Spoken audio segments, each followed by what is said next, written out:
Chapter 70. Chapter 70, Lin Yi's weakness. Mingyao and Yushu couldn't really eat much, after all.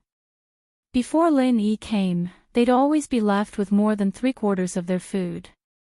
But for the sake of balanced nutrition, Faubert still stuck to 4 dishes and 1 soup every day, with at least 3 dishes and 1 soup. Even the best chef couldn't make too little of a dish. Not only would it be difficult to control the heat, but it'd also be difficult to control the balance of the seasonings. In order not to affect the taste, it was better to stick to the normal size. Mingyao found the food tasteless after a couple of bites. Before Lin Yi came, she and Yushu would talk about interesting topics as they ate, and the meal would take more than half an hour. She didn't know why, but the scene of Lin Yi standing up for her at the bank kept popping up in her mind. Was this guy an idiot, or was he serious about his job? There was no point in risking his life for a few tens of thousands, was there? Mingyao didn't know where her father found a guy like this, but her dislike for Lin Yi seemed to have lessened quite a bit. Was it because he saved her yesterday? Fine, she'd keep him by her side for now. It wasn't a bad idea to have him as a fighter. I'm full. Thinking back to her attitude towards Lin Yi, she felt that it was a bit too much to let him eat her leftovers. What's wrong? Yao Yao, why were you eating so little? Yushu looked at Mingyao, a little surprised. The girl had only moved her chopsticks a few times, and it was still vegetables. It's nothing, just a little tired. Mingyao shook her head. I'm going upstairs. Get Lin Yi to eat with you. Aw. Yushu blinked. What was Mingyao up to? Mingyao felt a little irritated. The guy she hated the most had saved her yesterday, and now he was putting on airs when she was trying to be nice to him. Forget it if you don't want to eat. I won't eat either. You don't want to eat if you want. Yushu blinked in confusion as she looked at Mingyao's exhausted figure. Could it be that what happened last night had scared her? That's not right. It's been a day and a night. Isn't his reaction a little too slow? Yushu put down her chopsticks and ran to Lin Yi's room, knocking on the door. Hey, shield bro, come out and eat. Lin Yi opened the door and looked at Yushu. You called. Would I call Yao Yao shield bro?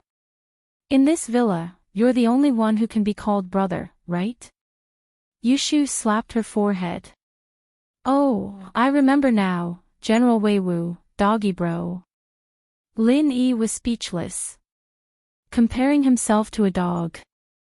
Let's go, time to eat. I'm starving. With that, Yushu walked towards the restaurant. Lin Yi looked at the restaurant, but Mingyao wasn't there. He followed Yushu in, puzzled. Where's the miss? You said Yao Yao. She said she wasn't hungry, so she took 2 bites and went upstairs. With that, Yushu pointed at the seat Mingyao had been sitting at. Sit, hurry up and eat. The food's ready for you. Oh. Lin Yi looked at the table. The rice was already in front of him. Since Mingyao had gone upstairs, Lin Yi didn't need to be courteous. Yushu was a little weird, but it wasn't a big deal. Gaw gaw. Yushu looked at Lin Yi evilly as he picked up his chopsticks and put a mouthful of food into his bowl, shoving it into his mouth along with the rice. Joy blossomed in her heart, and she clenched her fists under the table. Yay! She'd tell Yao Yao later that she'd avenged her. She ate Lin Yi's saliva yesterday, and today Lin Yi used her chopsticks to eat the leftover rice. Lin Yi ate her saliva, and now they were even. Eat slowly. Here's some water. Yushu handed the orange juice to Lin Yi. Oh, thanks. Lin Yi really did feel like he was choking at Yushu's words. He took 2 sips of the orange juice and realized something was wrong.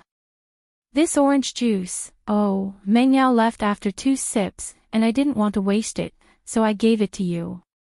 Yushu said innocently as she looked at Lin Yi. Right, you wouldn't dislike her, would you?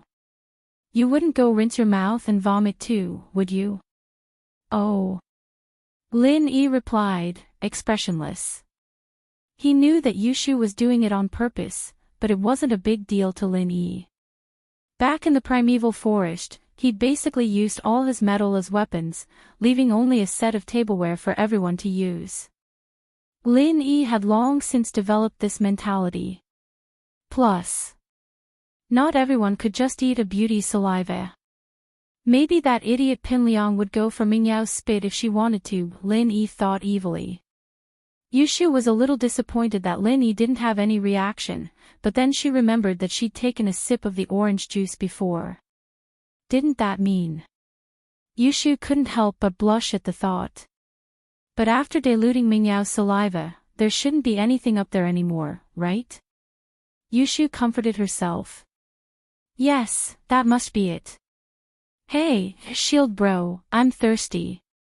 Get me a glass of water. Yushu ordered. She was starting to get a little salty. Go yourself. Lin Yi didn't even raise his eyes as he continued eating. Toilet paper. TV. Yushu coughed. Lin Yi rolled his eyes. This was a secret signal. What was with that? Lin Yi got up helplessly to get Yushu a glass of water. Yushu treated him pretty well, thinking about him even when she was eating. Lin Yi decided to hold it in. If Huaijuan knew that Lin Yi was serving the two misses all day, he'd probably be laughing his ass off. He poured Yushu a glass of water. Lin Yi knew that her glass was pink, so he was familiar with it. Thanks, shield bro, Yushu said sweetly as she took the glass from Lin Yi. Lin Yi didn't say anything as he continued eating. Yushu was thinking that a little coquettish might make Lin Yi more willing, but she didn't think that she'd be showing it to a blind man. It seemed that in Lin Yi's eyes, the braised chicken on the table was prettier than her own. In actuality, Lin Yi wasn't blind. Who wouldn't be tempted by a beauty in front of him? But he was here on a mission, and this was just a short reunion. After the mission was over, everyone would go their separate ways, and they might not meet again for the rest of their lives. Lin Yi didn't want to leave too many emotional ties behind. Besides, he was arranged by Pingzhan to accompany Mengyao to school. What would happen if he messed with Mingyao's best friend? One shouldn't be too much of a jerk. Chapter 71.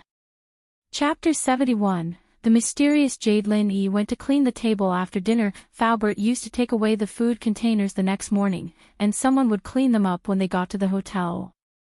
Lin Yi, however, didn't like the greasy ones, and decided to clean them up. Shield bro, you're a good family man, whoever marries you will be in luck. I'm going upstairs. Yushu encouraged Lin Yi before going upstairs. Marry me. Lin Yi felt a chill run down his spine. His first thought was that this girl had some sort of male chauvinist fetish. But Lin Yi was used to Yushu's weird antics anymore. He didn't say anything about it. Lin Yi put the containers back into the plastic bag before turning off the lights and heading to his room. The second 5-year period was drawing near, and Lin Yi was starting to get impatient. His body had changed a lot after practicing the first stage of the art of dragon mastery, and his meridians were firmer than before. His agility were a lot better than a normal person's as well. In the eyes of a normal person, he'd be a master amongst masters, but this only made Lin Yi more expected. If the first stage was already like that, then what would the second and third stages be like? Besides, what other things would there be behind the stone door of the cave, other than the subsequent parts of the art of dragon mastery? Lin Yi touched the jade pendant in front of his chest. Just this pendant alone was enough to bring him endless benefits, if there were other things behind the stone door. Just the thought of it excited him. He'd even saved the lives of his comrades and himself many times with just this pendant. Lin Yi still hadn't fully grasped the function of the pendant yet. But the pendant's ability was very mystical. It was as if it could read his thoughts. If someone wanted to harm him within a certain range, the pendant would send him a signal, letting him know in advance. It was because of this that Lin Yi and his comrades were able to survive the rain of bullets in the primordial forest time and time again. This was the Jade Pendant's early warning function. Another function of the Jade Pendant was that if there was someone who he had seen before and had tried to harm him within a certain range of him, even if that person concealed his murderous intent and did not release any malicious intent towards Lin Yi for the time being, Lin Yi could use the Jade Pendant signal to gradually lock onto that person's existence. The closer he got to this person, the stronger the signal from the Jade Pendant. In the end, battles between experts would often turn into sneak attacks and assassinations. If the first strike failed, they would quickly retreat. They would not engage in a prolonged battle. Those who had fought with Lin Yi once, even if they escaped under the cover of Lin Yi, were still somehow found and killed by Lin Yi. As a result, Lin Yi's teammates called him Eagle. An eagle was an animal that rarely got away once it set its eyes on its prey. Of course, the jade had many other extensions. It could warn him of bad things, and it could warn him of good things as well. It was just that the signal was different, and Lin Yi didn't know how the jade was affecting him, but he didn't know how it was affecting him. At least the people around him weren't affected at all. But the signals that Lin Yi had figured out were only these three. Under other circumstances, the jade would also send out other signals, but Lin Yi didn't know what they meant, nor did he know what triggered the reaction from the jade. Yushu went upstairs and pushed open the door to Mingyao's room. Mingyao was curled up on the bed eating chips, an English textbook on her lap, marking today's exam papers. Eating too many snacks will affect your growth. Yushu looked at Mingyao with a smile, remembering what happened to Lin Yi before.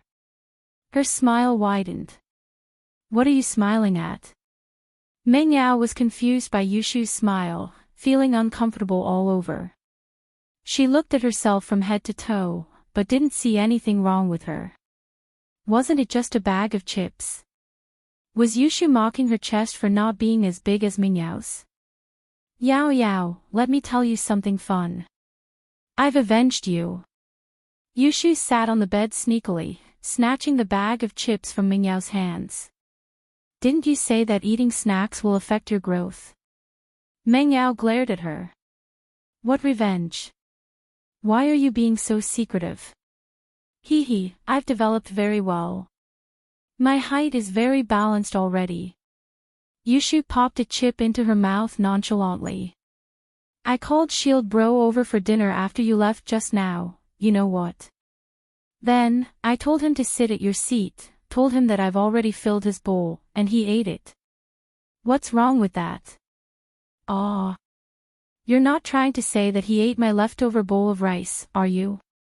Mingyao's eyes widened. He even used your chopsticks.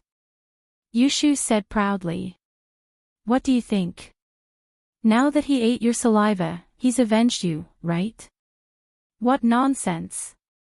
Mingyao shook her head. Isn't he still taking advantage of me? Yushu thought to herself. You ate his saliva, so you're taking advantage of him. But thinking about it, that was indeed the case. If it were any other boy in school, they'd probably be happy about it. Alright, let's not talk about him. Mingyao was a little annoyed, and didn't want to talk about Lin Yi. Aren't you going to tidy up the mistakes in the English test? Yeah, I'll do it now. Yushu stopped joking around and took out the test papers from her bag. She started tidying them up with Mingyao. Mingyao and Yushu weren't stupid, but it was useless if they didn't work hard. Mingyao and Yushu were still working hard, especially since Mingyao didn't want people to say that she'd gotten into a top class in a top school because of her family background. After tidying up the English test papers, the two went to study for other subjects. They were 12th graders, after all, and would be taking the college entrance exams soon. It wouldn't be hard for Mingyao and Yushu to get into a top university with their family background, but it was different if they got in themselves. It wasn't early anymore, and Mingyao yawned. Yushu, on the other hand, was a little sleepy as well. The two of them took a hot shower in the bathroom, and after watching an episode of Pleasant Goat and Big Big Wolf on their MP4, they fell asleep right after. Lin Yi, on the other hand, practiced the art of dragon mastery the entire night, replenishing his stamina after a night of training. It was more than enough for a few hours of deep sleep. It was already 5 in the morning when Lin Yi opened his eyes and let out a breath of turbid air. Lin Yi went to the washroom to wash up. He wouldn't watch TV this morning no matter what. Chapter 72. Being set up, Lin Yi had learned from Faubert that Meng Yao and Yushu ate breakfast in the school cafeteria every morning if he wasn't here. Lin Yi, however, didn't mind the hassle of cooking. There was some leftover rice from last night, and Lin Yi planned on making egg fried rice. It wasn't much trouble at all. Lin Yi put on his clothes and left the room, heading towards the dining room. He opened the fridge and found a ham sausage and a couple of eggs. Lin Yi wasn't worried that these things would expire. Faubert would always check on them and buy some fresh stuff to keep in the fridge. The two princesses rarely cooked for themselves, but it was always better to have something prepared. Meng Yao could fry an egg for herself when she was hungry at night. He couldn't find any onions after searching for a long time. The price of onions had gone up ever since the tossing onion song, and Lin Yi had no choice but to give up on using onions. Egg fried rice was something Lin Yi always made at home, and it didn't take long before a pot of fragrant fried rice was ready. Lin Yi scooped a bowl for himself, quickly finishing it before tossing the bowl into the sink and putting it back on the rack. Lin Yi didn't want yesterday's incident to repeat itself either, so he decided to put the cutlery away after washing it. Perhaps he'd made some noise, but it wasn't long before Meng Yao and Yushu came downstairs in their pajamas, yawning and yawning. The two were wearing cartoon pajamas, looking very cute. It didn't seem to match their age, but Lin Yi understood when he remembered that they watched cartoons all the time. Girls, especially young misses, were a little childish. Still, the two beautiful legs beneath their pajamas made Lin Yi's blood boil. Couldn't these girls be a little more careful at home? Did they really think that he didn't exist? Didn't they think that he wouldn't push them down? Ugh, not really. Wow, Shield bro, you prepared breakfast for us again. Yushu wrinkled her nose as she followed the scent to the kitchen. Ah, it's egg fried rice today, my favorite. Ahem. Meng Yao wasn't too happy with Yushu's obvious reaction. How could she let that Lin Yi get all cocky? Yao Yao, do you want some? Yushu took a bowl and filled it for herself before asking Meng Yao. I don't like it. Meng Yao still couldn't let go of her pride. Wouldn't eating Lin Yi's food be the same as eating his food? Although she ate it yesterday and the day before, today. Sigh, little Shu was really something. She ate it but she acted like it was delicious. Let's eat together, I cooked quite a lot. It'll be a waste if you don't eat. Lin Yi smiled, as if he could tell that Meng Yao wasn't telling the truth. Oh, teacher said we shouldn't waste food. I'll eat a little then. Meng Yao said after some hesitation, using Lin Yi as an excuse. Ah. Lin Yi didn't say anything. The miss knew how to be frugal now. You guys eat, I'm going out for a walk. Lin Yi said, worried that Meng Yao would feel awkward if he stayed. He turned around and walked out of the villa. Yao Yao, didn't you notice? Shield bro's a very considerate man, he can fight, he can cook, and he's pretty handsome too. Yushu whispered to Meng Yao as she ate. Shu, are you serious? 2 bowls of noodles and 1 bowl of egg fried rice is enough to melt you. You're already speaking up for him. Meng Yao's eyes went wide as she looked at Yushu. You're not in heat, are you? You're the one in heat. Yushu blushed. I'm just afraid that someone else will get to him first and you'll regret it. That fox Lingshan's pretty interested in Shield bro, they've only known each other for 2.5 days and they're already getting intimate with him. Him. Who cares? Meng Yao curled her lips.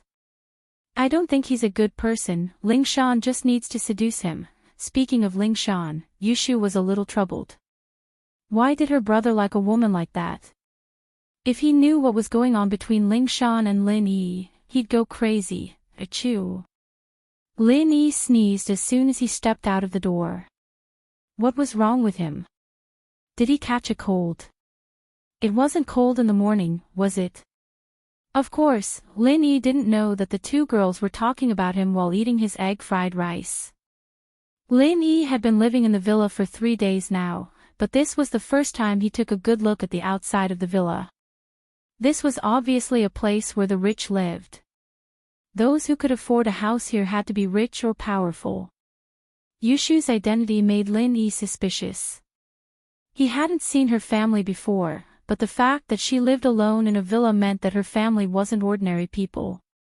A black Ferrari came speeding from afar, the engine roaring loudly. When it got close to Lin Yi, the Ferrari slowed down noticeably. The person in the car looked at Lin Yi, confused. He'd seen almost all the young masters and ladies in the area, but Lin Yi didn't look familiar. The Ferrari stopped in front of Mingyao's villa, and the driver rolled down the window. It was a young man. Hey, bro, you just moved here, right? The young man asked Lin Yi. Me? You could say that. Lin Yi didn't know who this person was, but since he didn't show any other intentions, Lin Yi gave him some face and replied. My name is Sunny Kai. If you have any trouble in the future, you can use my name. I'll take care of everyone in our Seaview Villa Bay. The young man said to Lin Yi. Okay, thank you. Lin Yi looked at the enthusiastic Sunny Kai and nodded.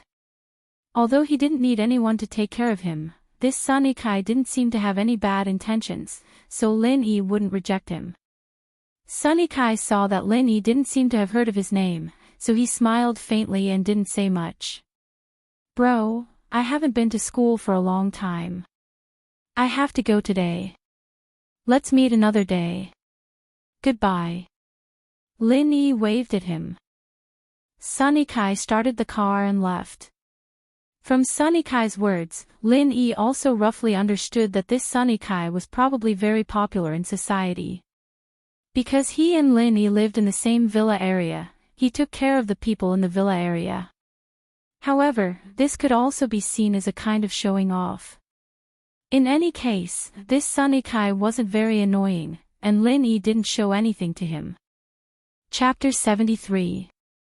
Free Chef. It wasn't long before Falbert's Bentley stopped in front of the villa, and Falbert paused when he saw Lin Yi standing there. Mr. Lin, why are you here? Falbert asked curiously as he got out of the car, looking at Lin Yi curiously. I came out for some fresh air, and to see what kind of people live around here. Lin Yi said. Falbert nodded. Meng Yao and the others aren't out yet. I'll go get them. Meng Yao and Yushu walked out of the villa as they spoke, laughing and chatting with each other. They greeted Falbert when they saw him and got in the car. Lin Yi got in the passenger seat naturally, and Falbert started the car and drove slowly towards the school. The two had been whispering to each other ever since they got in the car. The Bentley was quite spacious, and Lin Yi didn't want to eavesdrop on their conversation. He didn't really care what they were talking about. Yushu nudged Meng Yao after a while. Why don't you tell me if you like it? What do I like? I'm just having a bite or two, it's fine if you don't tell me. Meng Yao humphed, ignoring Yushu. Yushu didn't have a choice. She wrinkled her nose. Alright. I'll tell you. Their voices were louder and clearer, and Lin Yi could hear them from the passenger seat, but he didn't know what they were talking about. Falbert, can you get some fresh ingredients when you come back tonight? Yushu said to Falbert, who was driving. Oh. Ingredients. Uncle Fu was slightly startled. Are they fresh vegetables and meat? Yeah, eggs, seasonings, and whatnot. It's fine as long as it's all there is. Yushu nodded. Alright. Falbert was a little puzzled. He'd prepared fresh meat and vegetables for them before, but a lot of it had expired. Falbert only prepared a small amount after that, just in case. He didn't expect Yushu to ask him to prepare a whole bunch all of a sudden. Judging from Yushu's conversation with Meng Yao, there was an 80% chance that Meng Yao was part of it as well, and so Faubert didn't ask any questions and agreed without hesitation. Yay! Sister Yao Yao. Yushu raised her hand excitedly, intending to give Meng Yao a high five. Meng Yao glared at her. You only know how to eat. Let's see if you'll be able to get married when you turn into a pig. Lin Yi, on the other hand, was speechless. He'd be an idiot if he didn't understand what Yushu was up to.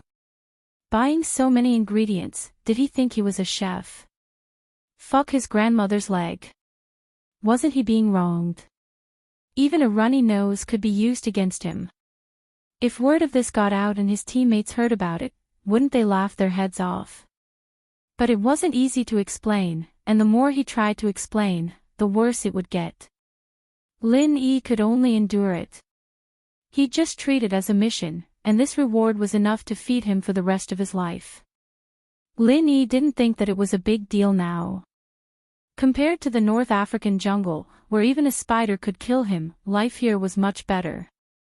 He could go to school, and he could hit on girls. Ugh, hitting on girls didn't seem very reliable. Lin Yi saw Yushu winking at him in the rearview mirror. He closed his eyes and pretended he didn't see it.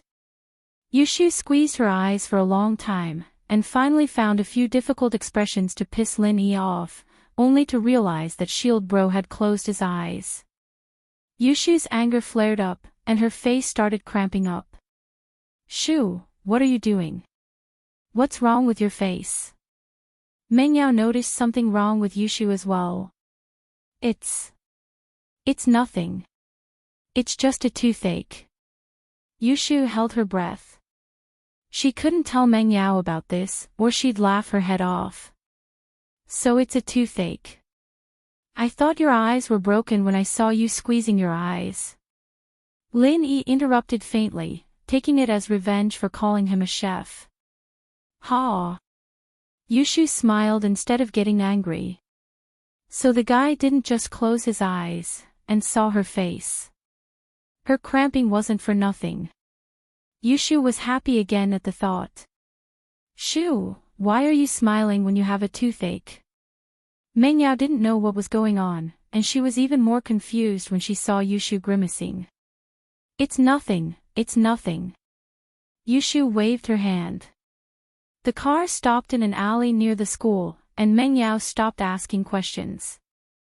The two got out of the car one after the other, and Lin Yi continued to sit in the car. According to the two, he had to avoid arousing suspicion. Mr. Lin, I'll take you to the hospital to change your bandages. Faubert said as he started the car. Change my bandages. Lin Yi remembered that his leg injury hadn't healed yet, and the pain was nothing to Lin Yi. Lin Yi wouldn't have remembered it if he hadn't brought it up on purpose. All right. Lin Yi thought that he'd have to go to the pharmacy later. He'd have to concoct some medicine first. Normal medicine would heal too slowly. He'd also have to concoct the medicine for Huijuan. The car arrived at Songjiang's First People's Hospital, and Faubert parked the car while Lin Yi went down to change his bandages. Lin Yi didn't see the pretty nurse Guan Axan when he arrived at the surgical treatment room. The nurse on duty this year was a middle-aged woman, and Lin Yi felt relieved. Thank goodness she wasn't here, or it'd be awkward again. Hi, I'm here to change my bandages. Lin Yi said as he handed the document to the nurse. Oh, you can sit over there. The nurse said as she looked at the document Lin Yi handed over. She quickly prepared the bandages and said to Lin Yi. Pants off. Ugh. Aren't we supposed to close the door? Lin Yi asked, a little embarrassed that the door wasn't closed yet. What's there to be afraid of, young man? Hurry up. The nurse said fiercely. This is a hospital, who wants to look at your butt? Ugh. All right. Lin Yi was speechless. He thought back to how shy Guan Axan was yesterday. This nurse was probably a young girl back in the day, but time had turned her into a fierce ant. He wondered if Guan Xan would be the same in a few years. Lin Yi felt a chill run down his spine as he thought about it. His first impression of Guan Xan was pretty good. He had to admit, however, that the nurse was a lot more skilled than Guan Xan. She finished changing Lin Yi's bandages in no time and threw the cotton into the trash can. Done. You're recovering well, young man. Come again tomorrow and you'll be fine. Chapter 74. Chapter 74. The man in the washroom. Lin Yi had wanted to buy some Eastern medicine from the pharmacy near the hospital, but the prices there were a bit higher than usual. Lin Yi decided against it after some thought. He had some money on hand, and Peng Zhan's bank card, but the Eastern medicine he needed wasn't something ordinary. Most of them cost tens of thousands of dollars. Mr. Lin, Mr. Chu called just now, he'd like me to bring you to him if you're free. Faubert said to Lin Yi after getting in the car. Oh. Uncle Chu's looking for me. Bring me to him then. You know, Faubert, I don't have much to do other than school. Lin Yi didn't know why Peng Zhan was looking for himself, perhaps it was because of the bank robbery, or the conflict with Heibao yesterday. Alright, I'll contact Mr. Chu right now. With that, Faubert took out his phone and dialed Peng Zhan's number, telling him that he and Lin Yi were heading over right now. The security guards at the underground parking lot recognized Faubert's Bentley, and opened the gate before the car even got close. Lin Yi didn't comment on the security guards' fawning behavior. Faubert's car was a bit more expensive, it'd take some effort to find an identical one with the same brand, but the robbers from that day weren't normal people. There had to be someone behind them. Fortunately, it wouldn't affect the company too much even if they entered the underground parking lot, so Lin Yi didn't say anything. They got in the elevator and arrived at Peng Zhan's office. Faubert knocked on the door and opened it to take a look. As the closest person to Peng Zhan, he naturally had the right to enter and exit the office at will, even if there were other people in the room. But Faubert closed the door after one look, turning to Lin Yi. Mr. Lin, Mr. Chu's talking to someone right now. Can we wait a bit? All right. Lin Yi nodded to Peng Zhan, as the chairman of a mega corporation, couldn't just sit around and wait for Lin Yi to come knocking on his door. There were plenty of things he could do in the meantime. I'm going to the washroom, call me if you need anything. Okay, Mr. Lin, the bathroom is over there. Faubert pointed in the opposite direction of the chairman's office. On this floor, almost all the senior leaders of the group had their own restrooms in their offices, so they didn't need to go to the public restroom. Naturally, the farther the public restroom was from the chairman's office, the better. Lin Yi quickly walked to the bathroom. When he was about to reach the door of the bathroom, Lin Yi heard a man in the bathroom saying something in a low voice. It seemed like he was talking on the phone. Originally, Lin Yi didn't want to eavesdrop on other people's conversation. He didn't have the bad taste to pry into other people's privacy, but Lin Yi's hearing was very sharp. The man's mention of a name caught Lin Yi's attention. I've waited for this opportunity for so long. That Chu Mengyao girl went to the bank to get a card. Who the hell are you looking for? What kind of people are you looking for? The man seemed to be very angry as he shouted at the other side of the phone. He was afraid that others would hear him, so he tried to lower his voice. If it weren't for Lin Yi's exceptional hearing and the fact that he was standing at the door of the bathroom, even if others passed by, they wouldn't be able to hear what he was saying. The man had mentioned Chu Mingyao's name a few times before, and it had already caught Lin Yi's attention. When he walked to the door and heard the man talking about the bank again, Lin Yi's heart skipped a beat. Lin Yi stood in front of the sink of the bathroom quietly, listening to the man's words. How can you ask me to cooperate with you if you can't even handle such a small matter? It's not a big deal. You just need to control that Chu Mengyao girl for a few hours. When they are discussing the contract with Peng Zhan, they just need to hint that Chu Mingyao's matter is related to you guys, and the contract would have been signed long ago. It's just a little hint. Even if that old fox Pingjan is angry, he'll swallow it for the sake of his precious daughter's safety. The man was obviously very angry.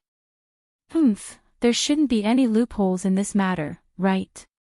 What? You said that you don't know where the group of people you found are now. Motherfucker, how am I supposed to cooperate with a pig like you? The man cursed. All right, I'll get some information from the police station. You also need to deal with the tail as soon as possible. If you really can't. You understand what I mean, right? Ring dash, a sudden burst of classic Nokia music sounded, and the man in the bathroom stopped talking abruptly. It was obvious that he was shocked. However, the one who was shocked was Lin Yi. His phone rang, and Lin Yi smiled bitterly. It seemed like he had alerted the enemy. It would be very difficult for him to hear anything else. Just as Lin Yi thought, the man in the bathroom was really shocked. The public bathroom on the top floor was almost never used. This was because the leaders of the company who worked on this floor all had their own bathroom. No one would come here to use the bathroom. Only those who came from outside to work and some workers would use the public bathroom. This was also the reason why he chose to make the call here. In many cases, this bathroom would be cleaned by cleaners in the morning and night, and almost no one would use it during the day.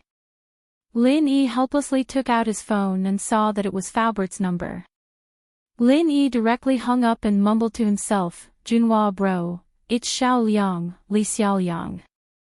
I'm at Pingjan Industries, but I couldn't find you. Which floor are you on? I'm already on the top floor. Don't all the executives of Xuanxi Industries work on the top floor? You're the business manager, so I came to the top floor to look for you. What? On the third floor. All right, I'll go down. I was just about to use the bathroom. What? The top floor is the territory of the big leaders? Forget it, I'm not going up, I'll go down first. Lin Yi said as he walked out of the bathroom and walked towards Chu Pingjan's office. On the other hand, Faubert didn't think much when he saw Lin Yi hang up. After all, Lin Yi was just going to the bathroom. Seeing that he called, Lin Yi would definitely ask him to come to Chu Pingjan's office. The man in the bathroom heard Lin Yi's words and instantly let out a sigh of relief. He muttered, damn it, he's just here for business. I was scared to death. Looking for a business manager, and he even came to the top floor. What a big manager, and he's still a leader. This person is also an idiot. Doesn't he know that the salespeople call themselves business managers to make themselves sound better? Chapter 75. Chapter 75. Pingjan's analyst wanted to drag the man to Pingjan's office in the washroom, but on second thoughts, the people who worked at the top of the company were either shareholders, general managers, or vice presidents. Not a single one of them was a small fry. Putting aside the fact that Pingjan wouldn't be willing to admit it, Lin Yi was afraid that this man wasn't just one person, but a group of people. Judging from the people he'd called, he had a lot of accomplices. Pulling him out wouldn't necessarily be the same for his accomplices. Besides, Pingjan wouldn't be able to deal with someone at the level of a vice CEO with just a few words. There were bound to be a lot of factions forming when a company grew to a certain point, and Pingjan was the biggest shareholder. He couldn't just touch the people of the other shareholders, and there was a high chance that the person on the phone was one of the shareholders. That was why Lin Yi decided to disguise himself as someone who came to the wrong floor to avoid alerting the enemy. That way, the man in the bathroom wouldn't suspect anything. Lin Yi walked to Pingjan's office and saw that the door was open. Faubert was standing beside Pingjan, reporting something to him. Pingjan nodded repeatedly, a satisfied smile on his face. He raised his head when Lin Yi appeared at the door. Lin Yi, you're here. Come in and have a seat. Uncle Chu. Lin Yi closed the door behind him as he walked in. He wanted to talk to Pingjan about what he'd heard in the bathroom. Lin Yi, I heard that you got into a conflict with some gangsters yesterday. Ping Zhan asked straightforwardly after getting Lin Yi to sit on the sofa in front of his desk. Lin Yi could tell that Ping Zhan's tone wasn't one of condemnation, but one of deep concern. This touched Lin Yi's heart. He was just a personal study companion he'd hired to accompany his daughter in her studies, and yet he cared for him so much. It was rare. However, Lin Yi also had some doubts. If it were someone else, the first thing they would talk about would be to fire him and not implicate his daughter. Yes, someone called Zhong Pingliang sent him to deal with me. Lin Yi didn't try to hide anything as he told Ping Zhan the truth. But I'm guessing that He Bao will take care of everything by himself in the police station, and Pingliang won't get involved. Oh. Zhong Pingliang. Do you have a problem with him? Ping Zhan was even more puzzled. Lin Yi had only been in school for a few days. How did he make an enemy like this? From the looks of it, Pingliang had hired a criminal, even with a gun. Ah. Lin Yi smiled bitterly. It's my fault, Mr. Chu, let me explain. Falbert saw that Lin Yi didn't mention anything about Meng Yao, and naturally knew that he meant well. But as Ping Zhan's confidant, he didn't hide anything from Ping Zhan. Oh. You know about it? Ping Zhan blinked. He didn't expect Falbert to know about the conflict between Lin Yi and Pingliang. Mr. Chu, it's like this. Falbert nodded with a bitter smile. That day when the miss saw you, Mr. Lin, she wasn't too satisfied with Mr. Lin acting as her shield, so she wanted to test it out. It just so happened that Pingliang was the miss's pursuer, and he kept bugging the miss, so the miss asked Mr. Lin to deal with him. All right, there's no need to continue. I get it. Ping Zhan shook his head with a bitter smile after listening to Falbert's story. This was all his precious daughter's fault. Yao Yao likes to mess around, so don't give in to her. She needs someone to keep her in check. Don't mess around with her next time. We almost got into big trouble this time. If it weren't for your skills, who knows what would have happened. Haha, Uncle Chu, I'm fine. Lin Yi was speaking the truth. He really didn't see He Bao Bro as a threat. A small fry like him would only be cannon fodder in the front lines. This Zhong Pingliang.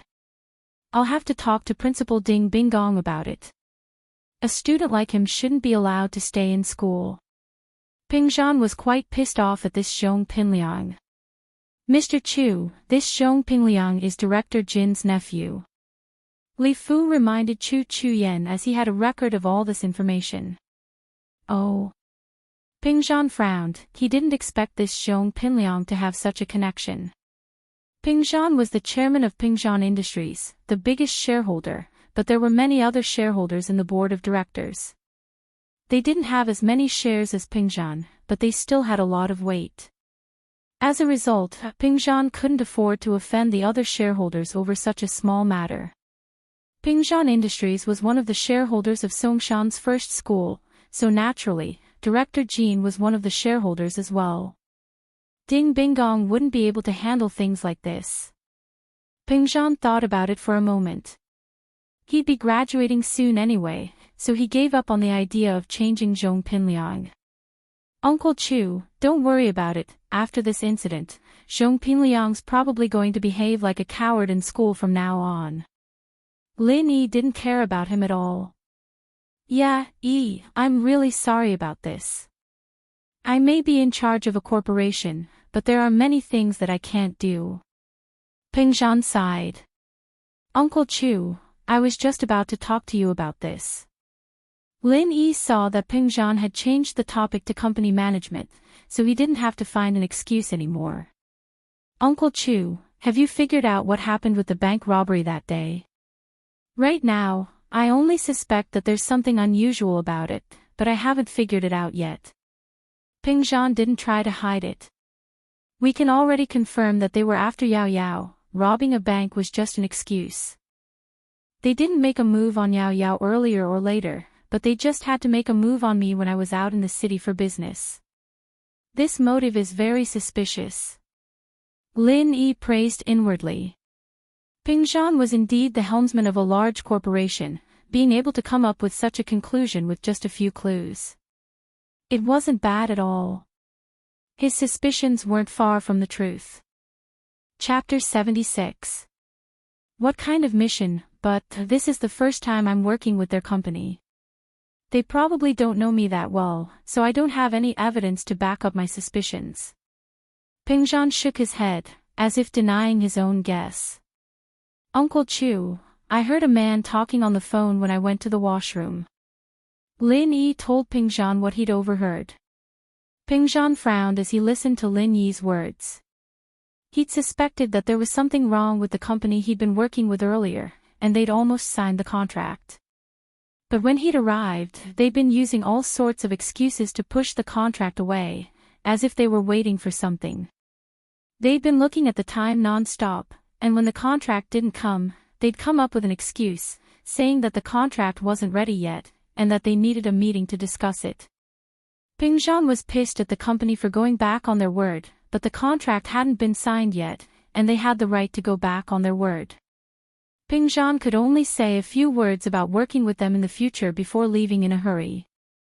However, the other party's actions had raised his suspicions. He hadn't thought much of it at first, but after learning that Meng Yao had been kidnapped by the bank robbers, Pingzhan wondered if there was a connection between the two incidents. But on the surface, the two incidents didn't seem to be related at all.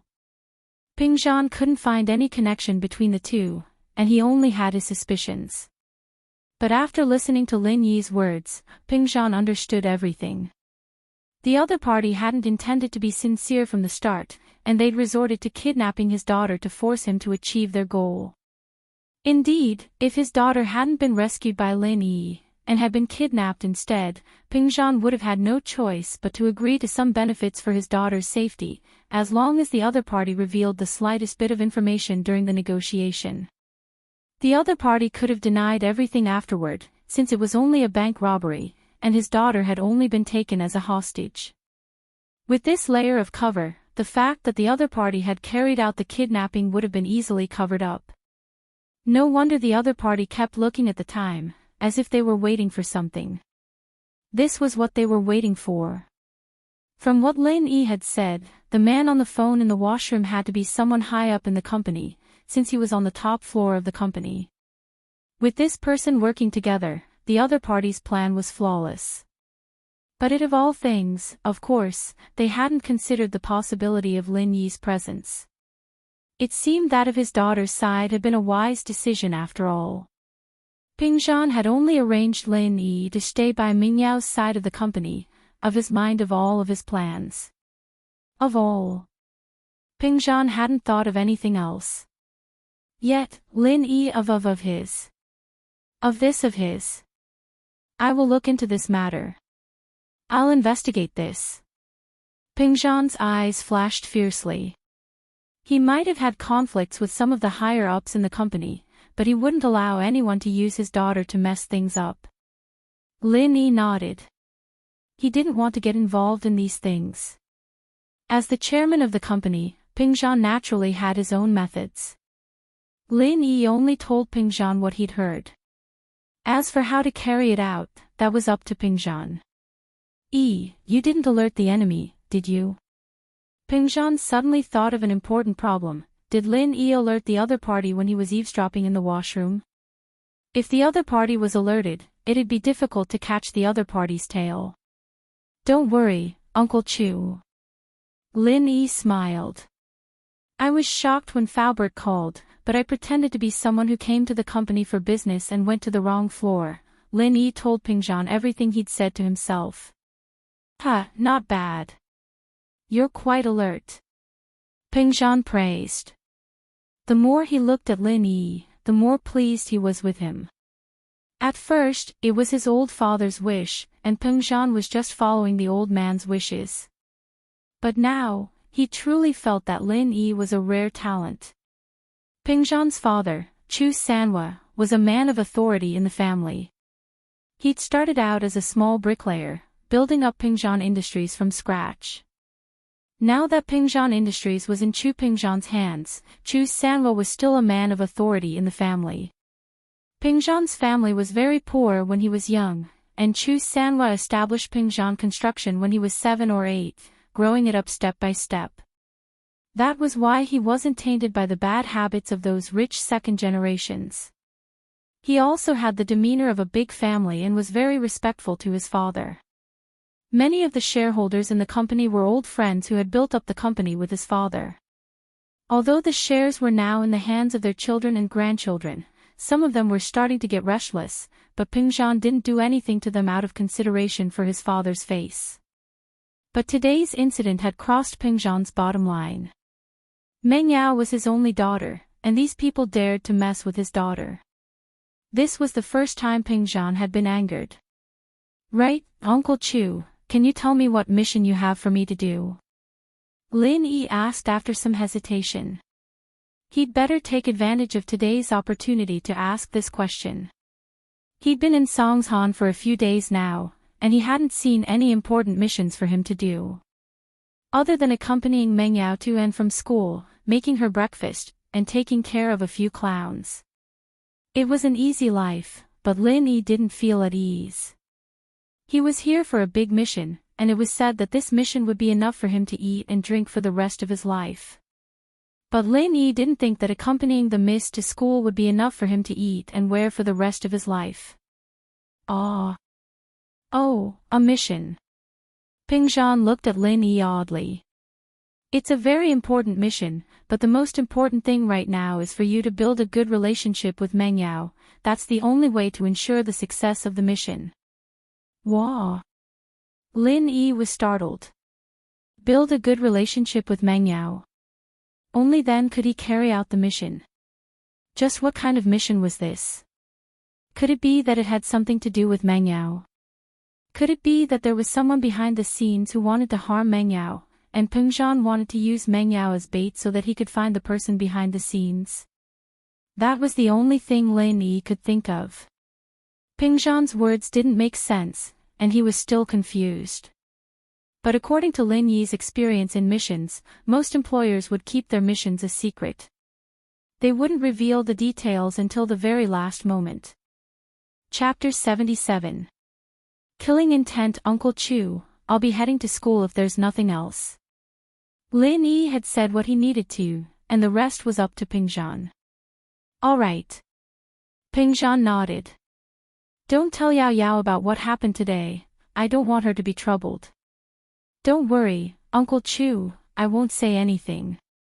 Lin Yi stood up and prepared to leave. Li Fu, send it to school. Pingzhan instructed Faubert. All right, Mr. Chu. Faubert nodded. No need, I'll just get a taxi downstairs. Lin Yi said quickly. He'd planned on going to the pharmacy, and he didn't want Faubert to follow him. There were some things he didn't want others to know. That's fine. Pingzhan didn't insist after Lin Yi said so. I'll leave Yao Yao's safety in your hands before I deal with the company's problems. Ha. Lin Yi waved his hand. Uncle Chu, my mission has something to do with Miss Chu. Naturally, I won't let anything happen to her before the mission is completed. Pingzhan nodded, sighing softly. He'd thought that he'd let Lin Yi take advantage of the situation, but it seemed that Lin Yi wasn't too interested in Meng Yao. He didn't know what his father was planning, but whatever he said, he'd do as he'd said. Li Fu, inform the administrative department, tell them to prepare a meeting room. I'm having a board meeting in the afternoon. Pingzhan didn't insist when Lin Yi refused to let Faubert see him off because he had something he needed Faubert to arrange. All right, Mr. Chu. Faubert nodded before leaving Pingzhan's office. Pingzhan had a secretary, but there were many things he couldn't let his secretary know. Only Faubert, his confidant, knew. So, in many cases, Faubert took on the role of a secretary. Lin Yi walked out of Pingzhan's building and flagged down a taxi. Young man, where are you going? After getting in the car, the driver pressed the odometer on the meter and asked. Sir, do you know where I can buy wholesale Chinese medicine? Lin Yi wasn't familiar with the geography of Songshan, but some of the older taxi drivers were living maps. They knew everything about the city like the back of their hands. "Oh, are you talking about Chinese medicine? The ones made from twigs and twigs, or the ones made from twigs?" The driver didn't know what Lin Yi was looking for. Ha! Lin Yi couldn't help but chuckle at the driver's description. In the eyes of normal people, Chinese medicine was more or less the same as sticks of grass. Loose sticks of grass. Lin Yi didn't bother correcting them. The girl wasn't a professional, after all, and it was fine as long as she could understand him. "If you're talking about wholesale, you'll have to go to Qiaonan Village's Chinese medicine wholesale market," the driver said, "but it's not in the city. It'll take half a day to get there. If you don't want to buy much, you can go to a bigger pharmacy." Lin Yi gave up on the idea of going to the wholesale market after hearing the driver's words. He didn't need to go there right now, at least. He could buy some at the pharmacy first. Then help me find a bigger pharmacy. That's easy. The driver started the car.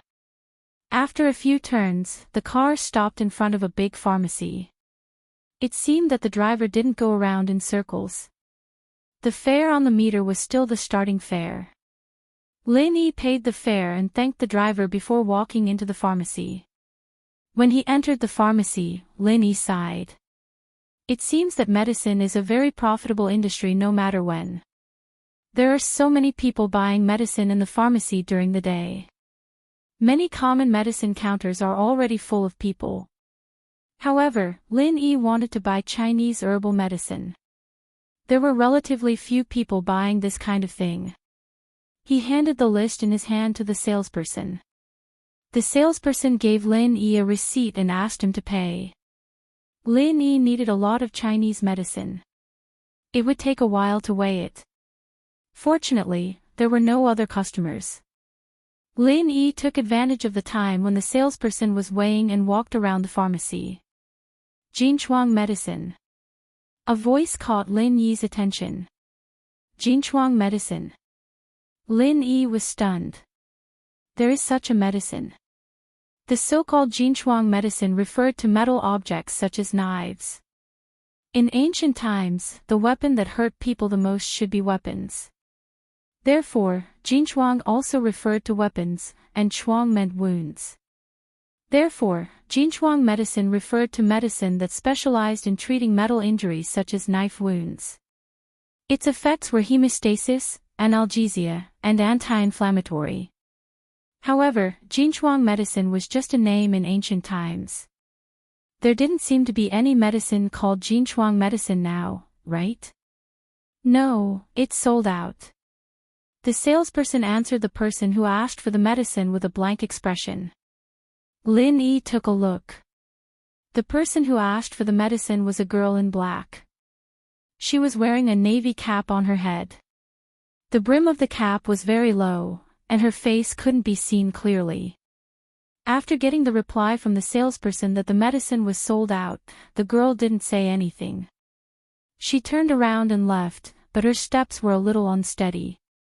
Suddenly, Lin Yi's eyes were fixed on the girl's feet. On the ground that the girl walked on, there was a clear trail of blood. Obviously, it flowed down the hem of her pants.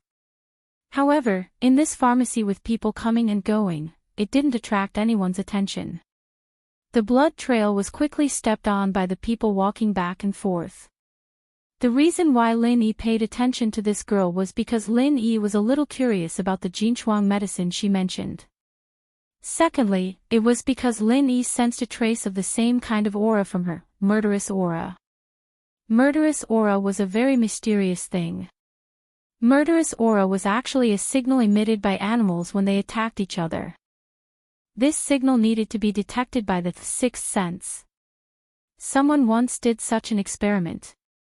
They put a wild cat and a mouse in a box, separated by two thin soundproof boards in the middle. The distance between the two boards wasn't very far. Then, they eliminated the smell, and they couldn't see each other. As a result, the cat seemed to sense something and wanted to pass through the board. It kept scratching the board with its claws, while the mouse curled up on the other side. It could be seen that the cat could sense that the mouse was next door, and the mouse could also sense the cat. But how did the cat and the mouse sense each other?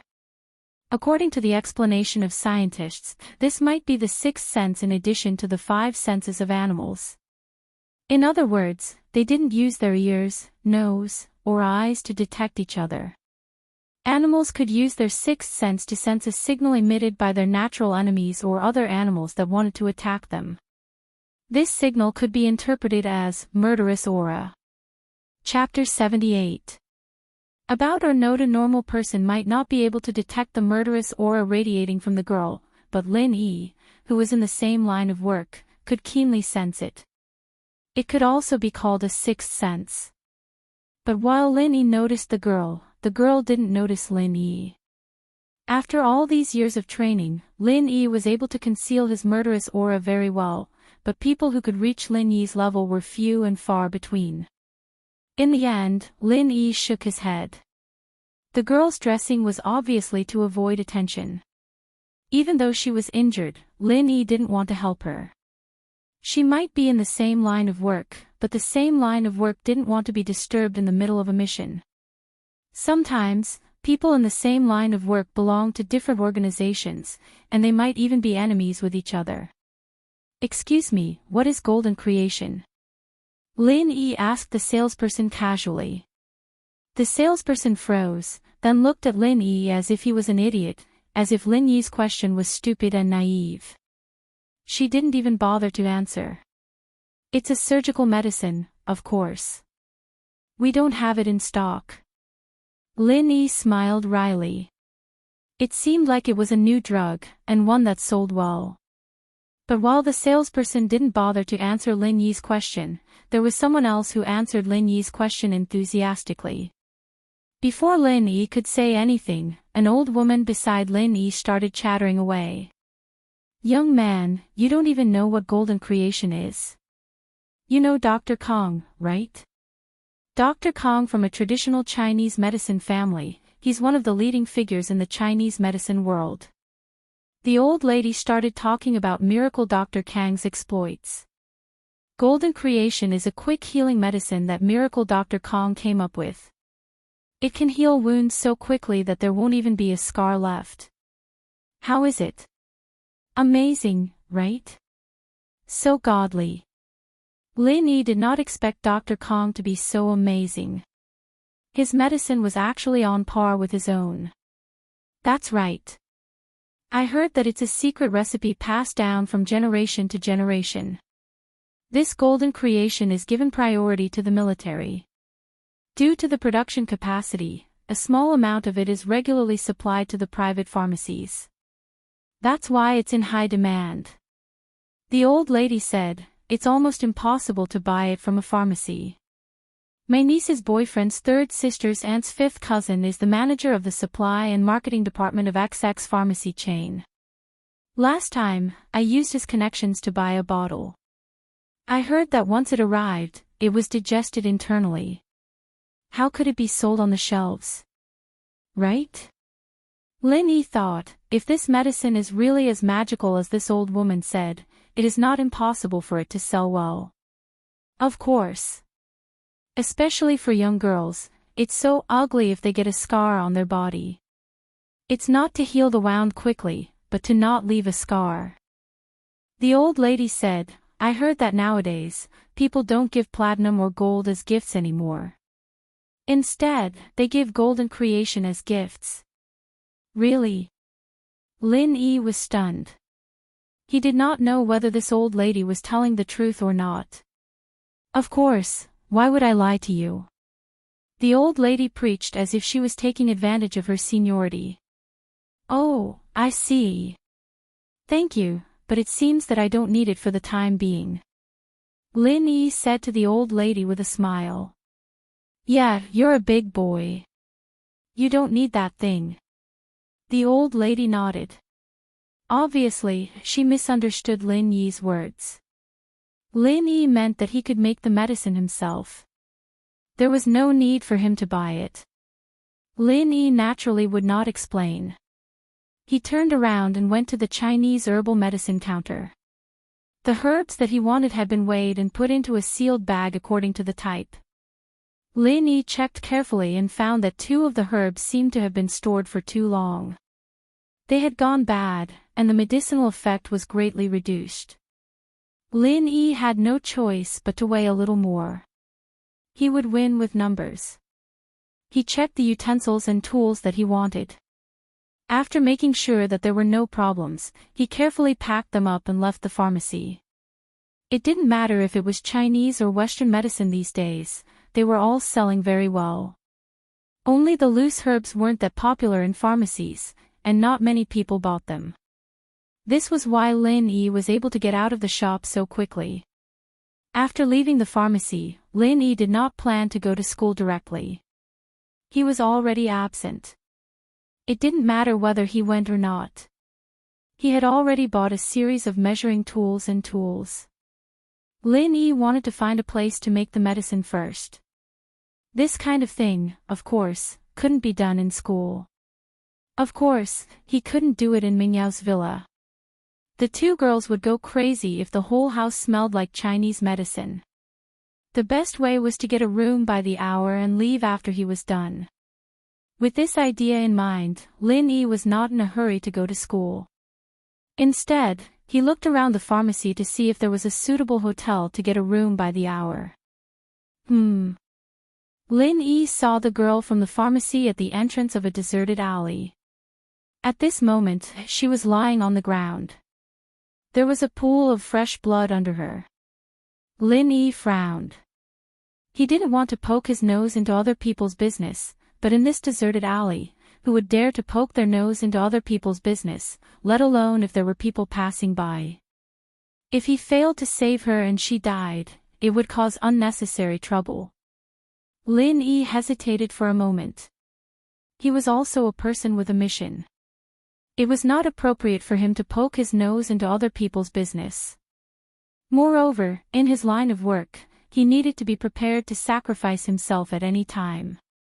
Although, Lin Yi also knew that if he didn't help her, she might not survive due to excessive blood loss. However, sometimes, Lin Yi really couldn't do anything, especially this kind of thing that had nothing to do with him. It was obviously a troublesome thing. The girl didn't look like an ordinary person. Lin Yi really couldn't poke his nose into this kind of thing. Gritting his teeth, Lin Yi walked past the girl quickly. When he passed by the girl's body on the ground, Lin Yi couldn't help but look at her with pity. "I hope you can make it." After that, he left quickly. But he didn't take more than a few steps before coming to a stop. Wait! That glance just now made Lin Yi see something that seemed familiar, but he wasn't sure. Lin Yi turned around and walked back to the girl's side. He bent down and stared at a ring on the girl's right little finger.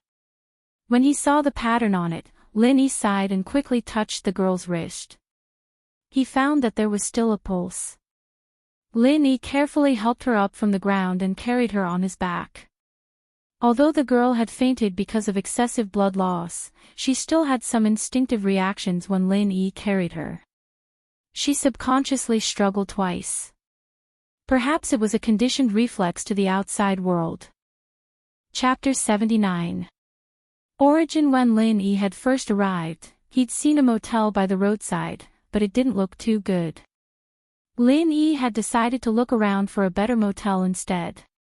But the situation was urgent, and Lin Yi didn't have the time to look for another motel. One was already good enough. Get a room. Lin Yi barged into the motel with the girl on his back. The owner was watching TV out of boredom when she saw a young man barging in with a woman in black on his back. The man wanted to get a room as soon as he entered, and she couldn't help but smile ambiguously. Her motel was actually quite low class. It was set up to provide a place for young couples without money to cozy up to each other. Most of them didn't care if the place was high-end or not, as long as it was quiet and clean. The owner had seen plenty of young men and women who came here to get a room, but it was rare to see someone as impatient as Lin Yi, wanting to get a room as soon as he entered with a woman on his back. 15 kuai for an hour, 60 kuai for a day. The owner said to Lin Yi. Oh. I'll put down 100 then. Lin Yi pulled out 100 kwai from his pocket and handed it to the owner. Wait, take out your ID card to register. The lady boss was not blinded by the sight of money and did not let down her guard. Lin Yi frowned. He wasn't sure if the girl on his back could make it, but there was nothing he could do about it. It was reasonable to register a room, so Lin Yi took out his ID and handed it to the owner for registration. I don't need hers, do I? Lin Yi asked. Naturally, he was referring to the girl on his back. He believed the owner would understand what he meant. No need, Deng will be fine. The owner followed the rules when registering IDs. She wasn't trying to make things difficult for Lin Yi, but registering one person per room was fine. After scanning Lin Yi's ID, the owner took out a room card. Upstairs, room 209. Go up yourself. Thank you. Lin Yi took the room card and quickly carried the girl upstairs. Along the way, the girl lay motionless on Lin Yi's shoulder. If it weren't for the fact that he could feel her heartbeat through the softness of her chest, Lin Yi would have suspected that she was already dead. Who? Lin Yi threw the girl on the bed, then carefully closed the door, drew the curtains, and carefully checked every corner of the room. After confirming that there were no wireless cameras, he was relieved. To be honest, if Lin Yi hadn't suddenly seen the ring on the little finger of the girl's right hand, Lin Yi wouldn't have bothered with this kind of thing no matter what. She was just looking for trouble for herself for no reason. The pattern on the ring on the girl's hand represented an organization, a very famous international assassin organization. Although Lin Yi did not belong to this organization, the founder of this organization had a deep relationship with Lin Yi. The master who taught Lin Yi assassination techniques was one of the founders of this organization. Although old Lin was good at martial arts, he was proficient in the kind of martial arts that could be used to fight enemies head-on. However, in a real mission, it was rare to face the enemy head-on. Assassination and sneak attacks were the key to victory. When Lin Yi was 6 years old Lin sent him to his master for 2 years of intensive training. His master taught him all the assassination and sneak attacks methods. Although he didn't know the specific identity of his master, and old Lin never mentioned it directly, Lin Yi could vaguely tell that his master was a really powerful person. It had been many years since he saw his master. All these years, Lin Yi had always missed his master. He was Lin Yi's true master. Although old Lin also taught Lin Yi many things, it was more like the kind of relationship between grandfather and grandson, and not the relationship of master and disciple. Moreover, old Lin never expected to be Lin Yi's master. Lin Yi only learned less than 30% of his master's methods, but he was already able to take the initiative in missions. One could imagine how powerful his master was. However, he was too young at that time. Even if he studied hard, it would be good if he could understand 30%. It was because Lin Yi remembered his master's kindness that when Lin Yi saw the symbol of the organization his master founded on the ring on the girl's hand, he changed his mind and decided to help the girl.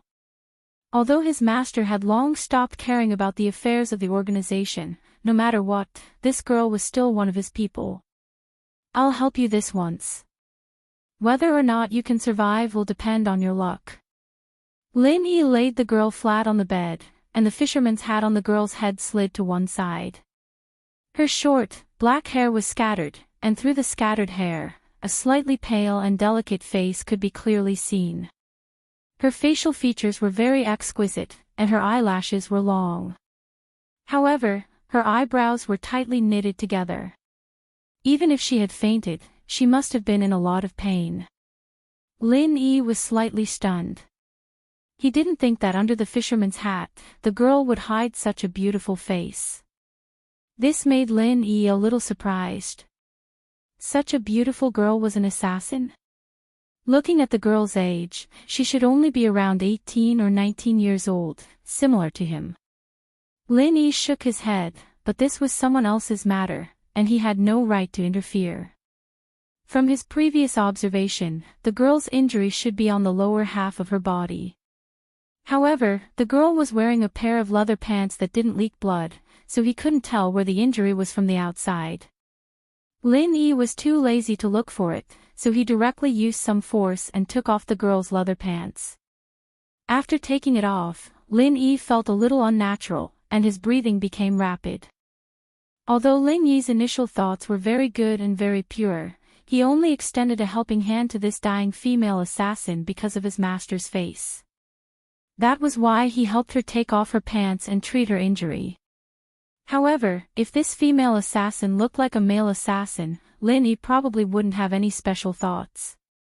However, this female assassin was very beautiful, and her figure was very good. Therefore, when Lin Yi took off the female assassin's pants, it was inevitable that he would have some improper thoughts. Any normal man would have such thoughts. However, what he saw next completely extinguished the fire of lust in Lin Yi's heart. The inside of the leather pants was completely dyed red with blood, and under the leather pants, the girl's pantyhose was completely soaked in blood. It was impossible to see the original color. Chapter 80. Healing. From the looks of it, the girl's pantyhose was probably attached to the wound. If he took it off, it might touch the wound and cause more bleeding. Lin Yi frowned. There weren't any surgical tools in the room. When he took off the girl's pants, Lin Yi had felt something hard. It was probably a dagger. Without any other tools, Lin Yi could only rely on the dagger. Picking up the pants, Lin Yi took out the dagger and swung it in the air a few times to test the feel of it. Then, he started moving it back and forth on the girl's pantyhose. Lin Yi was an expert when it came to knives. When he was 6 years old, he had been practicing with the dagger with his master. It was also one of the most common weapons used against enemies. Lin Yi only used the tip of the dagger to pick up the fiber connection of the pantyhose. He wouldn't hurt anything else. After a few moves, the girl's pantyhose was shredded to pieces. Lin Yi casually peeled it off and tossed it aside. Under the pantyhose, Lin Yi finally saw where the wound was. It was at the root of the right side of the thigh. The wound had been bandaged, but the bleeding didn't stop. Otherwise, the girl wouldn't have gone to the pharmacy to buy some Dr. Kang's golden wound. Other than the bandage, the girl's lower body was only left with her thigh. But Lin Yi didn't have any other thoughts. Lin Yi wasn't a psychopath. Even if she was as beautiful as a goddess, Lin Yi wouldn't be interested in a woman covered in blood. He used a knife to pry open the gauze on the girl's leg, and started inspecting the wound. The injury was serious, but Lin Yi breathed a sigh of relief. It hadn't reached the artery in her thigh. He'd have to send her to the hospital if he didn't have professional surgical equipment, but whether or not she'd make it to the hospital was another matter. The wound was triangular. It was obvious that a sharp tool like a triangular knife had been used to stab into the wound. Due to the triangular shape of the wound, it was difficult to stop the bleeding with ordinary hemostatic medicine without suturing. Judging from the current situation, it was most likely that the girl had bandaged herself after getting hurt, but the wound didn't heal. Instead, it was bleeding profusely. She had no choice but to go to the pharmacy to buy Miracle Dr. Kang's golden creation, but she hadn't found it yet. On the way back, she finally fainted from blood loss. Lin Yi understood what the girl was doing. Assassins were a special profession, and they rarely went to the hospital even if they were injured.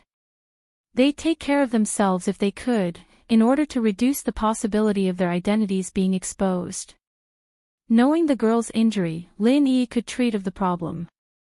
The wound was deep, but it didn't hurt the arteries and tendons of the body. It wasn't a big problem. Lin Yi stood up and took out the Chinese medicine he bought at the pharmacy before.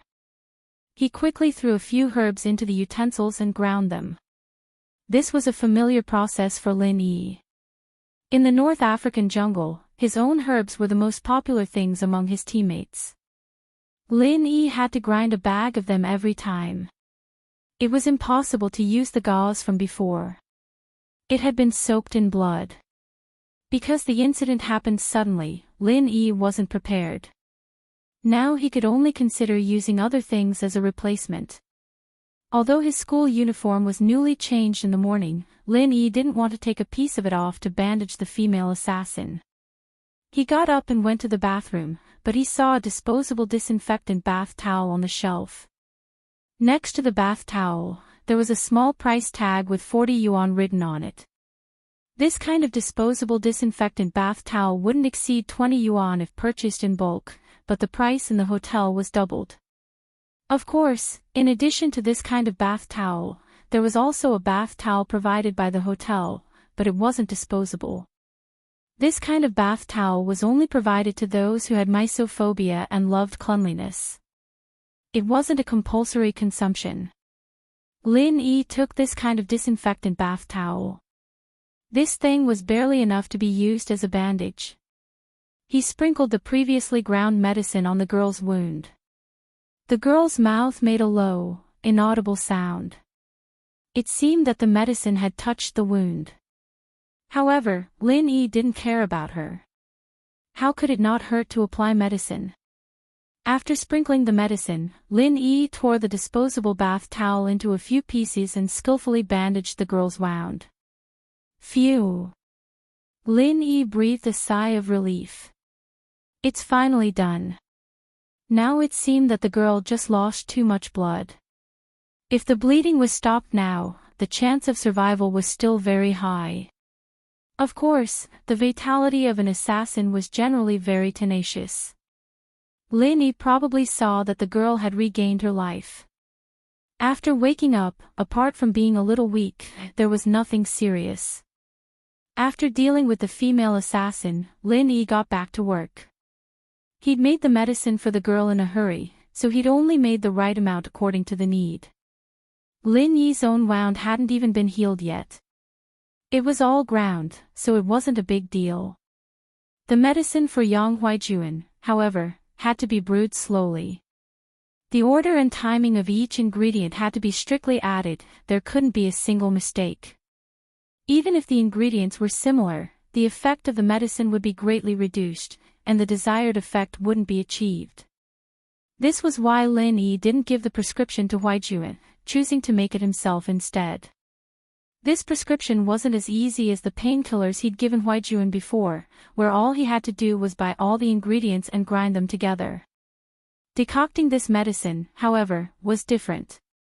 On the other hand, Lin Yi didn't want this recipe to get out. He trusted Huijuan, but he was afraid that Huijuan would accidentally leak it out. This recipe would cause a huge uproar in the Eastern medicine world. Lin Yi found a place to set up the alcohol stove and clay pot, and started brewing the medicine for Huijuan. The hotel had appliances for brewing tea, but it was still better to use fire to brew the medicine. Brewing medicine was a very tiring job, but it was nothing for Lin Yi, who often made straw sandals at home. Lin Yi looked at the time on his phone as he skillfully put each ingredient into the clay pot. After who knew how long, Lin Yi heard a small movement not far behind him. If it weren't for Lin Yi's unusually sensitive hearing, he wouldn't have been able to hear it. Lin Yi didn't turn back, he was at a crucial point in brewing the medicine, and Lin Yi couldn't afford to be distracted. Lin Yi counted the time on his phone as he pinched the ingredients in his hands. Chapter 81. Mr. Dongguilin didn't expect the girl to be grateful to him, but it didn't seem like she was going to let him go. Just as Lin Yi was concentrating on the medicine, a murderous aura came at him from behind, and the jade on his mountain twitched as well, sending a signal of danger. Lin Yi frowned, but Lin Yi didn't want to be distracted at a crucial time like this. Stop it. Chi-Chi was feeling very conflicted. She'd fainted on the way out from the pharmacy due to blood loss, but Lin Yi had pulled off her pants, and the pain had helped her regain some of her senses, clearing her head a little. Her body was still too weak, and she didn't even have the strength to open her eyes before fainting again.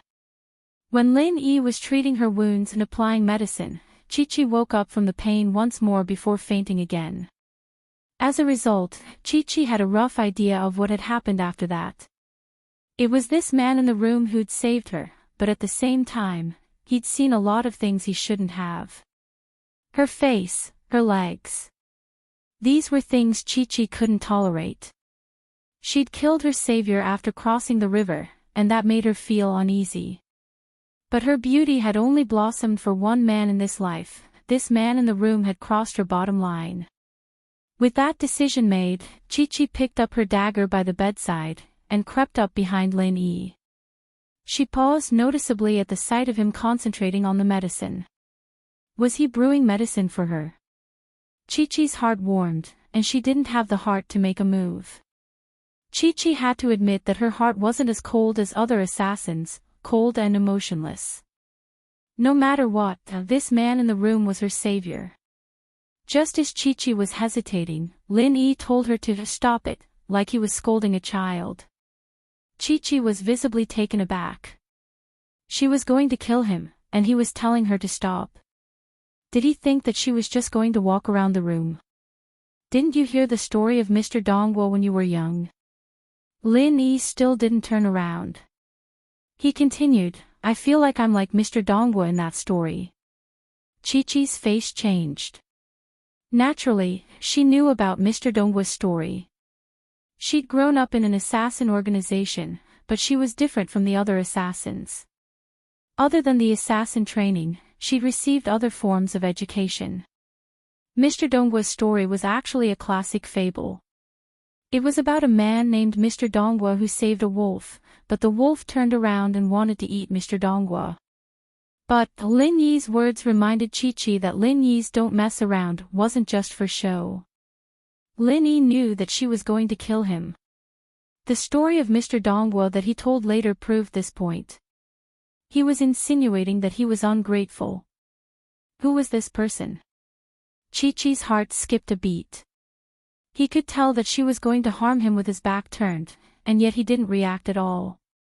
Was he fearless, or, in that case, the purpose of this person's treatment of his injuries was questionable? Chi-Chi felt a chill in her heart, and made up her mind. The dagger in her hand sped up, going for Lin Yi's neck without hesitation. Lin Yi didn't think that this assassin wasn't done yet.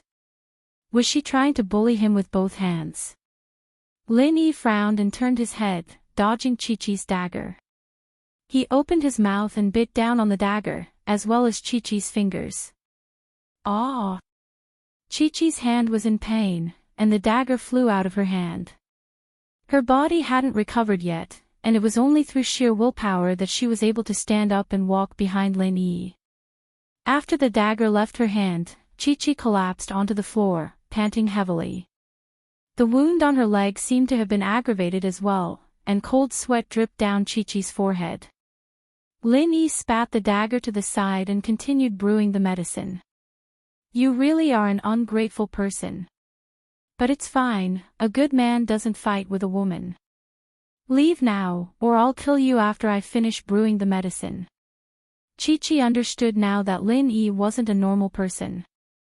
How could a normal person dodge her sneak attack? Could a normal person bite down on a dagger? Chi-Chi, on the other hand, understood from Lin Yi's words, he wasn't making the medicine for her, she was the one who thought too highly of herself. Humph. Chi-Chi's eyes were filled with humiliation and unwillingness. She wasn't an impulsive person, and as an assassin, she couldn't be impulsive either. Impulsive assassins would be killed first, and wouldn't be able to live until now. Since Lin Yi could easily take her dagger away with both his hands occupied, Chi-Chi gave up on the idea of fighting again. She wasn't a match for Lin Yi. Even when she wasn't injured, she couldn't guarantee that she'd be able to handle this man. There wasn't any killing intent on this man, not even a hint, but the feeling she got from him was unfathomable. He was truly unfathomable. In the organization, he would only have this kind of feeling when he was facing his own father. Chi-Chi silently picked up her leather pants from the floor. There was blood inside, but it was already dried. Other than being a little uncomfortable, it didn't affect her appearance. The problem was that there weren't any other clothes in the room. Don't forget to close the door when you leave, Lin Yi said as if he had eyes on the back of his head. Chi-Chi left the room and slammed the door shut.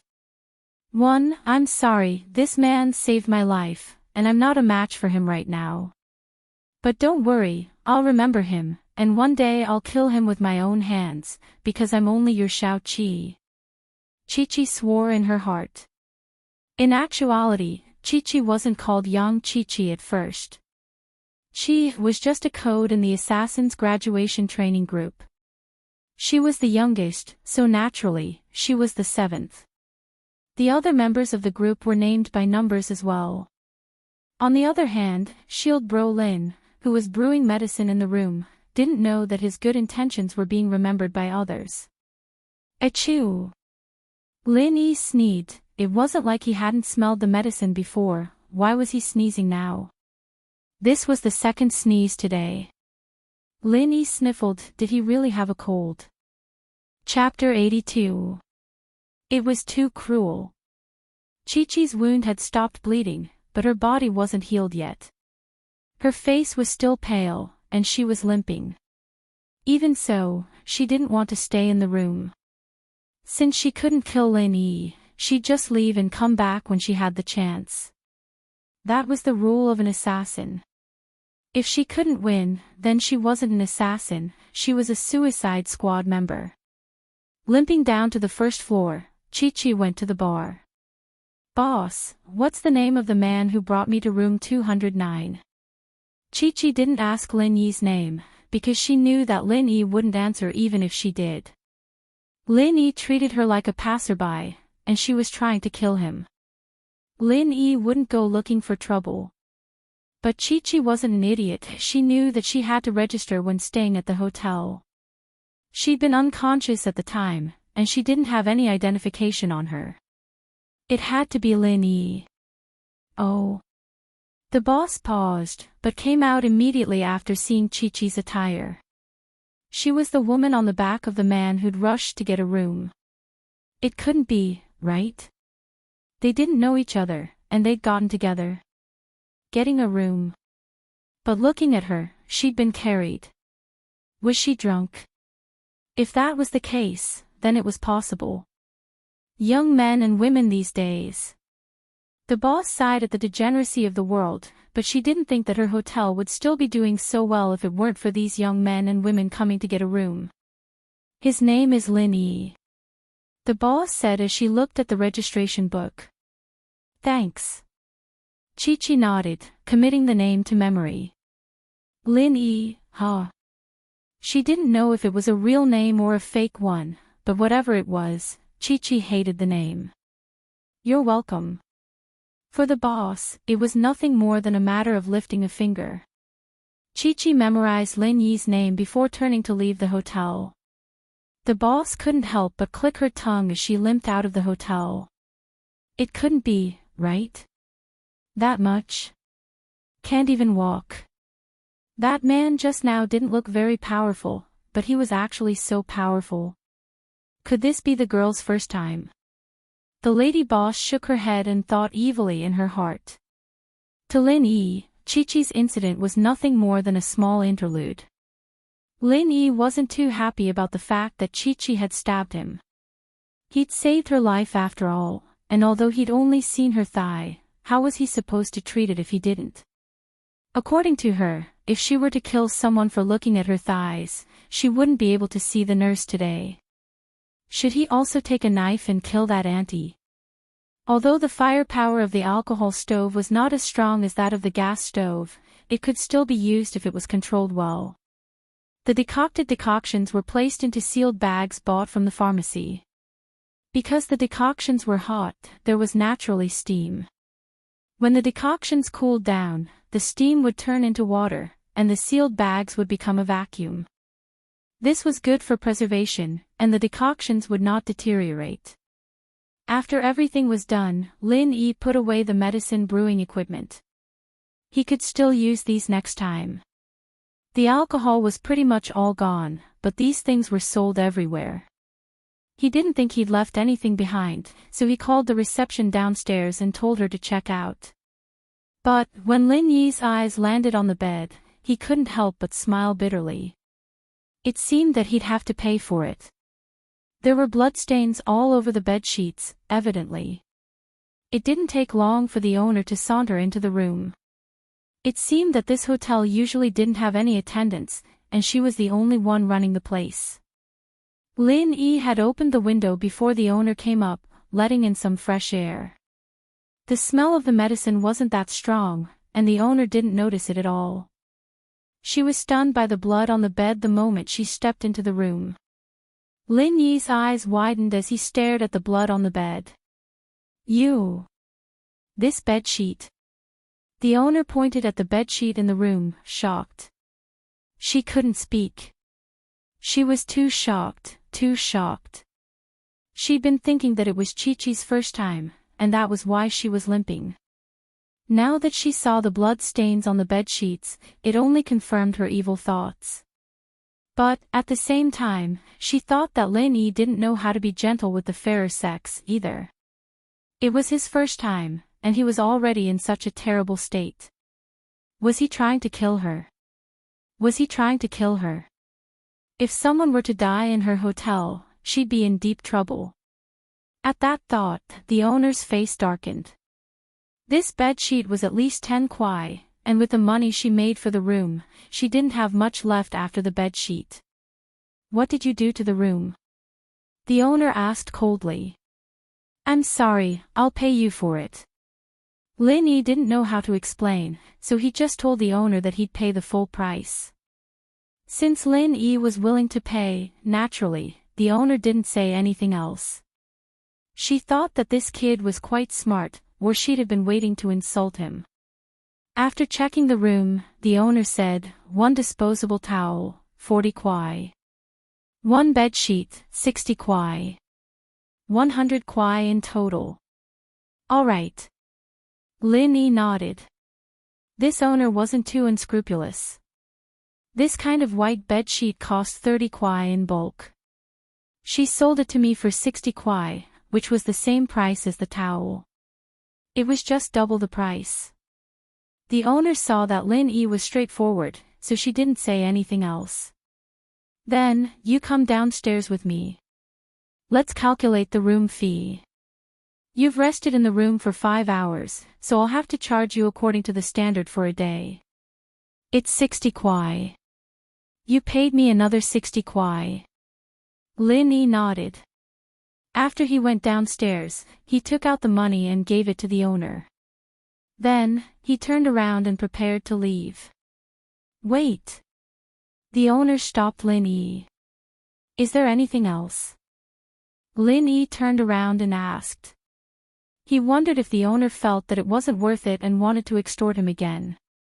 The girl you brought just now asked for your name before she left. I told her. The owner saw that Lin Yi was so straightforward, so she kindly reminded him. Based on her intuition, the two of them definitely wouldn't be a couple, so the owner said a few more words. Ah. Lin Yi smiled bitterly. He didn't want to have any contact with the female assassin anymore, but he didn't expect that the female assassin actually remembered his name when she left. Probably, there would be trouble in the future. After leaving the hotel, Lin Yi looked at the time. It was already 2:00 in the afternoon.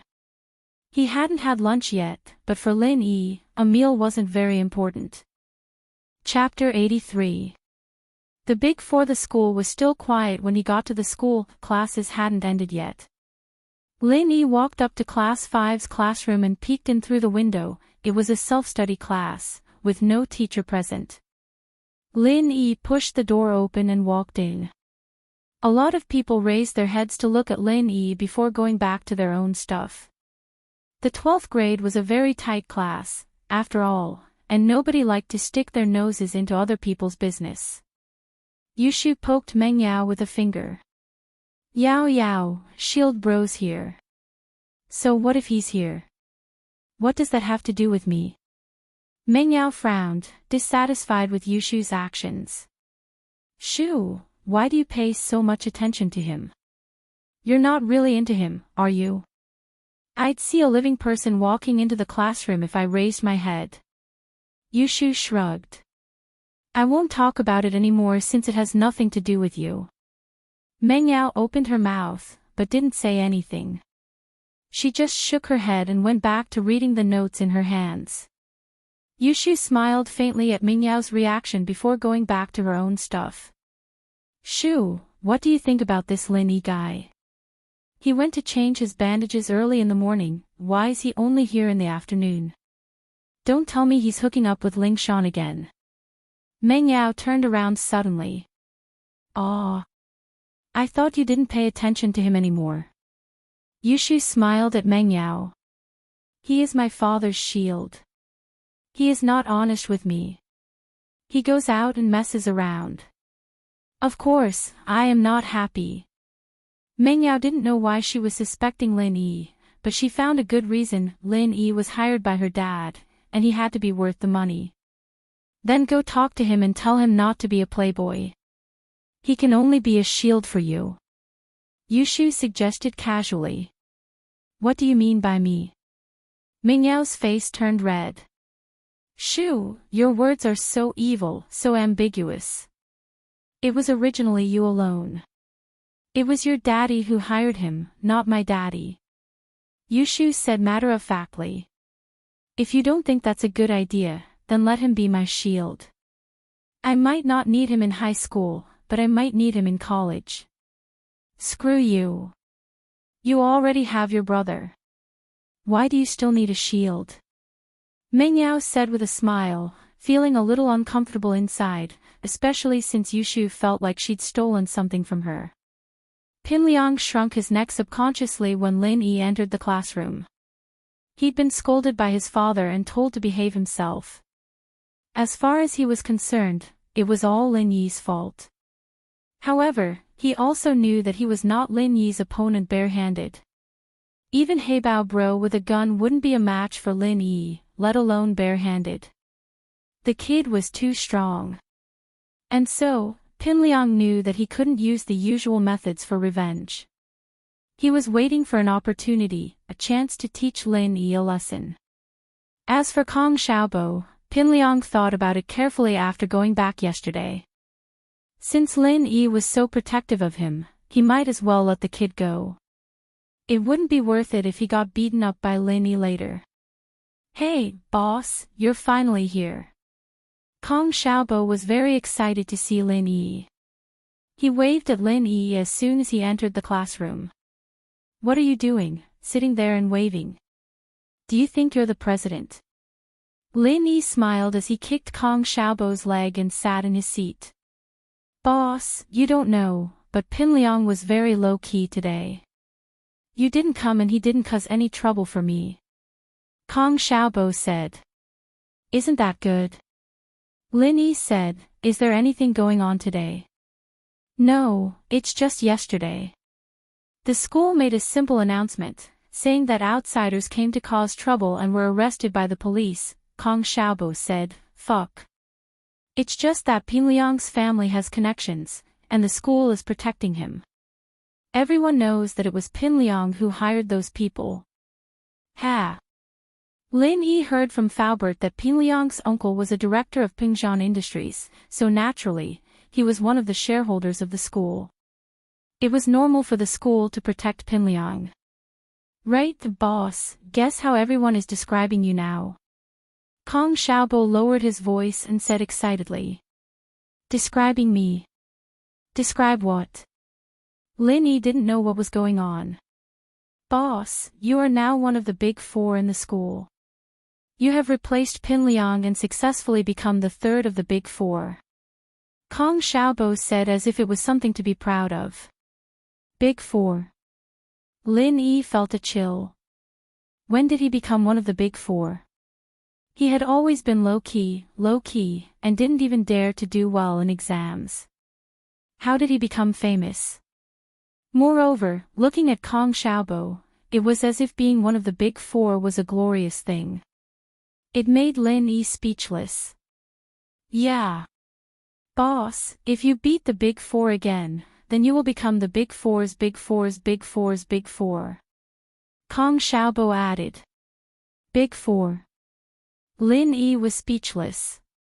The big four's big four's big four's big four's big four. That was even worse than the third. But Lin Yi couldn't do anything about it. After all, the fight with the outsiders yesterday was a fact. Heibao might have come to the school to cause trouble, but other people wouldn't think that way. They would think that he was the kind of student who liked to fight and beat up Pinliang's people. Naturally, he could become one of the big four. The class bell rang, interrupting Lin Yi and Xiaobo's conversation. Lin Yi wasn't too interested in the big four's name, but he couldn't do anything about it since it was Xiaobo's mouth that belonged to Xiaobo. But after thinking about it, Lin Yi felt that this was his image anyways. It would be easier for him to be Mingyao's shield in the future. He just needed to stand there and people would think, who dares mess with me, and I'm a tyrant. The last class on Friday was physical activity class. Physical activity class was a class where students could go outside or stay in the classroom to study. It was the only class of the 12th grade that allowed them to relax every week. Even the students who were working hard would choose to relax during this class. They would take a stroll around the school, or stroll around the music store, snack street, or accessory store in front of the school gate. Chapter 84. You go after them. Lin Yi wasn't worried about Pinliang's actions at all. Pinliang might be a little hard to deal with in school, but he wouldn't do anything out of line. Mingyao had Yushu by her side, and Mingyao's family background wasn't something Pinliang could do as he pleased.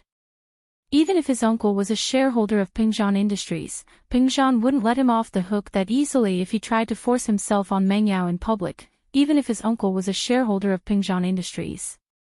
As a result, Lin Yi didn't plan on following Mingyao and Yushu. Even if Lin Yi had wanted to, Mingyao's personality wouldn't have allowed him to tag along. Lin Yi might as well focus on his own things instead. Boss, wanna go eat some barbecue at the food street in front of the school? Kong Xiaobo had a date with Lin Yi last night, so he wanted to grab a drink or two with Lin Yi during physical exercise class. He'd been in high school for 3 years, and he'd lived to the age of 18. He'd only felt like a real man these few days. Sure. Lin Yi said happily.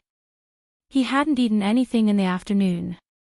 Lin Yi placed the things he brought back from the hotel in his desk, placing a few books on the outside to prevent them from falling out. Only then was he able to leave with peace of mind. Most of the students had already left the classroom by the time the two left. There were only a few nerds left in the classroom.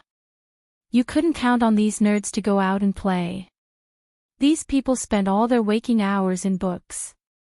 Kong Xiaobo slowed down subconsciously as they passed by 12th grade class 9. Lin Yi was curious about his actions, but Kong Xiaobo tugged at Lin Yi excitedly just as he was about to ask him about it. Tang Yin. Tang Yun. Lin Yi was taken aback. He subconsciously looked forward and saw a girl walking out of grade 12 class 9's classroom not far away. After the girl walked out of the classroom, she also walked towards the staircase. Lin Yi did not see her clearly. By the time Kong Xiaobo called out, it was already too late. Lin Yi only caught a glimpse of the girl's side profile, followed by a ponytail. The girl was wearing a school uniform.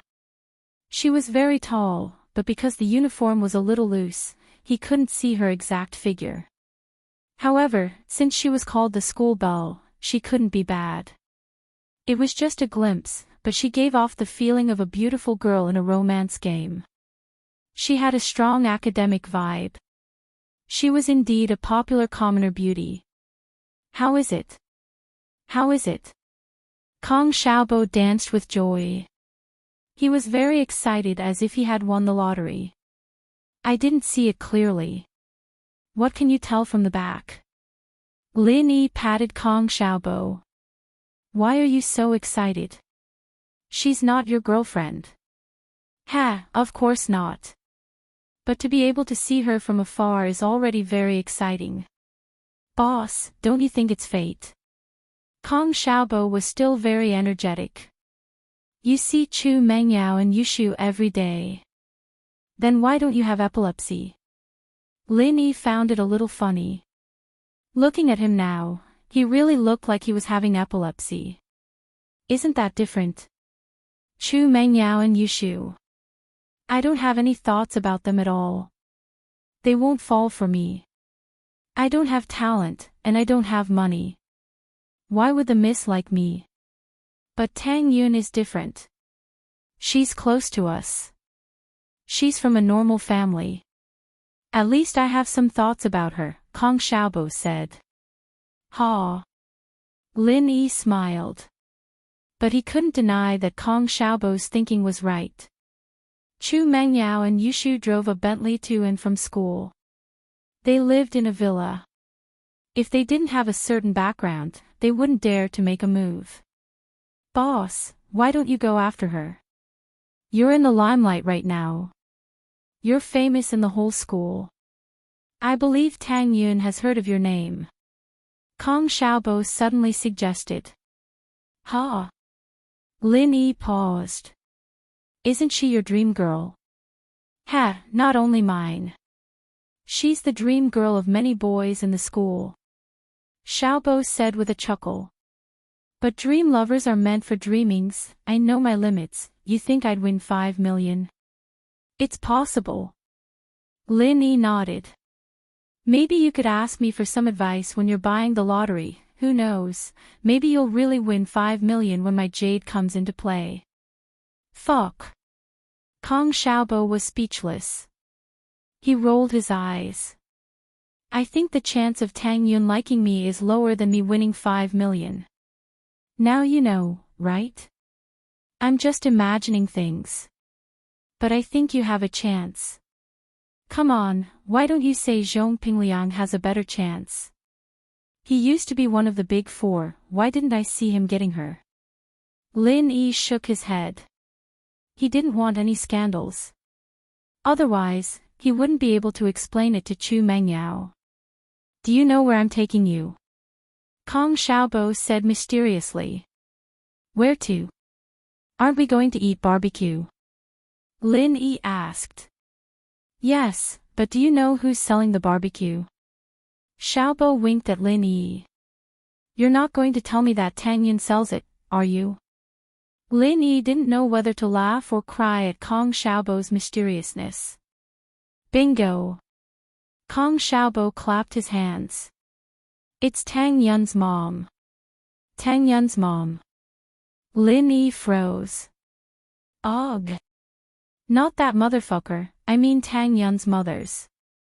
Xiaobo coughed, realizing that his mother's name didn't sound good. It's her mom's barbecue stand. Lin Yi didn't know what to say. Boss, I'm telling you, Tang Yun usually helps her mom with the barbecue stall when she's in class. If we go eat barbecue now, we might be able to see Tang Yun. Kong Xiaobo pulled Lin Yi and quickened his pace. Let's go, we'll follow Tang Yun. Following Kong Xiaobo's actions, Lin Yi felt that his heart had become younger again. It was filled with energy. These few years, he was either assassinating or carrying out dangerous missions. He spent most of his time in a rain of bullets. It was rare for him to relax like this. It was only at this moment that Lin Yi realized that this was what he should be doing at his age, wasn't it? As Kong Xiaobo pulled him to follow the school beauty, Lin Yi felt a sense of excitement in his heart. Following the school beauty was something many boys of his age did. Chapter 85. Established facts. If even Kong Xiaobo knew about it, so Ruoming naturally knew about it as well. After the third period, he brought a group of men to the food street outside of the school. He ordered some skewers and beer and waited for Tang Yun's mother's barbecue stall. Tang Yun's mother, naturally, knew about Zhou Ruoming. She knew that he was the bully of the school, but he didn't usually come to her stall. She didn't know what was up with him today, bringing so many people with him. Mrs. Tang was still a bit afraid of Zhou Ruoming. There used to be a seafood stall on the food street that got a stomachache from Zhou Ruoming, and the next day, Zhou Ruoming and his men smashed up the stall. Not only that, but the stall owner was beaten black and blue, and couldn't come back for a couple of days. The other vendors on the food street were naturally wary of Rollercoasters' tyranny. They all tried to find out who he was, and found out that he was one of the big four. From then on, Rollercoasters' stall was as careful as they could be, afraid that something would go wrong. They'd even give a small discount when they calculated the bill, afraid that Rollercoasters wouldn't be happy about it. Mrs. Tang wasn't the only one selling barbecue on the food street. Rollercoasters and the others used to eat at a barbecue stall at the front of the street, to which Mrs. Tang secretly rejoiced. A small business like this didn't make much money, and if something went wrong, she'd have to pay for it. "Young bros, please enjoy your meal." "Ah." Mrs. Tang carefully placed the chicken wings on Rollercoasters' table, but the more careful she was, the more mistakes she made. Mrs. Tang's hand shook when she put the chicken wings down, and the seasoning on the chicken wings fell onto the leg of a fat guy next to Rollercoasters, leaving a greasy stain. Sorry. Mrs. Tang was at a loss as to what to do. She was terrified of these young masters, afraid that they'd get up and smash the stall if they didn't like what they were doing. "How about I help you wipe it? I can help you wash it too." Ever since Mrs. Tang had been laid off, she had been relying on the barbecue stand to support the family. Her lover had been bedridden due to a leg injury, but the compensation from the factory had never been paid. She had tried a few times, but the factory's leaders had rudely kicked her out. Mrs. Tang was a typical housewife who lived at the bottom of society. She was humble and weak, but she had no choice but to rely on her own two hands to support the family. She earned money to pay for her daughter's education and her lover's medical bills. "Ha, it's nothing." The fierce-faced fat man wasn't angry at all. He casually pulled the seasoning off his pants and said nonchalantly, "How would I dare to trouble Auntie to wash my pants? Ming-Ji will kill me. You'll be my elder in the future. You brat." Rollercoasters poked the fat man's head. "You're already sucking up." "Ha ha ha." The fat man laughed, and the other students who came with Rollercoasters also laughed without restraint. Mrs. Tang looked at the fat man in front of her helplessly. She didn't know what he was talking about, nor did she know what these people were laughing about. The only thing she understood was that the fat man didn't seem to want to hold her responsible. Mrs. Tang let out a sigh of relief and said carefully, "Then I'll pay for this meal." "How can I do that? Do you think our Ming-Ji is someone who doesn't pay for his meals?" The fat man waved his hand. "Even if I don't pay for other people's meals, I still have to pay for yours. Plus, we're all family now, we can't be short of money." Rollercoasters heard the fat man's words and smiled proudly. This fat man was quite eye-catching. It seemed like he wasn't being nice to him for nothing. Mrs. Tang was getting more and more confused. She didn't know what the fat man was talking about. What did he mean by, "family doesn't lack money"? What did he mean? At that moment, Tang Yun walked over from afar. The fat man didn't care about pleasing Mrs. Tang anymore. He suddenly stood up and shook his fat body, waving his hands and whistling. Rollercoasters' lackeys also whistled and winked at Tang Yun. "Sister-in-law is here, sister-in-law is here," the fat man shouted. Tang Yun's face paled when she saw Rollercoasters and his lackeys, as well as the fatty's nonsense. She didn't think that Rollercoasters would be able to find his way here, not to mention spouting nonsense in front of her mother. When Rollercoasters wrote a love letter to Tang Yun rejected him mercilessly. However, Rollercoasters didn't seem to care at all. He kept pestering Tang Yun with a cheeky face until the bell rang. Tang Yun ran back to the classroom as if she was escaping. There were no movements for the past 2 days. Tang Yun thought that Rollercoasters had given up after being rejected. She didn't expect him to do something like this. How sad would her mother be if she thought that she was dating at school? Tang Yun stopped and didn't dare to move forward. Rollercoasters' passionate gaze made Tang Yun lower her head in fear. She blushed, embarrassed. Boss, Zhou Ruoming's group is in front of us. Kong Xiaobo and Lin Yi followed behind Tang Yun. They saw Zhou Ruoming and his lackeys teasing Tang Yun. Kong Xiaobo was furious. This guy is bullying Tang Yun. Oh. So his name is Zhou Ruoming. Lin Yi paused.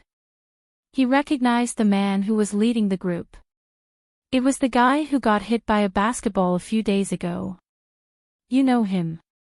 Kong Xiaobo heard Lin Yi's words and paused. He is one of the 4 big bullies. I was talking about him before. If you let him go, you are a bully. Lin Yi shook his head and smiled bitterly. It seemed like he had done it a few days ago. I heard that Zhou Ruoming was rejected by Tang Yun. I didn't think that he would use such a despicable method. He made it a fact in front of Tang Yun's mother. Kong Xiaobo heard what the fatty was shouting and clenched his fist. Lin Yi, on the other hand, didn't think much of it. This Zhou Ruoming was a jerk, but he hadn't done anything to Lin Yi. There was no conflict of interest between them, and Lin Yi couldn't be bothered to get involved. Sister-in-law, sit down. Ming Bro has ordered the dishes. You are the only one left. The fatty winked at Tang Yun. He wanted to squeeze his eyeballs out. Chapter 86. Chapter 86, Thirds Men Misses. Tang didn't understand what they were talking about before, but when she saw Tang Yun and heard how they called Tang Yun, Mrs. Tang immediately understood what was going on. Mrs. Tang's heart sank. Was her daughter really in love? But looking at her daughter's pale face, she didn't know if it was because she was afraid that she'd find out, or if it was because Zhou Ruoming was forcing her to be his girlfriend. But no matter what, other than sadness, Mrs. Tang couldn't think of anything else. A young master like Zhou Ruoming wasn't someone she could mess with, and she knew that her words wouldn't change anything. Mrs. Tang had seen too much of the fickleness of human nature over the years. She knew how little she could do by herself. Take the electronics factory where her lover used to work, for example. A machine had damaged his sciatic nerves, and he was now paralyzed in bed. He couldn't take care of himself, and yet he didn't get a single cent of compensation from the factory. He was the boss of a small electronics factory, and because of his social connections, Mrs. Tang couldn't even call for help. The contract had been tampered with, and there wasn't even a place for her to sue. Just because she went to the factory to ask for medical fees, the boss threatened to cause trouble for her family. He said that he'd find someone to harm her daughter and burn down their house. Mrs. Tang had no choice but to give up. She was the weak one, after all. The entire family's livelihood fell on Mrs. Tang's shoulders. Fortunately, her daughter was a good student. Last semester, she got first place in the school year. Not only was her tuition free, but she also received a scholarship. This made life a little easier for the family. Mrs. Tang froze when she heard that her daughter had a boyfriend. She was angry at her daughter, but at the same time, she wondered if Zhou Ruoming was the one who forced her daughter into this relationship. But it would be fine if he really liked Tang Yin, since Zhou Ruoming's family background wasn't bad. Her daughter wouldn't lose anything if she was with him. She was just worried that he was just messing around with her, and that he'd dump her once he got bored. Mrs. Tang didn't know what the rich young masters' lives were like, but she'd heard about it from others. Tang Yin blushed. She wanted to argue, but Zhou Ruoming's reputation and all the rumors in the school made her a little timid. Rumor had it that Zhou Ruoming had once secretly dragged a girl to the outdoor toilet and raped her. After that incident, he paid the girl a sum of money and helped her transfer to another school. Although it was only hearsay, it was true that the girl had transferred to another school. It was just that the girl's family had benefited from this matter, so they naturally wouldn't make a fuss about it. Tang Yin was afraid that if she really pissed off Zhou Ruoming, he'd do anything. Although she wouldn't be like that girl who would remain silent after receiving the money and demand an explanation, but what was the use of an explanation? Tang Yin lowered her head in silence, tears welling up in her eyes. She hated her mother for not chasing Heartwarming away. However, on second thought, her mother was also in a vulnerable position. She might even be more helpless. What's so good about being the campus belle? Why was he so unlucky? She'd always kept a low profile, never putting on makeup, and never wearing anything other than her school uniform. Yet, she still attracted attention. Mengyao and Yushu were also the campus belle, but would Heartwarming dare to do this to them? That bunch of trash. Kong Xiaobo had been acting like a real man these 2 days. He couldn't hold it in anymore after seeing Tang Yin getting bullied by Heartwarming. He clenched his fists and charged over. Lin Yi didn't think that Kong Xiaobo would stick his nose into this. He didn't know that even a timid boy like Kong Xiaobo would explode for the goddess of his heart. This day. What a troublesome day. Lin Yi wanted to keep a low profile for a few days, but now he couldn't. Xiaobo was already there, how could he just let it go? Was he supposed to watch Heartwarming beat up Kong Xiaobo? Heartwarming. Are you still a man? You can't win Tang Yin's heart, so you resort to such despicable methods to force me to submit. Kong Xiaobo charged over and stood in front of Tang Yin. Heartwarming was waiting for Tang Yin to make a decision. This was the effect he wanted. He wanted to force Tang Yin to make a choice. He came here to make a gesture, and that was a threat. Since he stood in front of Mrs. Tang's barbecue stall, he was telling Tang Yin that if she didn't agree today, neither she nor her mother would stop. Her mother's barbecue stall wouldn't be able to run anymore. And so, Heartwarming was 50% sure that Tang Yin would say yes, even if she had no choice but to be his girlfriend. Tang Yin kept her head down and didn't say a word because she was worried about her safety, but she was also worried about her mother's barbecue stall. She knew that if she turned against Heartwarming today, her mother's barbecue stall wouldn't be able to sell anymore. If Heartwarming and his followers came to cause trouble every day, her family's livelihood would be cut off. Just when Tang Yin was at a loss of what to do, Kong Xiaobo suddenly charged over. Not only did Heartwarming freeze, but Tang Yin also froze. Who was this person? She didn't know him. Who the fuck are you? Heartwarming saw that Tang Yin was about to be forced to make a choice, but someone suddenly appeared out of nowhere. He was furious and pointed at Kong Xiaobo, his voice darkening. I. Kong Xiaobo looked at Heartwarming's fierce eyes and lost his courage. He was just going to explode for a moment, and it would be over after that. He wasn't as strong as Lin Yi, and in terms of fighting, he wasn't Heartwarming's opponent. He was discouraged by Heartwarming's question, but he knew that he couldn't back down now. Boss was still behind him, and if he got beaten up, how could he not help? He straightened his neck and said, I am the third of the Big Four's underling. Big Four's third underling. Heartwarming froze, confused by Kong Xiaobo's words. What nonsense are you talking about? You're Zhong Pingliang's underling. You fucking beat Zhong Pingliang up, and you still won't behave. How dare you butt into my business? Fuck off, your boss doesn't even dare to butt into Ming Bro's business, who the fuck are you? Fatty pushed Kong Xiaobo hard, go home and tell your boss that I'll fuck his mother.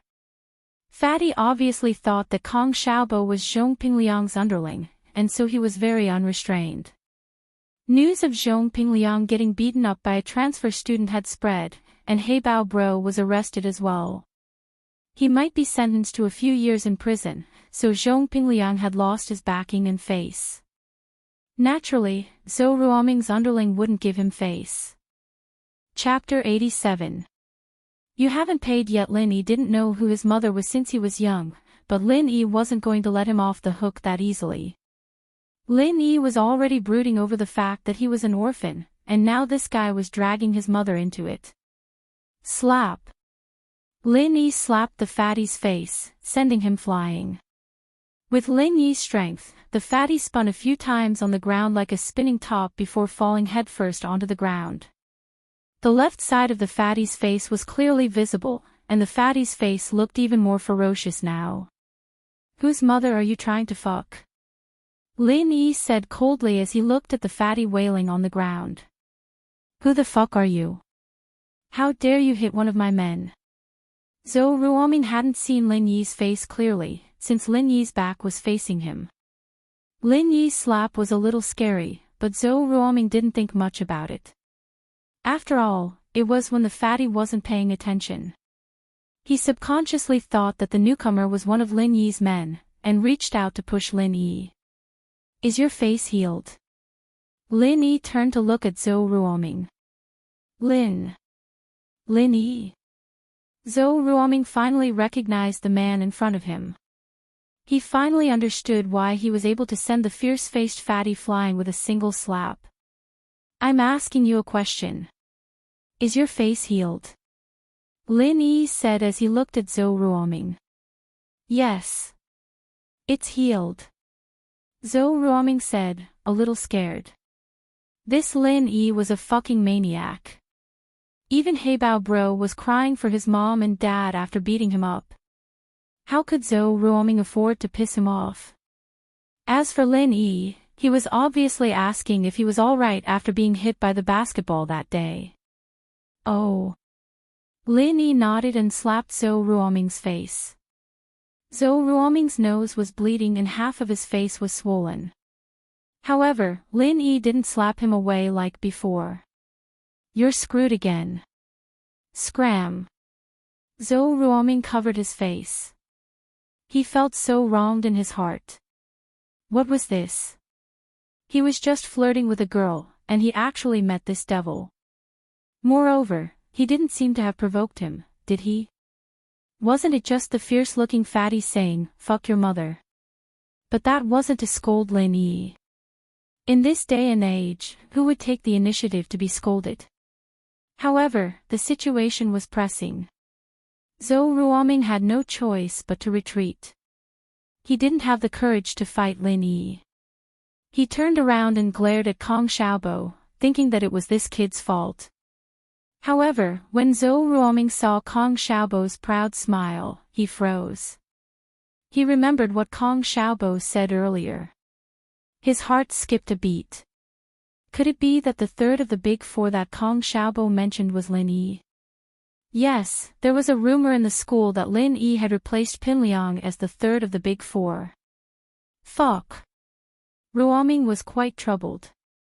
Couldn't you at least explain it to him? If you said that you were Lin Yi's subordinate, why would I argue with you? I'll just turn around and leave. However, that was what Zhou Ruoming was thinking. If Kong Xiaobo had said that he was Lin Yi's subordinate, Zhou Ruoming might not have believed him. Let's go. Zhou Ruoming called for someone to help Fatty up and left Mrs. Tang's barbecue stand with his tail between his legs. The vendors around Mrs. Tang's barbecue stand looked at Lin Yi in shock. They didn't know who he was. However, they knew who Zhou Ruoming was. They saw Lin Yi hit Zhou Ruoming, but Zhou Ruoming didn't even dare let out a fart. They looked at Lin Yi with respect. This was a character that was stronger than Zhou Ruoming. Tang Yun, are you okay? Kong Xiaobo was close to the goddess of his heart for the first time. Although he knew that it was impossible for him and Tang Yun to be together, it was good to be able to talk to her. Now that there was a chance, Kong Xiaobo didn't want to let it go. However, because of his nervousness, Kong Xiaobo was stuttering when he spoke. Tang Yun frowned slightly. She had heard about the new Big Four's third brother, Lin Yi. She saw that the boy from before was Lin Yi, and that this Kong Xiaobo was his subordinate. She was naturally on guard. News of Lin Yi's exploits had spread. He taught Pinliang a lesson as soon as he'd transferred, and now he'd slapped Zhou Ruoming in the face. Tang Yin was a little afraid of him now, thinking that he might be up to no good, that he'd slapped Zhou Ruoming to get on her good side. As for Kong Xiaobo, Tang Yin already saw him as Lin Yi's lackey. she didn't have a good impression of him. She heard his question and replied faintly, "I'm fine." She then quickly ran to Mrs. Tang's side. "Mom." "Ah." Mrs. Tang understood that Zhou Ruoming was bothering her daughter. She was happy, but also afraid of Zhou Ruoming's revenge. However, seeing that Lin Yi was able to deal with Zhou Ruoming made her heart flutter. Whether it was looks or temperament, Lin Yi was much better than Zhou Ruoming. It wouldn't be bad if he became her daughter's boyfriend. At least she wouldn't have to worry about Zhou Ruoming. However, Mrs. Tang was just thinking about it. She didn't want her daughter to be wronged. Xiaobo could tell that Tang Yin didn't like talking to him, and he was a little discouraged. But he understood the difference between them, and it was basically impossible for them to get together. He didn't think too much about it. "Auntie, 20 mutton skewers, 2 lamb chops, 2 chicken neck skewers, 2 tofu rolls, and 2 bottles of beer." Kong Xiaobo quickly adjusted his position and became happy again. Although he didn't get Tang Yun's favor, at least he could hold his head high in front of Zhou Ruoming. "What are you guys so arrogant for? In front of my boss, aren't you guys just getting slapped in the face?" "Okay." Mrs. Tang nodded. These two were even stronger than Zhou Ruoming, after all. She had to take care of them. "Zhou Ruoming, wait." Lin Yi suddenly called out to Zhou Ruoming. Zhou Ruoming was startled by Lin Yi's voice. He didn't know what Lin Yi wanted. Didn't he tell him to leave? Why did he call him back? Although he didn't want to go back, he had to go back. He could run, but he couldn't run away. If Lin Yi came looking for trouble, he wouldn't be able to handle it. Lin Yi, is there anything else?" Zhou Ruoming turned around with a bitter face. "You haven't paid yet," Lin Yi said faintly. In fact, Lin Yi felt that Mrs. Tang was pitiful. It wasn't easy for her to support the barbecue stall alone. He wanted to help if he could. Chapter 88. "Let you pretend, here's 100 kuai, keep the change." Zhou Ruoming took out 100 kuai note and slapped it in front of Mrs. Tang. He didn't want to stay another minute. Lin Yi was watching him, and it made him feel uncomfortable. "That won't do," Mrs. Tang said, looking for change. Ruoming waved his hand with a bitter smile before turning around and leaving without a second glance back. Mrs. Tang had thought that Zhou Ruoming wouldn't be able to get the money back for the meal.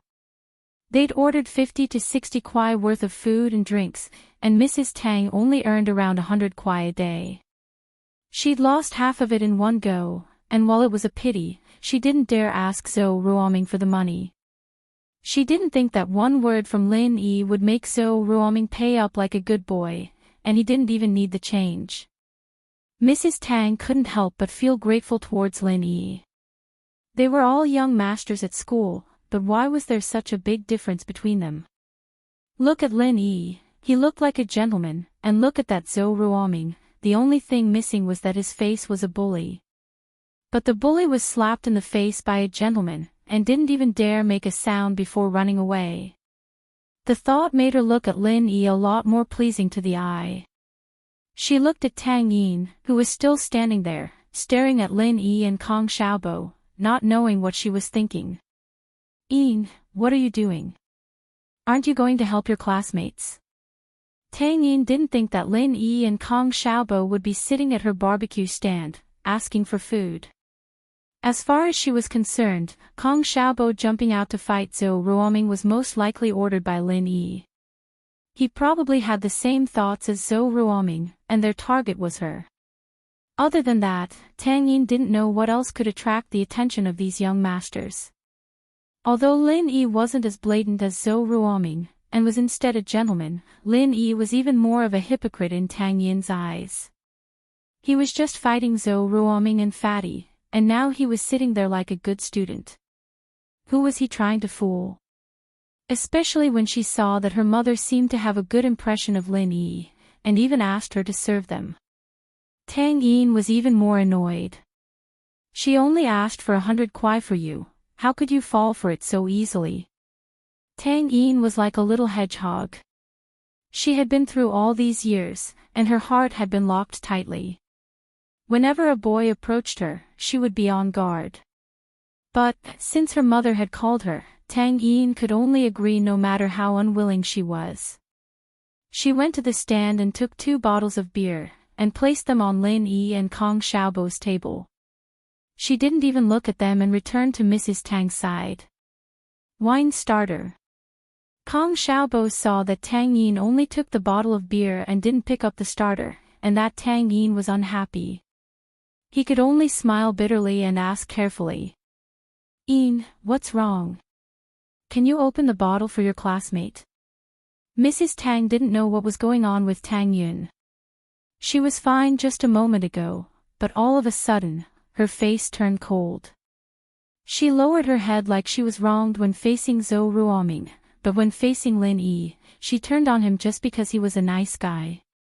If Tang Yi knew what her mother was thinking, she would explode in anger. He was polite and polite. Just now, he had sent the fierce-faced fatty flying with a slap. Was that considered gentlemanly? It's fine. Lin Yi smiled. He didn't know what he did to piss off this pretty girl. Lin Yi could see that Tang Yin's attitude wasn't good, but he didn't mind it. He just thought that she was acting like a little girl. With that, Lin Yi picked up the bottle and flicked the cap with his thumb, and the bottle was opened. Xiaobo's bottle followed the same pattern. Only your classmate is easy to talk to. If it was the previous Zhou Ruoming, he would have destroyed the stall. Mrs. Tang looked at her daughter helplessly. You don't want me to do business anymore? Go back to school, I don't need you here anymore. Tang Yin felt wronged after being scolded by her mother. What did she mean by my classmate is easy to talk to? How could he be easy to talk to? How could the Big Four be easy to talk to? Look at how polite he is, don't you know that he's just putting on an act? Is he trying to chase after your daughter?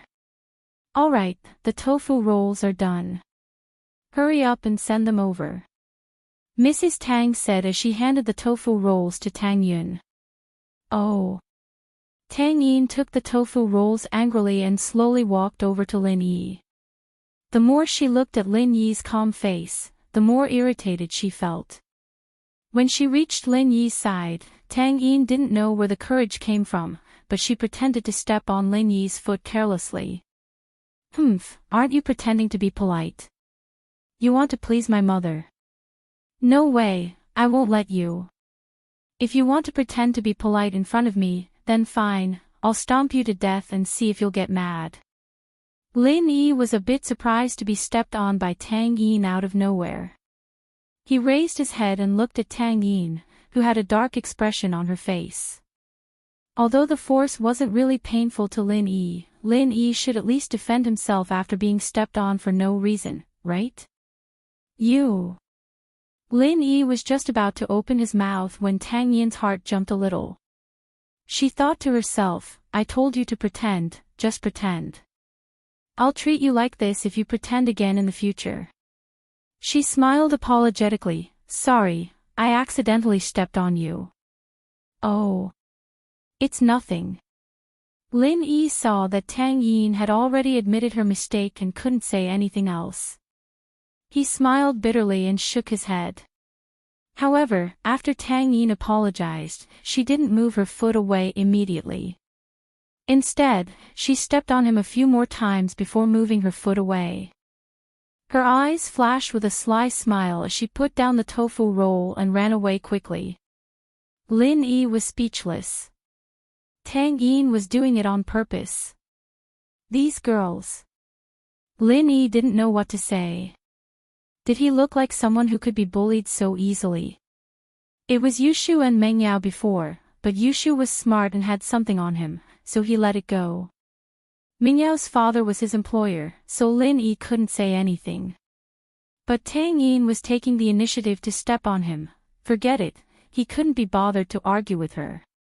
If this got out, he'd be a laughing stock.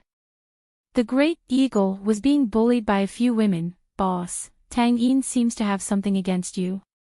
Did you piss her off? Kong Xiaobo also noticed that something was wrong. Tang Yin seemed to be targeting Lin Yi. How would I know? This is the first time I've seen her. Lin Yi shook his head. Chapter 89. What the hell? She's not the prettiest I've ever seen, but she's definitely one of the best. How could I not have an impression of her?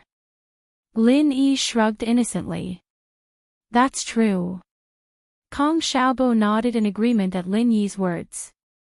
Tang Yun's beauty was the kind that people wouldn't easily forget. Otherwise, there wouldn't be so many boys who were mesmerized by Tang Yun's beauty after just one look. Whatever, let's eat. I'm hungry. Lin Yi grabbed a tofu roll and stuffed it into his mouth. Not bad, it's pretty good. Ha, of course. Whose mom did this? Kong Xiaobo chuckled in satisfaction at Lin Yi's praise. Lin Yi looked at Kong Xiaobo, not knowing what to say. You sound like I'm your mom. Ahem. Kong Xiaobo coughed awkwardly. Let's eat. Here, boss, a toast to you. Kong Xiaobo raised his beer. Lin Yi smiled and raised his beer as well, clinking it with Kong Xiaobo's.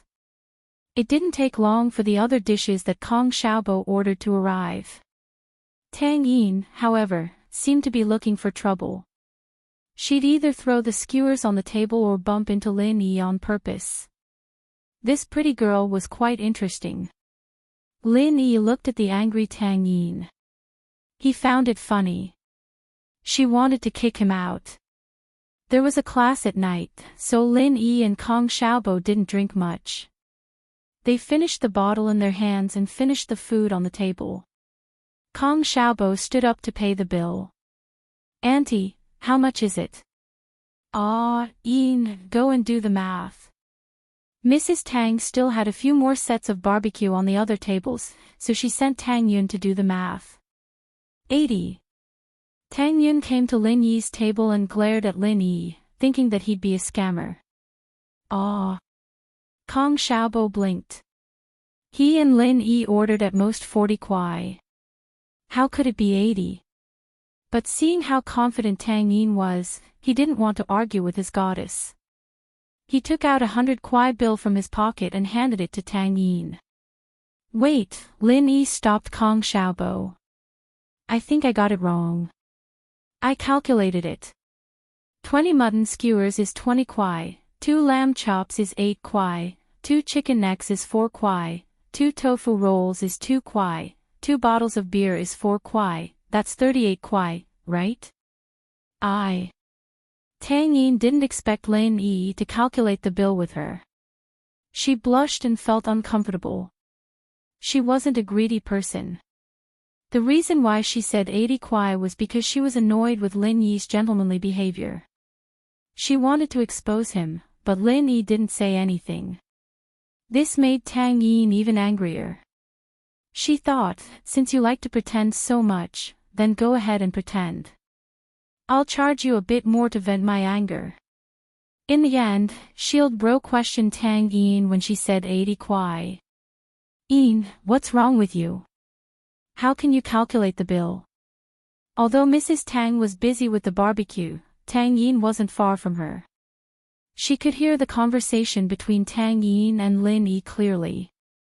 She was angry when she saw her daughter giving a random price to the customer. She scolded her daughter with a stern face. Tang Yin was already angry because of Lin Yi. Now that she was scolded by her mother, she couldn't hold it anymore. She pursed her lips and raised her head to look at Lin Yi. Her eyes were spitting fire. She wanted to burn Lin Yi to death.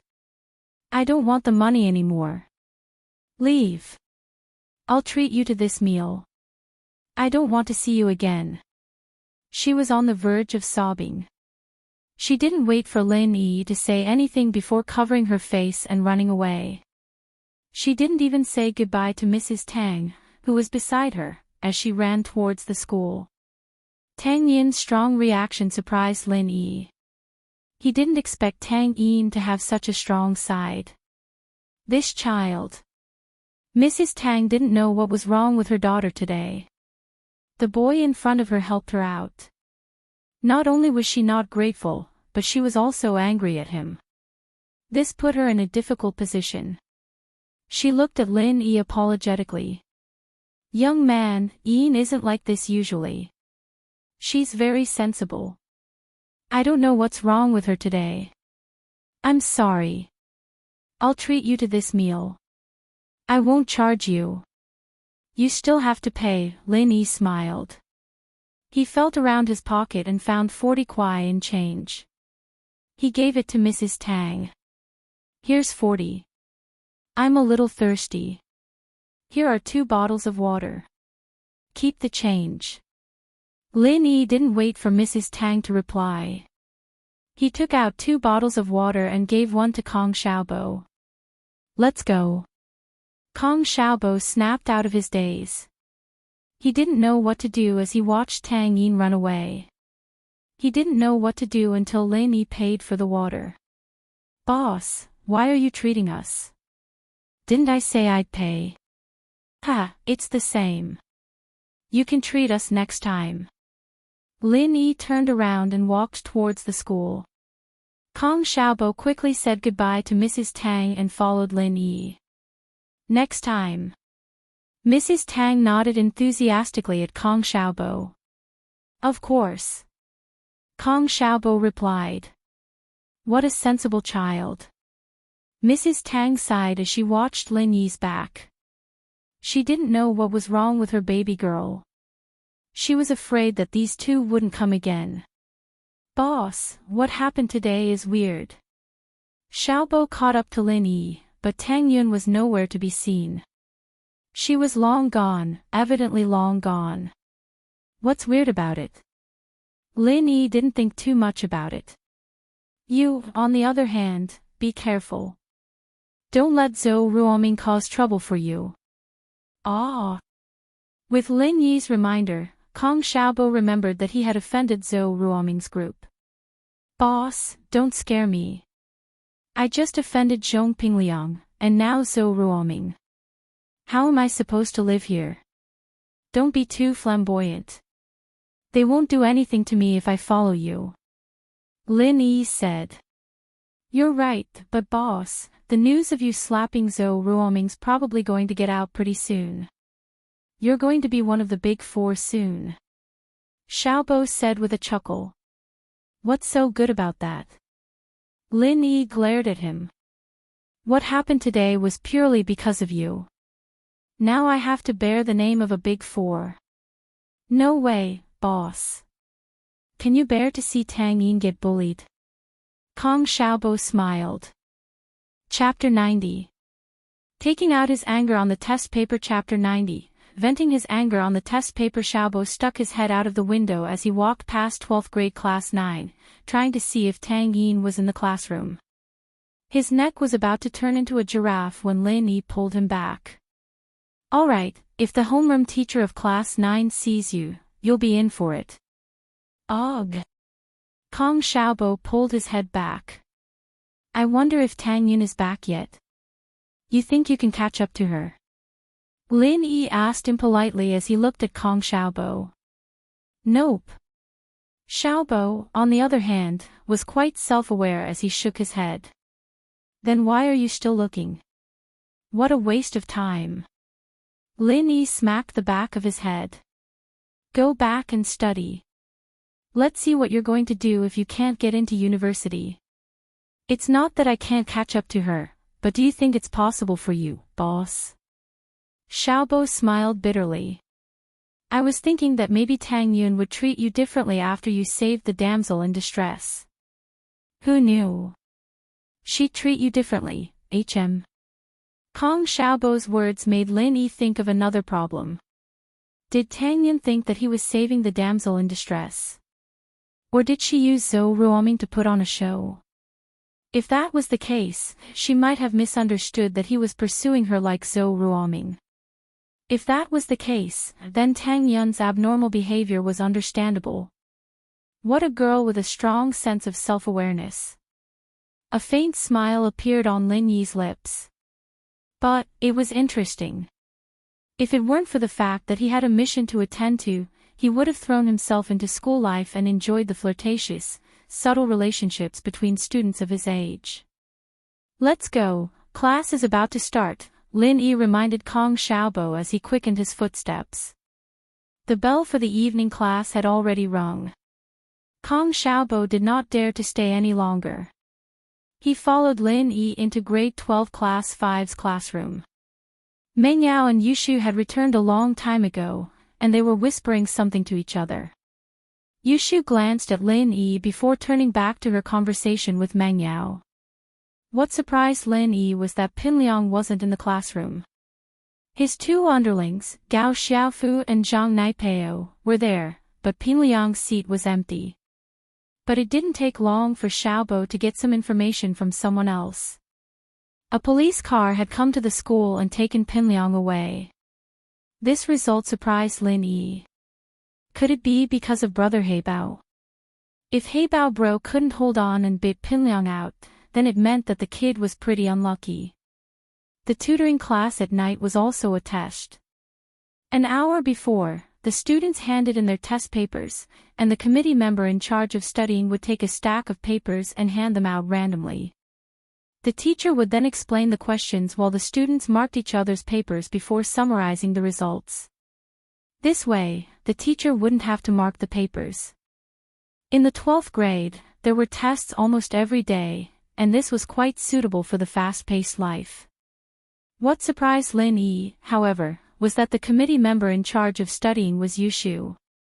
He hadn't expected this girl to be in charge of the class. After the exam, Yushu handed out a stack of test papers as she walked up to Lin Yi. She didn't even look at Lin Yi as she tossed him a test paper with a straight face, and went off to hand out the others. Yushu smiled evilly as she turned around, but quickly put it away. Meng Yao. Lin Yi was speechless as he looked at the name on the test paper. How could there be such a coincidence? Lin Yi was 100% sure that Yushu had done it on purpose. Most of the boys in the class dreamed of marking Meng Yao's or Yushu's papers one day. It was just a paper, but the fact that it was something they'd worked on meant that there'd still be traces of the two of them left on it. Doing it this way would be a way to get closer to them and satisfy their fantasies.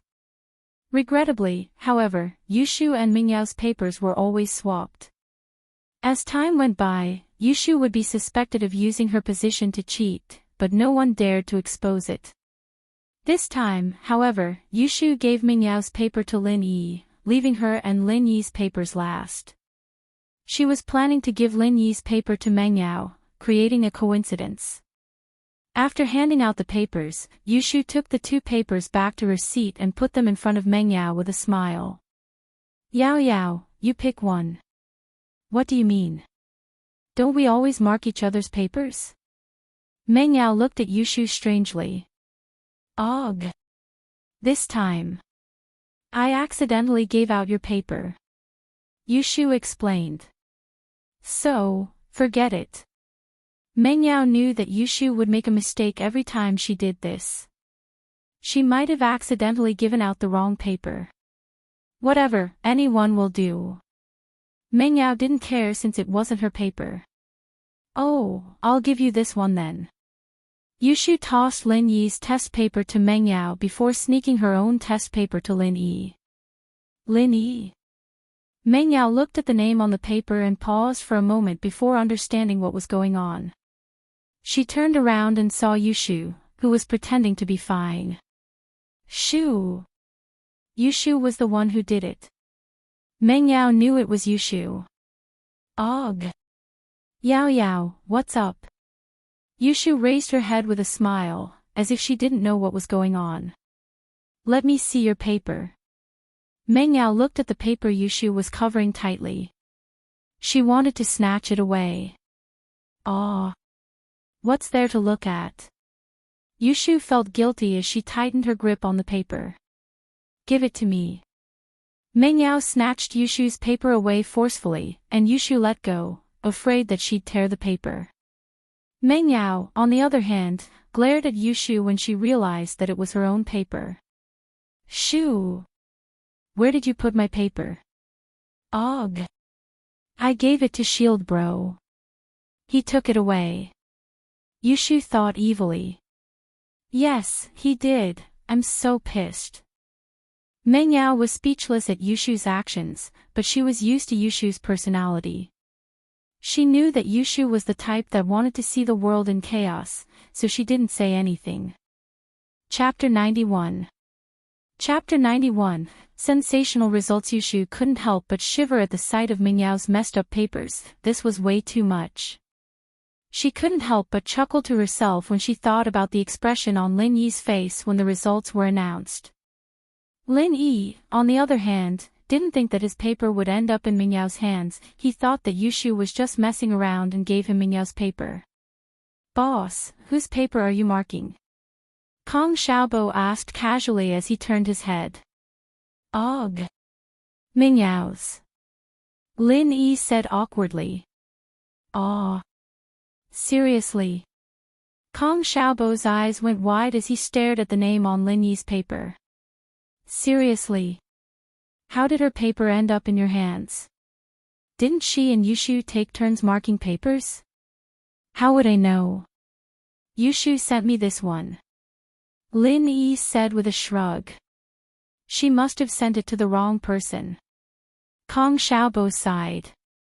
Boss, you're really lucky. Meng Yao's paper is one of the things that all the boys in the class want to get close to, but you got it. Lin Yi smiled, not explaining. There really wasn't a way to explain this. He couldn't just tell Xiaobo that Yushu did it on purpose, could he? Kong Xiaobo would definitely ask why Yushu did it on purpose, and his relationship with Meng Yao would be exposed as well. As for Meng Yao's test paper, Lin Yi was very serious about it. Meng Yao was always fierce to him, but Lin Yi knew that most of the time she didn't mean what she said. Especially that night when Yushu invited him to dinner with her, Lin Yi could tell that Meng Yao was a good person at heart. She was just a little spoiled, that's all. Meng Yao's grades weren't bad, but it was inevitable that there would be mistakes on the papers. Lin Yi would write down her mistakes on the back of the paper as he marked them, writing down the correct way to solve them, even more detailed than what the teacher had taught him. What surprised Lin Yi was that Meng Yao had solved the last extra question, and it was the exact same way the teacher had taught her. It seemed that the girl was quite hard-working. However, Lin Yi knew another way to solve the extra question. He didn't know if the teacher hadn't noticed, or if the teacher thought that the basic solution was enough for this extra question, but Lin Yi didn't tell them the shortcut solution. Of course, none of the students objected to it. This extra question was difficult, and it was beyond the scope of the syllabus.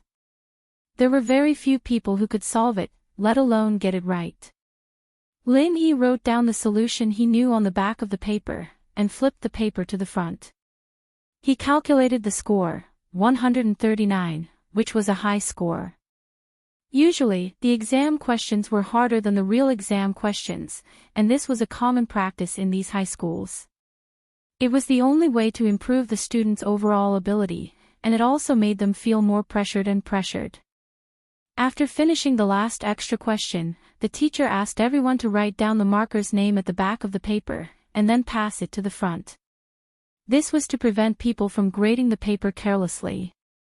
Meng Yao gave Lin Yi a 0, and signed her name at the end of the paper.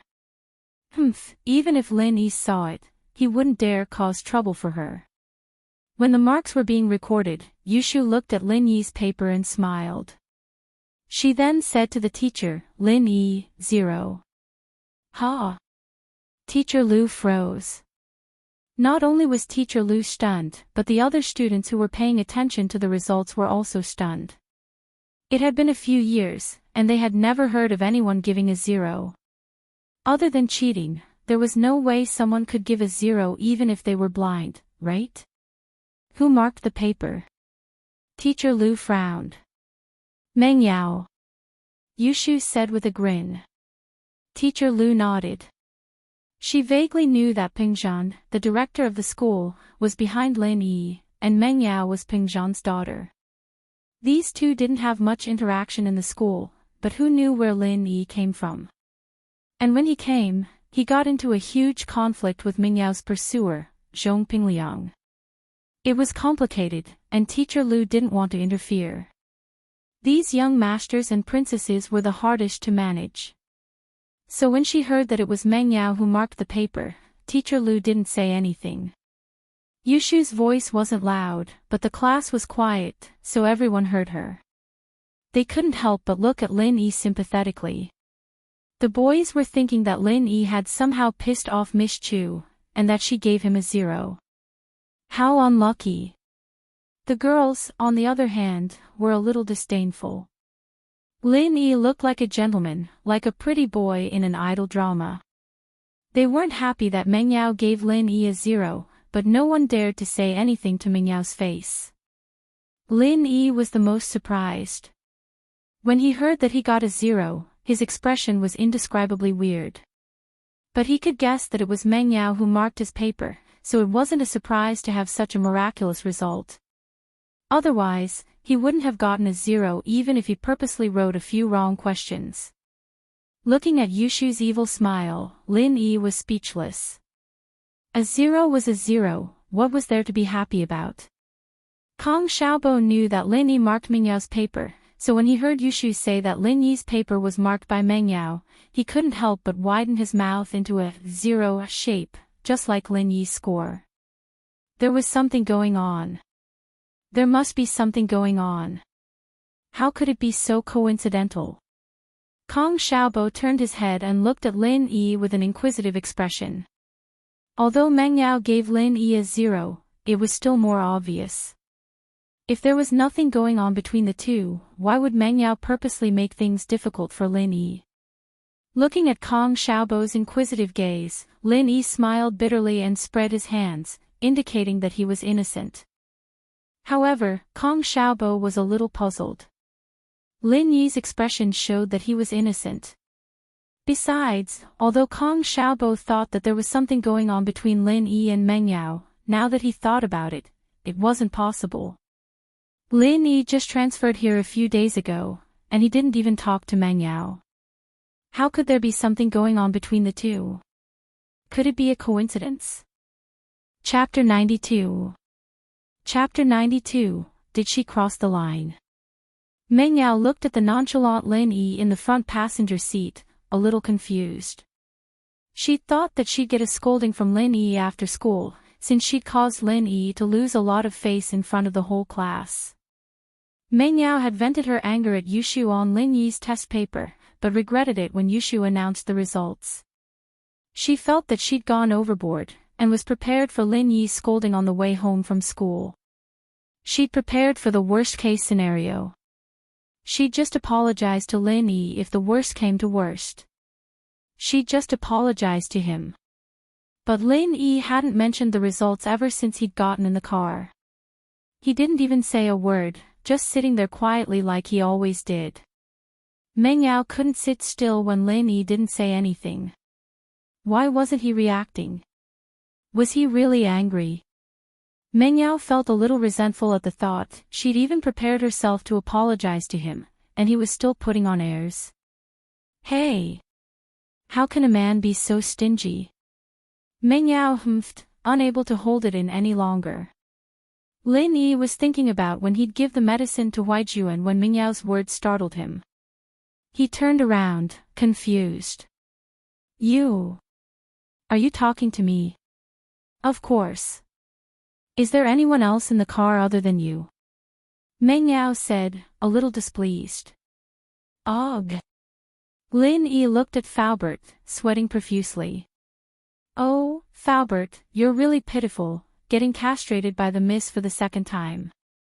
Ahem. Faubert coughed helplessly as Lin Yi stared at him. Ugh. Meng Yao realized that she'd been being too presumptuous. She'd let Faubert enter the palace once more. Faubert's the driver, so he doesn't count. I'm talking about you. A driver doesn't count as a man. Lin Yi was even more speechless. What kind of theory was this? However, seeing that Faubert didn't say anything, Lin Yi naturally wouldn't say anything. How am I stingy? Are you mad at me for marking your papers today? Meng Yao said as she glared at Lin Yi hatefully at the question he already knew the answer to. Marking papers. What's there to be angry about? Lin Yi was confused. Yushu was the one who gave us the test paper. Yushu, on the other hand, could see that he really didn't know what Meng Yao was talking about. She held back her laughter as she explained.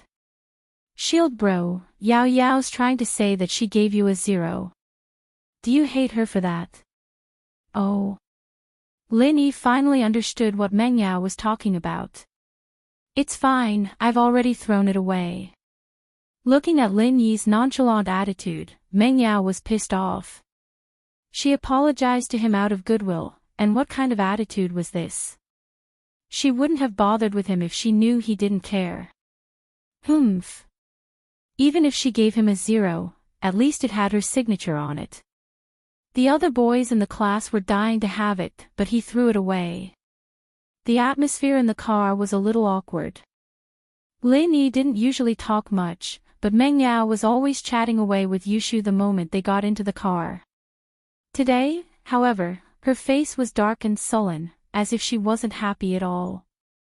Yao Yao, okay, it's my fault today, okay? Don't be angry anymore. Seeing the weird atmosphere between Meng Yao and Lin Yi, Yushu, the culprit, apologized to Meng Yao carefully. She grabbed Meng Yao's arm and swung it back and forth. I'll deal with you tonight.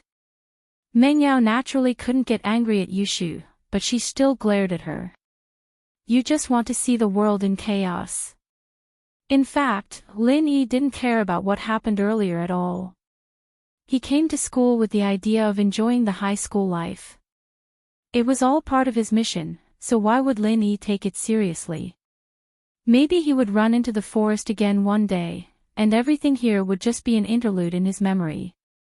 It would become an eternal memory. After dinner, Meng Yao pulled Yushu upstairs, probably due to the awkwardness of what had happened during the day.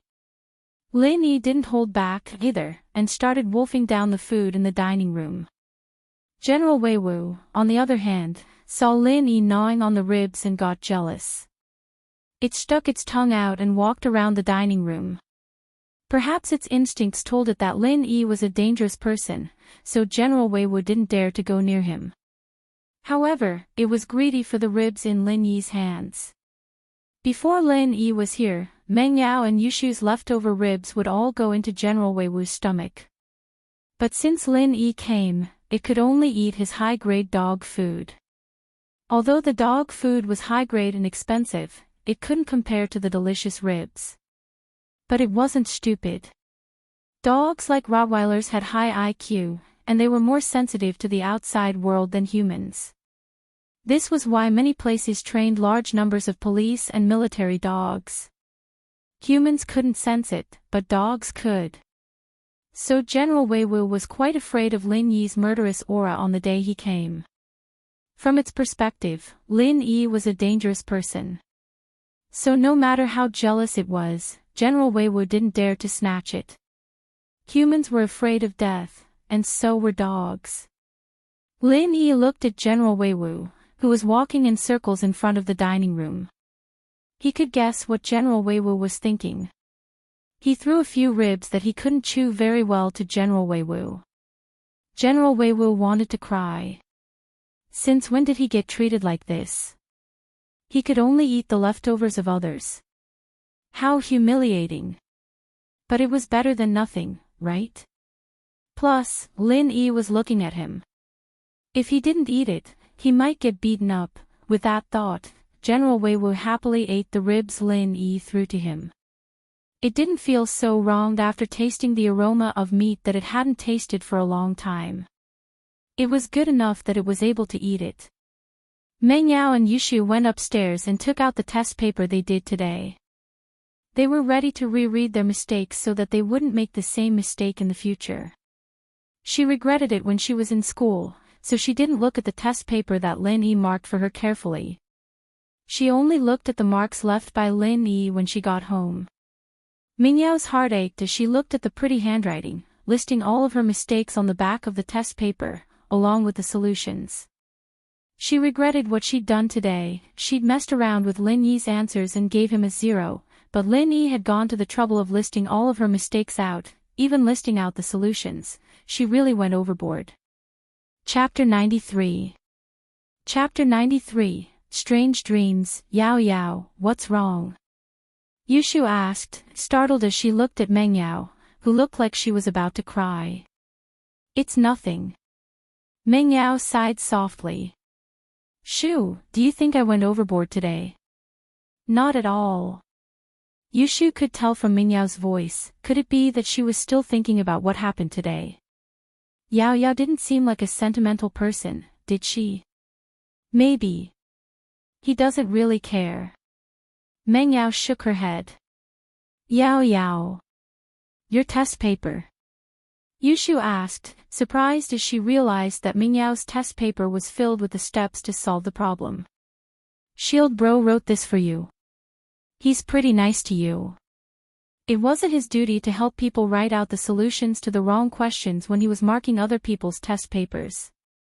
Everyone listened to the teacher's instructions on how to solve the questions, and they were supposed to fix it themselves when they got back. But Lin Yi had written out the steps for Mingyao's problems. Yushu understood why Mengyao was doing this. Mengyao didn't say anything as she focused on her mistakes. Yushu turned her attention to her own test paper as well, seeing that Mengyao was focused on studying. She didn't think that Lin Yi's steps were even more detailed than the teacher's instructions. Mengyao was a little surprised. Lin Yi seemed to be afraid that she wouldn't be able to understand the problems. Every step was so detailed that he even had annotations. Mengyao was starting to doubt Lin Yi's identity. Just where did her father find someone like this? She thought that he was a migrant worker when she first saw him, but how could a migrant worker know how to solve 12th grade math problems? Mengyao was a little surprised when she saw the last question. Hadn't she solved it already? She'd been feeling a little proud when Mr. Liu explained it to her. Everyone in the class hadn't been able to solve it, but she'd solved it. Mingyao's vanity was satisfied. But when Mengyao saw the steps, she couldn't help but be stunned. This was a solution she had never seen before, but it was much simpler than her own method. Mengyao couldn't help but feel touched. She knew that Lin Yi was doing this for her own good, and he wasn't just being perfunctory. Otherwise, he wouldn't have needed to write down this solution. Shoo! Look at this question. Mengyao said with a sigh as she pushed her paper towards Yushu. At first, Yushu thought that Mengyao was asking for her help because she couldn't do the test, but when she saw the problem Mengyao was pointing at and how Lin Yi had solved it, her jaw dropped. Seriously? Shield Bro is that strong?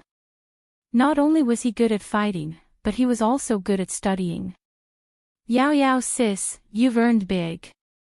Big? Mengyao looked at Yushu, confused. Where can I find a guy like this? You have to make the first move, or someone else will beat you to it. Yushu said. Mengyao pursed her lips in disdain. Him? Who would be interested in him?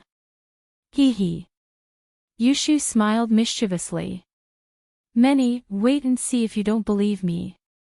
Lin Yi finished his food and threw the 2 spare ribs to General Wei Wu. Lin Yi wanted to keep them for tomorrow morning, but it was the weekend, and Faubert said that he would take care of all 3 meals. Mengyao and Yushu would definitely be sleeping in, so there was no need for him to wake up early to make breakfast. Lin Yi went back to his room and laid down on his bed. There were a lot of things to do today, and he had to boil Huijuan's medicine in the afternoon. Lin Yi was really tired, and he didn't want to get up after a day of practice, right? It shouldn't be a big deal if he missed a day of practice, right? Lin Yi hesitated. He hadn't slept since coming out of that strange cave, spending every night practicing. The good thing was that he'd be full of energy after practicing, and it felt like he'd slept for 10 hours straight. Lin Yi didn't dare slack off when he was at home, with old Lin watching over him no matter how tired he was. But when he was on a mission, Lin Yi had to stay alert at all times, and he didn't dare sleep for real. He'd never been in a situation like this before. Without old Lin watching over him, and with no danger around him, Lin Yi decided to slack off.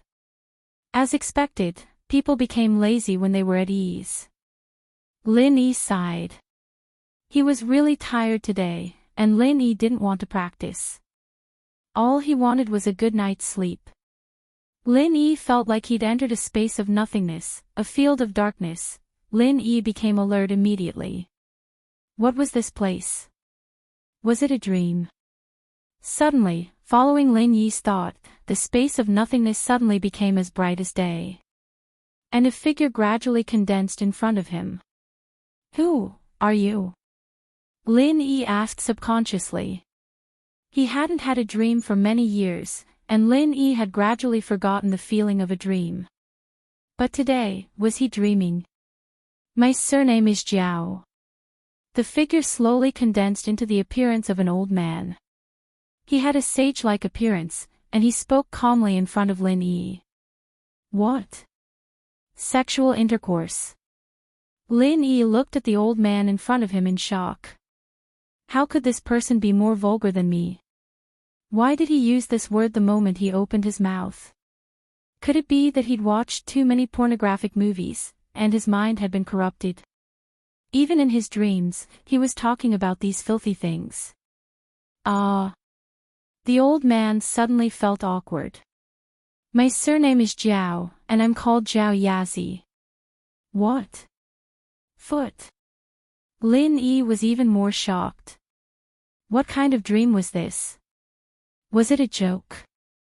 Jiao Yazi was speechless.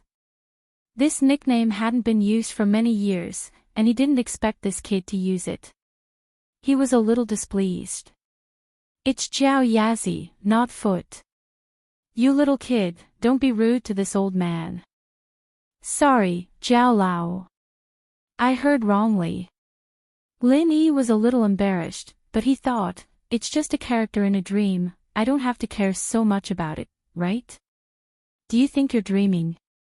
Jiao Yazi seemed to see through Lin Yi's thoughts, and he sneered and looked at him. Ah. Am I not? Lin Yi was stunned, and he looked at Jiao Yazi strangely. Chapter 94. Chapter 94, Training Space. Lin Yi couldn't help but feel a little awkward at Jiao Yazi's words.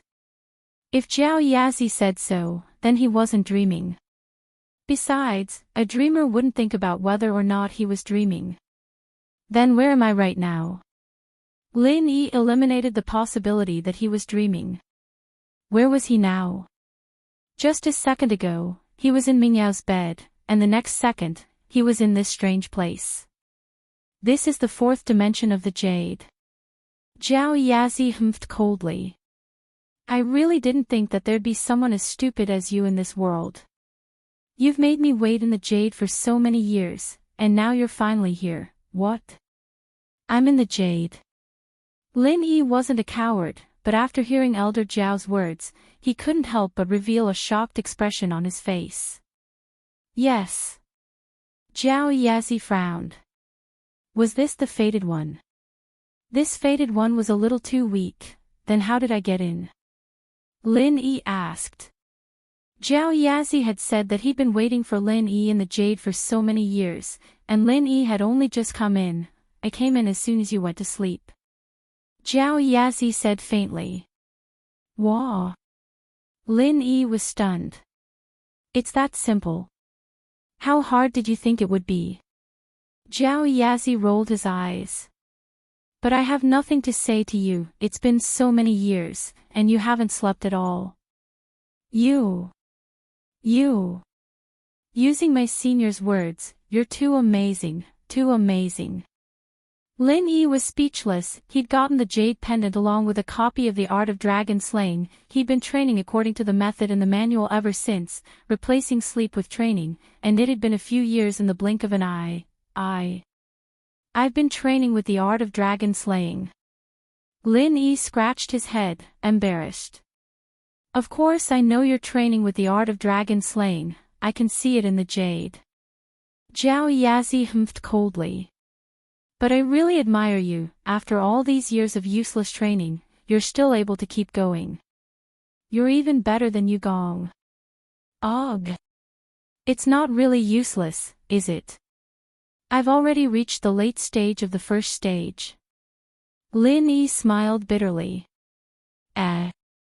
This time, it was Zhao Yazi's turn to be puzzled. He suddenly extended his hand and placed it on Lin Yi's arm. Lin Yi wanted to dodge, but he didn't expect Zhao Yazi's speed to be so much faster than he'd imagined. It was practically teleportation. However, what puzzled Lin Yi was that although Zhao Yazi seemed to have touched him, he didn't feel anything at all. It was as if an illusory figure had touched him. In such a harsh environment outside, you could still break through to the late stage of the first stage. You're quite a talent. Zhao Yazi was a little surprised. Hearing Zhao Yazi's praise, Lin Yi's face finally revealed a trace of a smile. This Zhao Yazi, from the beginning, either called him an idiot or mocked him, saying that he was amazing, but in reality, it was the opposite. This time, he finally praised him. But what a pity. Zhao Yazi shook his head regretfully. Originally, you could have cultivated to this level in a few months, but you used almost 10 years. Talents will also be wasted, wasting the best age for cultivation.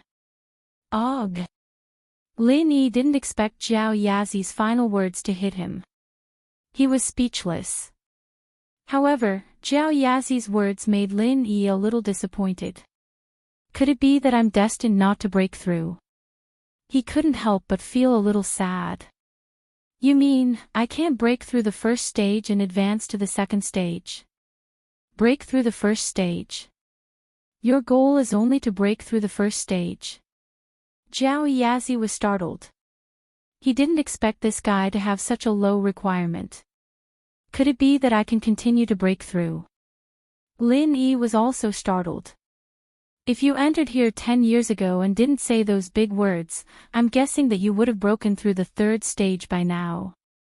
Zhao Yazi said with a face full of pity. However, with your current age, although it's not difficult to break through the third stage, the older you get, the greater the obstacles will be. Lin Yi wanted to cry but no tears came out. Thinking back, he was really the victim of his own diligence. Originally, after obtaining the Xianyuan dragon beheading skill, he started to cultivate diligently. In the end, it led to the current situation. If he knew this would happen, he would have just taken a nap. Sigh, but don't be discouraged. Although you can't become as powerful as Grand Uncle Master, you can still break through the third stage. That's already impressive enough. Zhao Yazi saw that Lin Yi was disappointed, so he comforted him. Maybe if there's another mutation, you'll become super powerful in an instant. It's hard to say. After hearing Zhao Yazi's words, Lin Yi was a little more open-minded. If he followed Zhao Yazi's words, it was not bad. Thinking of the endless benefits that this Xianyuan dragon beheading skill brought him just to the late stage of the first stage, wouldn't he be even more powerful when he broke through the third stage?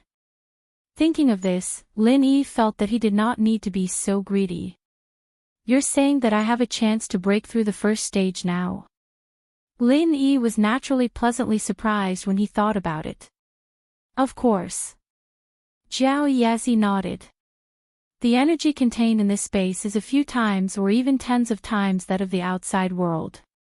Your cultivation speed here will also be a few times faster than the outside world, especially when it's time to break through. Because of the harsh environment outside, the energy is thin, so it's impossible to provide the huge amount of energy needed to break through in an instant. This is also the main reason why you repeatedly fail to break through. This was the first time Lin Yi heard about energy.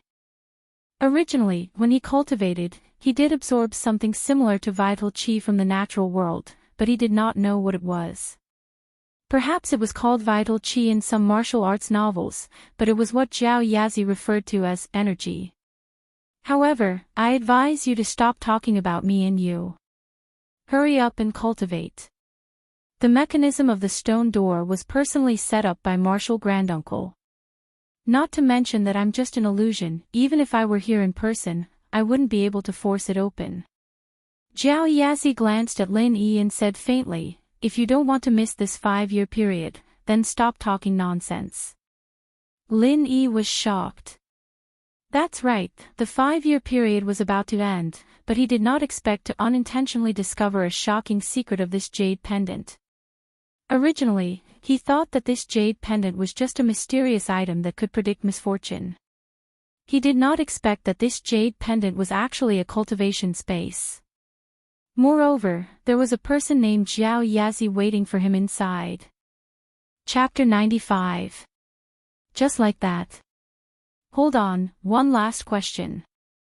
Lin Yi forced himself to ask when he saw Zhao Yazi's impatient expression.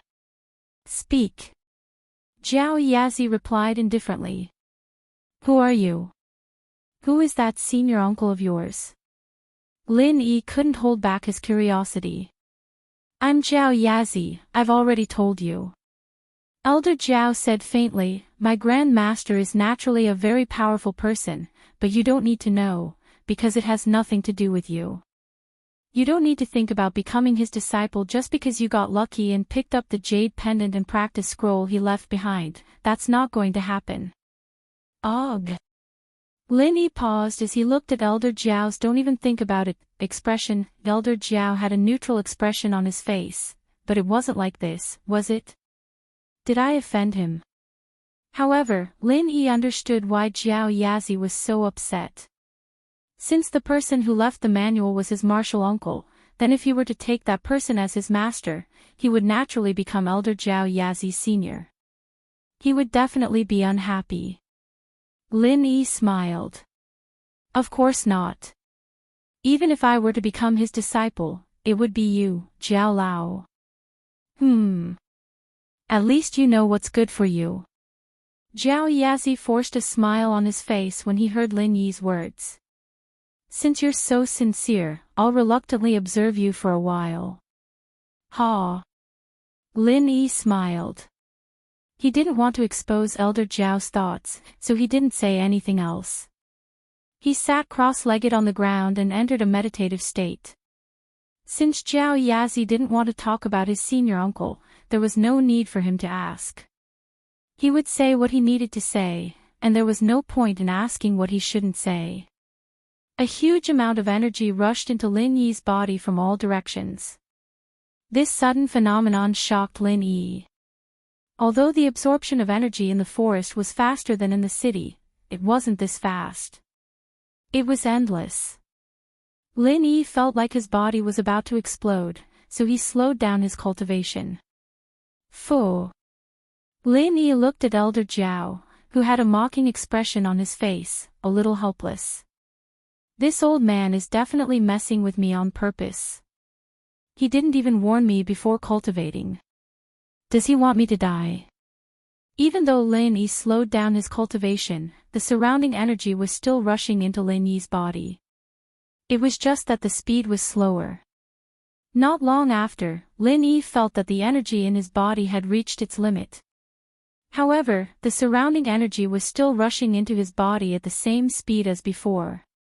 Cold sweat dripped down Lin Yi's forehead. What's going on? This has never happened before. Although Lin Yi was shocked, he couldn't stop the energy from rushing into his body. At this moment, Lin Yi felt like his body was like a magnet, constantly absorbing the energy from his surroundings. Zhao Yazi. Lin Yi felt like he was about to explode. He had no choice but to ask Zhao Yazi for help. However, Zhao Yazi was still looking at Lin Yi with a playful expression. He didn't have any intention of helping. Boom! Lin Yi felt that his body could no longer withstand the huge energy. His whole body felt like it was about to explode. The clothes on his body turned into charred pieces and flew in all directions. Phew, Just when Lin Yi thought that he was finished, he was surprised to find that he wasn't dead yet. He was standing in front of Zhao Yazi with an indescribable feeling of comfort. Breakthrough. Lin Yi was speechless. He had never broken through before, and he had never felt the feeling of being full of energy when breaking through the critical point. Lin Yi was speechless. He thought that he was going to explode, but in the end, he broke through. No wonder Zhao Yazi had a playful expression on his face. It seemed like he had expected this result. As expected, Zhao Yazi opened his mouth and said, "Breakthrough. How is it?" "Not bad, right? It feels good, but I didn't expect the energy here to be so strong. I broke through directly. That scared me." Lin Yi smiled bitterly. "You were already at the critical point of breaking through. It's just that the environment outside is bad. There isn't enough energy for you to break through in one go." Zhao Yazi laughed and said, "There is enough energy here. Once you enter the state of cultivation, you naturally broke through instantly." After hearing Zhao Yazi's explanation, Lin Yi realized that he had already cultivated to the late stage of the first stage. It was just that he didn't have the conditions to break through. But the energy here was abundant, so he broke through instantly. As for the sudden influx of energy into his body, it would only happen during the moment of breakthrough. It wouldn't happen during normal cultivation. "Thank you, Mr. Zhao." Lin Yi bowed to Zhao Yazi sincerely. No matter what, Lin Yi was very grateful for Zhao Yazi's help. Seeing the serious Lin Yi, Zhao Yazi was a little surprised. After a while, he said, "All right, kid, don't be so serious. You can call me Zhao Lao or Old Zhao in the future. Forget about Mr. Zhao. Then I'll call you Zhao Lao." Lin Yi nodded and said, "Zhao Lao, I wonder if I can continue to cultivate the second stage of the Xinyuan dragon slaying art." "Second stage? Do you have it?" Zhao Yazi was stunned and asked. "Oh, you don't have it?" Lin Yi was also stunned and looked at Zhao Yazi in surprise. "If you didn't go through the stone door to take out the second stage, where would I go?" Zhao Yazi was a little speechless. "Isn't this the secret cultivation manual left behind by your martial granduncle? Don't tell me you haven't cultivated it before." Lin Yi was even more speechless. "Just because it's left behind by my martial granduncle, I have to cultivate it before." Zhao Yazi rolled his eyes and said, "My cultivation direction is different from this. Only you can cultivate it, I can't." "Ah. Is that so?" Lin Yi scratched his head awkwardly. He was limited by his normal thinking. Zhao Yazi was right.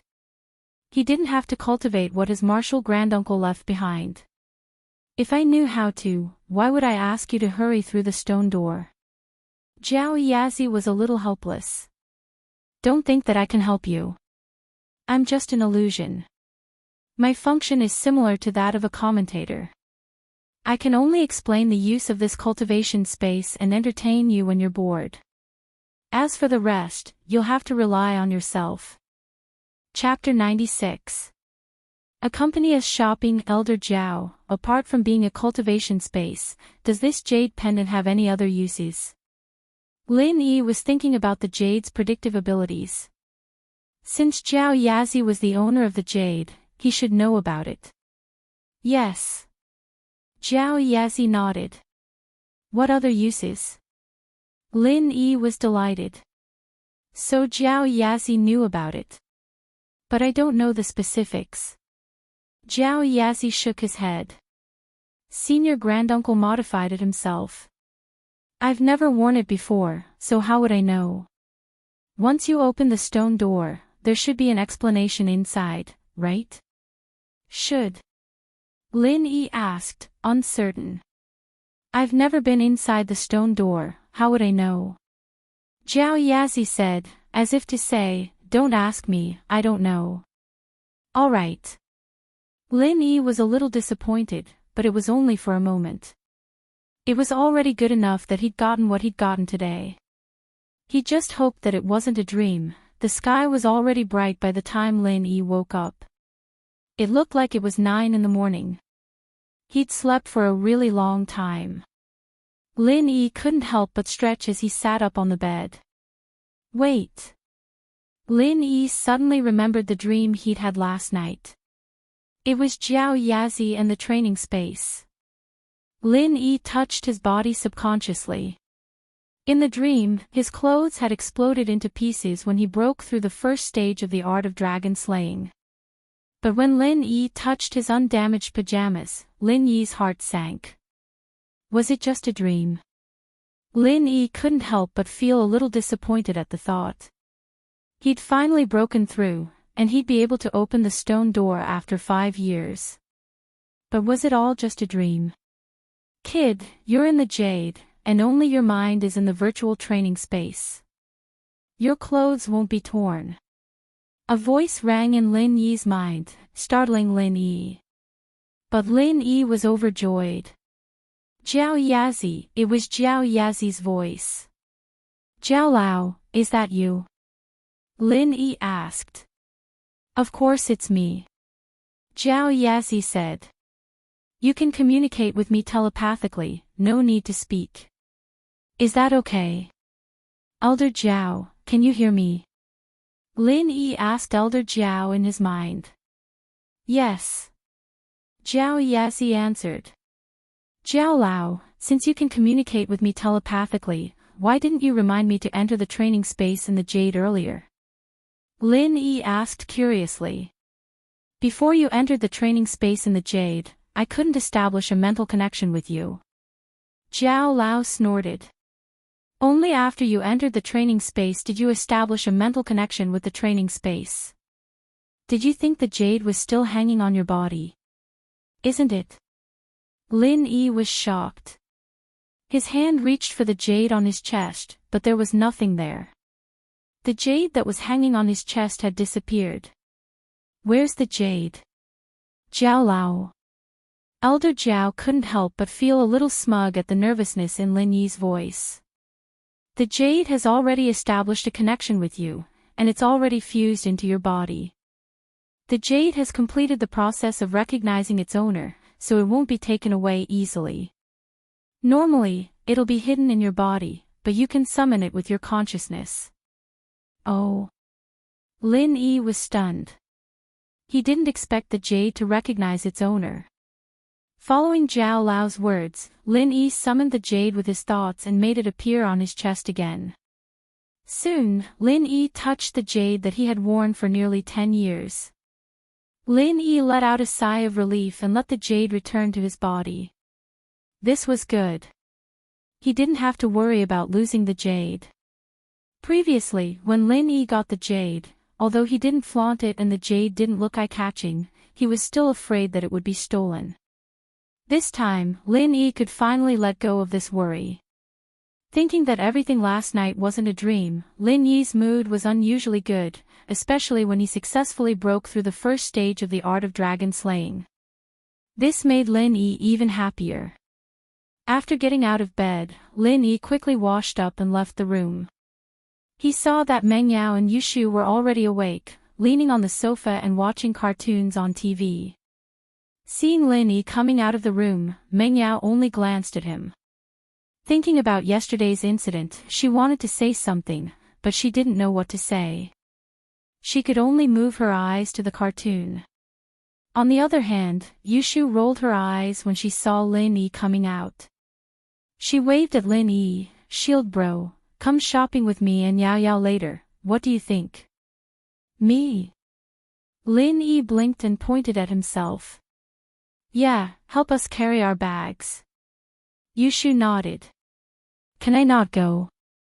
Lin Yi smiled bitterly. Carry bags. This job didn't seem that good. Ahem. Toilet paper. Yushu pretended to cough twice and said to Lin Yi sneakily. Ugh. Lin Yi was pissed off. Did this girl make a living out of this? Once a day. Was there an end to this? Shoo, why are you coughing? Did you catch a cold? Meng Yao heard Yushu coughing and asked for toilet paper. She quickly passed the tissue box on the coffee table to Yushu. Ah. Yushu blinked, realizing that Meng Yao had misunderstood her. She stuck her tongue out at Meng Yao before pulling out a napkin and pretending to cough a couple of times. Lin Yi was amused. He shook his head and went back to his room to change. No matter what, the only thing he could do before Pingzhan gave him the mission was to stay by Meng Yao's side. Since she was out shopping, he followed her.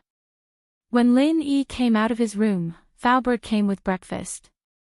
It was the hotel's chef's congee with pork and century egg, and some exquisite pickles. Lin Yi helped Faubert put the breakfast on the table, and Faubert left with the food box from last night. Meng Yao and Yushu turned off the TV and came to the dining room to eat. Meng Yao pursed her lips as she watched Lin Yi leave. She wanted to ask Lin Yi to eat with her, but she couldn't bring herself to do it. Shield bro, let's eat together. We have to go shopping later. I don't have time to wait for you. Yushu called out to Lin Yi before Meng Yao could say anything. Hey! Meng Yao was a little annoyed. Why did Shu get to eat first? She wanted to be nice to Lin Yi because of what happened yesterday, but she didn't get the chance to. Never mind, this was fine. She was Lin Yi's employer, and she paid his salary. What right did she have to be nice to him? He should be the one doing it. Chapter 97. Chapter 97, Unconscious Habit, Sure. Lin Yi had just broken through the first stage of the art of dragon slaying, and while he didn't have the second stage's chant to practice, he was still in a good mood. He'd finally gotten rid of a huge rock that had been weighing down on him for years. Yushu took out 3 bowls from the disinfecting cabinet, and Lin Yi quickly filled them up. He looked at the table, and decided to sit down with Yushu. Yushu was a little weird, but Lin Yi felt that she was much easier to get along with than Miss Chu. Plus, the two of them had a secret in common, and while it wasn't something they could use against each other, it had improved their relationship a lot. Meng Yao and Yushu were quiet as they ate their porridge, but Lin Yi couldn't care less. He'd learned proper dining etiquette, but Lin Yi couldn't be bothered to follow it at home. Time was precious back in Africa, after all, and there was no time to eat like a gentleman. Even the female members of the squad would finish their food in 2 or 3 bites, or there was no telling where the enemy's rocket launchers would come from. Eating so fast, aren't you afraid of choking to death? Meng Yao curled her lips as she watched Lin Yi walk back to his room after finishing 2 bowls of porridge. She and Yushu hadn't even finished their porridge yet, and they'd only finished half of it. Guys eat fast. Yushu said nonchalantly. My brother eats this fast when he comes home, too. Meng Yao nodded. She knew that there were rules in the platoon, too. What if the enemy showed up on the battlefield? But Lin Yi hadn't been a soldier before, so why was he eating so fast? Lin Yi, on the other hand, didn't have the time to listen to the 2 girls commenting on his eating speed. He was thinking about when he'd deliver the medicine to Huaijuan. Lin Yi had wanted to deliver it today, but Yushu had asked him to go shopping with them, so he couldn't go. Forget it, he'd think about it when he had the time. Huaijuan wasn't going to die anytime soon anyway, and he still had the painkiller prescription he'd given him last time. Lin Yi took out the bank card Faubert had given him when he got back to his room. Lin Yi was planning on buying a laptop, and it'd be much easier for him to search for information. A lot of medical stuff could be downloaded from the internet, and Lin Yi wouldn't have to waste time going to the bookstore. Before he left, Lin Yi changed the dressing on his leg, applying a layer of the medicine he'd made yesterday. He didn't have to go to the hospital to change the dressing today. After all, that tough nurse from yesterday was too much for him to handle. His medicine was a lot more effective than the normal medicine the hospital gave him, too. He looked around the room, there wasn't much left for him to bring, so Lin Yi walked out of the room to see Meng Yao and Yushu already dressed up. They were wearing the exact same dresses, and even their hairstyles were similar. They were carrying the same bags, and they looked like sisters. The two were dressed more brightly than they usually did in school. There were too many flies in the school, and the two had to keep a low profile on purpose. It was the weekend, though, and there wasn't much to say when he went shopping. You're wearing this. Yushu pointed at Lin Yi's uniform, her mouth agape. She'd seen Lin Yi go back to his room after eating, and she'd thought that he was going to change his clothes. She hadn't expected him to still be wearing his school uniform. What's wrong with it?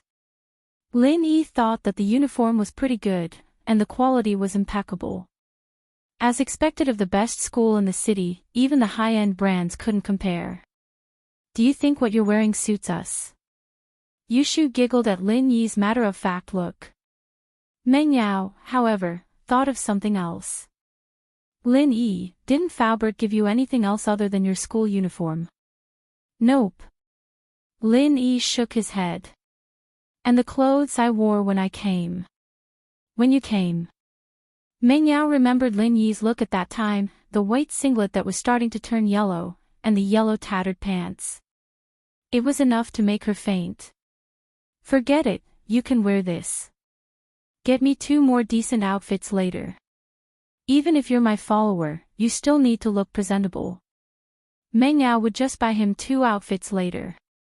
The one he was wearing now was a little weird, but it was a lot better than his own. Yeah, I'll follow you guys from afar. No one will know that we're together. Lin Yi nodded understandingly. Meng Yao's face froze. Who told you to follow them from afar? Going out together means going out together. What was the point of you following them from afar? Meng Yao, however, was a reserved person. She couldn't bring herself to say that out loud. She didn't know why, but ever since this Lin Yi had entered her life, everything that had to do with him would become a mess.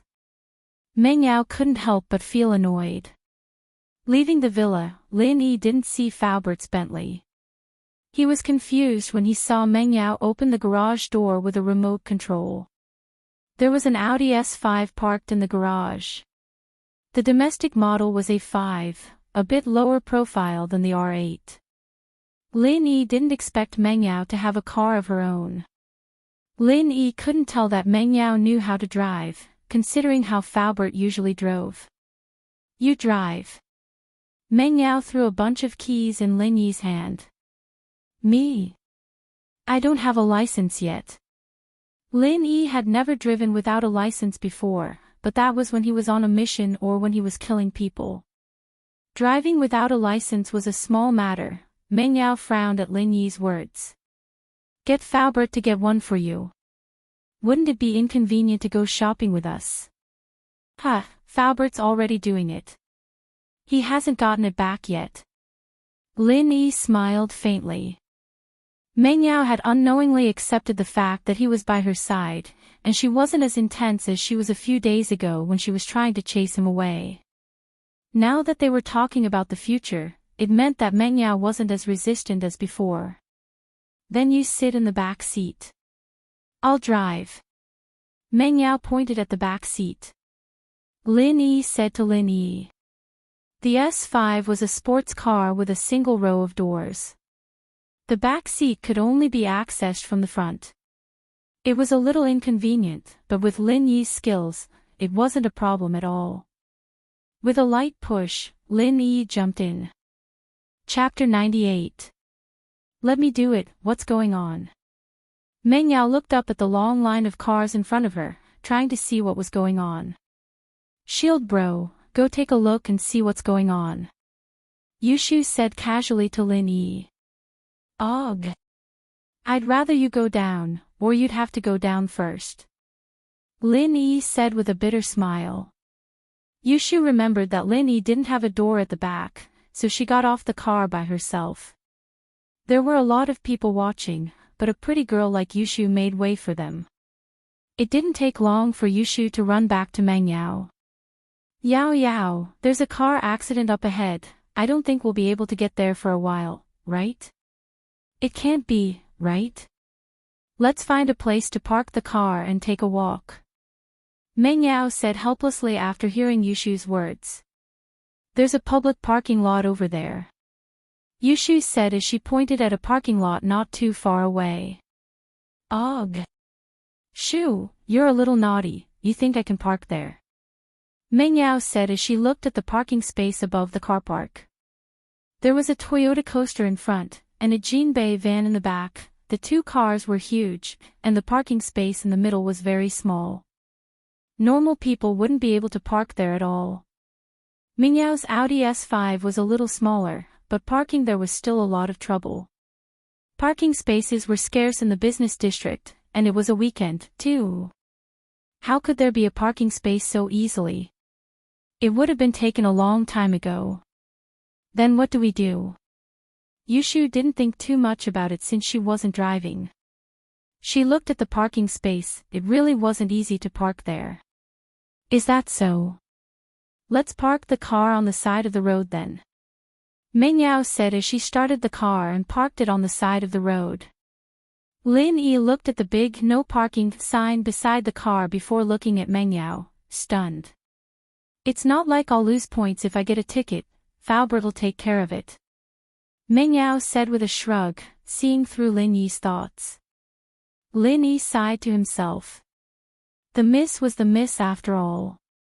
He thought she was different from the other rich kids, but they all had one thing in common, money didn't matter. I'll do it. Lin Yi said as he took the keys from Meng Yao's hands, getting into the driver's seat. Hey, what are you doing?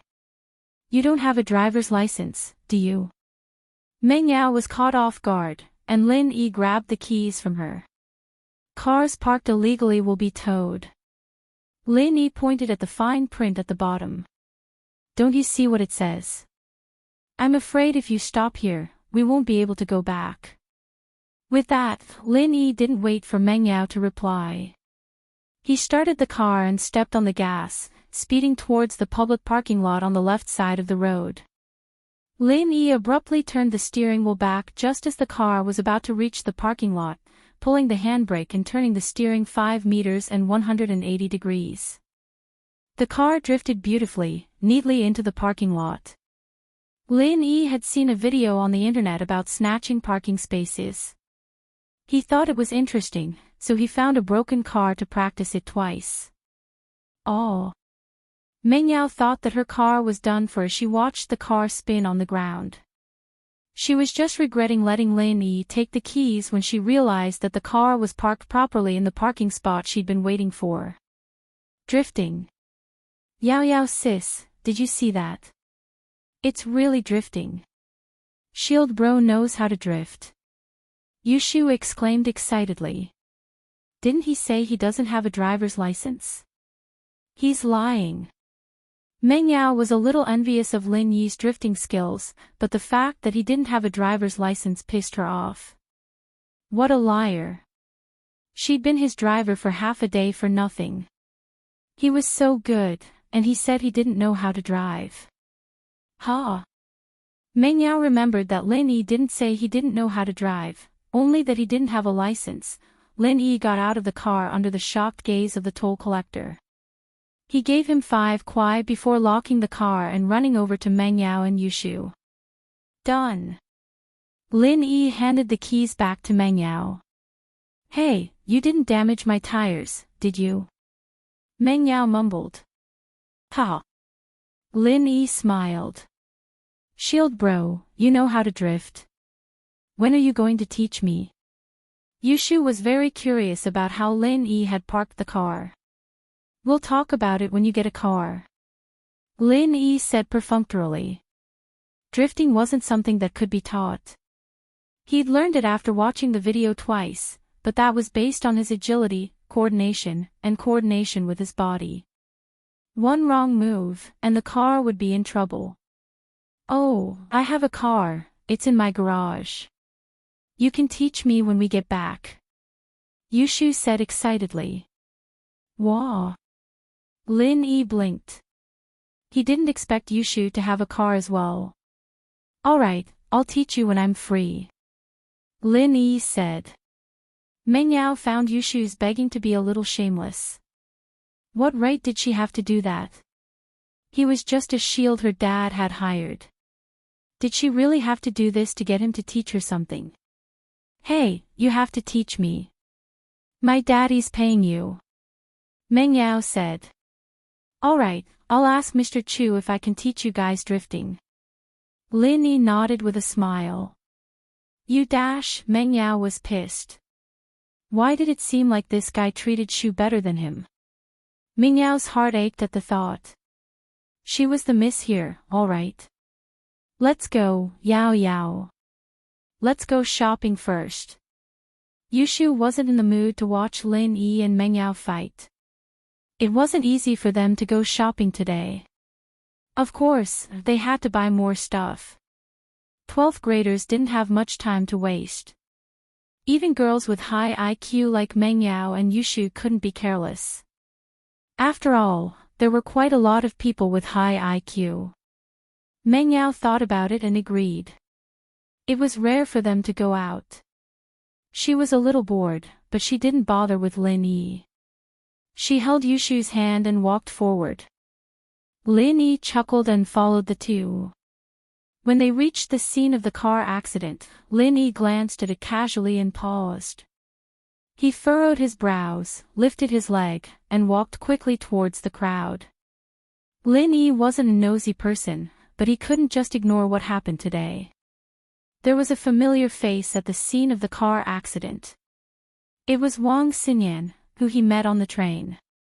She was standing next to a red sports car with a helpless face. She was holding a phone and standing there anxiously. Beside her, there were two middle-aged men and women pointing at her and saying something. Chapter 99. Meeting someone familiar. Meng Yao wasn't too happy to see Lin Yi squeezing his way to the scene of the accident. He wasn't a cop, so what did it have to do with him? Shield bros going over. Let's go take a look. Yushu felt that Lin Yi must have something interesting going on. She grabbed Meng Yao's hand, wanting to follow Lin Yi. I'm not going. You go by yourself. Meng Yao's anger towards Lin Yi hadn't subsided yet, and it was only natural that she wasn't happy to see him meddling in other people's business. Oh. Never mind then.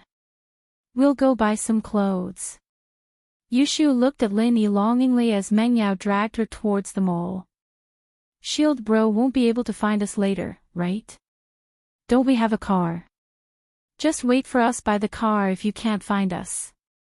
Meng Yao had a reason to be pissed off. There was a pretty girl standing at the scene of the accident, and Meng Yao, naturally, had seen her. Seeing Lin Yi charging at a pretty girl like that was a huge blow to Meng Yao's self-esteem. He lived with her every day, and yet he was always thinking about other girls. What kind of person was this? Was her charm level that low? It was Ling Shan a few days ago, and now it was this unknown girl. Meng Yao's face darkened even further when she saw Lin Yi talking to the pretty girl. It seemed like they knew each other a long time ago. No wonder he was so enthusiastic. Yushu, naturally, didn't know what Meng Yao was thinking about. Did she have to be this angry? Could it be that Yao Yao had been having that for the past 2 days? Why else would her temper be so weird? Yushu thought evilly. Yes, it was possible, it was very possible. She needed to get a thorough checkup tonight. Ha ha. The scene of the accident was surrounded by 3 layers of people, but it wasn't hard for Lin Yi to squeeze his way in. Make way. Unrelated people, please disperse. Lin Yi yelled as he squeezed through the crowd. Those who were squeezed by Lin Yi and wanted to complain, shut their mouths subconsciously when they heard Lin Yi's words. They took the initiative to make way for Lin Yi. They regarded Lin Yi as a traffic policeman or a hospital worker who handled the scene. Otherwise, who would say such a thing? Lin Yi squeezed his way in just in time to see the middle-aged woman pointing a finger at Xinyan's nose and yelling. I'm telling you, if anything happens to my dad, you'll be going to jail. Auntie, I told you, it wasn't me. Xinyan said, feeling wronged. This is the business district, I'm not even going 30. It was this grandpa who fell in front of my car. I didn't even touch him before I slammed on the brakes. Humph, he fell right in front of your car. Who else could it be but you? I'm telling you, this isn't over. The middle-aged woman glared at Xinyan. Why are the ambulances in Songshan so slow? Do you want to quit your job? Hubby, give their mayor a call. All right. Stop arguing. The middle-aged man glared at the woman. What are you arguing about? Dad's mental illness is acting up, it has nothing to do with this girl. Stop making things difficult for her. Ha! She's so pretty that she doesn't even care about her own father. The middle-aged woman didn't care about Xinyan anymore. She pointed a finger at the middle-aged man and started arguing. What, you're so powerful now that you've forgotten how my dad raised you? You're still yelling at me. You're still helping that little bitch. All right. Huiru, are you done? You know what's going on, you're the one who forgot to bring my dad's medicine, and you're pushing the blame onto someone else. The middle-aged man humphed, dissatisfied with his wife. Fine, I've been the daughter-in-law of House Lu for so many years, and this is how you treat me. Huiru's eyes flashed fiercely. She reached out to grab Xinyan's face. You like this bitch, I'll tear her face apart. Let's see if you feel bad for her. Slap. A hand gripped Huiru's wrist tightly. She couldn't move an inch. Who? Who's pulling me? Huiru was startled. She turned around to look at the person. If she really hits someone, she'll take responsibility. Lin Yi looked at Huiru coldly. From her behavior and words, he could tell that this woman's background wasn't ordinary. She did things without a care in the world. Since Xinyan drove a sports car, her family background must be extraordinary. But this woman didn't care at all. It was obvious that she wasn't afraid of causing trouble. Plus, she kept talking about getting the head of the health bureau fired and calling the mayor. That was proof enough. Of course, he couldn't rule out the possibility that she was bluffing, trying to extort more money. Who are you? Honey, look at this pretty boy, he's meddling in other people's business. He even wants to hit your wife. Lu Tianyi, are you going to do something about this? Huiru shouted again. All right, little brother, this has nothing to do with you. Don't get involved. Let go of her. You'll have to bear legal responsibility if you hit someone. Lu Tianyi frowned at Huiru's shouting. He turned to Lin Yi. Hit someone. I'm just stopping her from hitting someone. Lin Yi laughed coldly, but he still let go of Huiru. He wasn't afraid of anyone. But he was on a mission right now. He didn't know how long he'd be in Songshan. He didn't want to cause trouble. Lu Tianyi blushed at Lin Yi's words. He glared at his wife. He didn't know what to do with this wife. When House Lu was in trouble, he married his wife's family, House Zhang. With the Zhang family's help, they managed to protect their family business. But this wife of his relied on what happened back then. She acted like a tyrant in front of him. He didn't have any dignity as a man. But then he remembered that she was his wife and had given him a pair of beautiful and handsome children, so he could only endure it. It was just that he'd gotten older these past few years, and his wife was starting to suspect that he had another woman outside. She'd start crying and throwing a tantrum at the slightest sign of trouble. Tianyi couldn't do anything about it at all. She'd bring up what happened all those years ago whenever he got angry, even going to his father and complaining that she'd had a change of heart. Tianyi couldn't handle it at all. Are you okay? Lin Yi let go of Huiru and turned to Wang Xinyan. Lin Yi came because Wang Xinyan helped him on the train. Even though Lin Yi didn't need her help, Lin Yi still felt grateful. Chapter 100. Saving a life. Xinyan was pleasantly surprised to run into Lin Yi here, but that happiness quickly faded away under the circumstances. She didn't want Lin Yi to get involved because of her. She didn't know the identity of the man and woman, but she could tell that they weren't ordinary people. Xinyan wasn't afraid of them, it wasn't her fault, after all. Even if her father and grandfather found out about it, it wouldn't matter, they'd just give her a scolding and solve the problem. But now that Lin Yi was involved, it'd be troublesome if they went after Lin Yi. Xinyan was just about to say something to Lin Yi when Lin Yi turned away. Lin Yi nodded. No matter what, he'd gotten himself into trouble. He had to think of a way to get Xinyan out of this mess. That Lu Tianyi guy seemed to be a reasonable person, but that Huiru woman was still clinging on to Xinyan. Lin Yi turned to look at the old man on the ground. There weren't any signs of injury on the old man, and there weren't any obvious scratches on Xinyan's car either.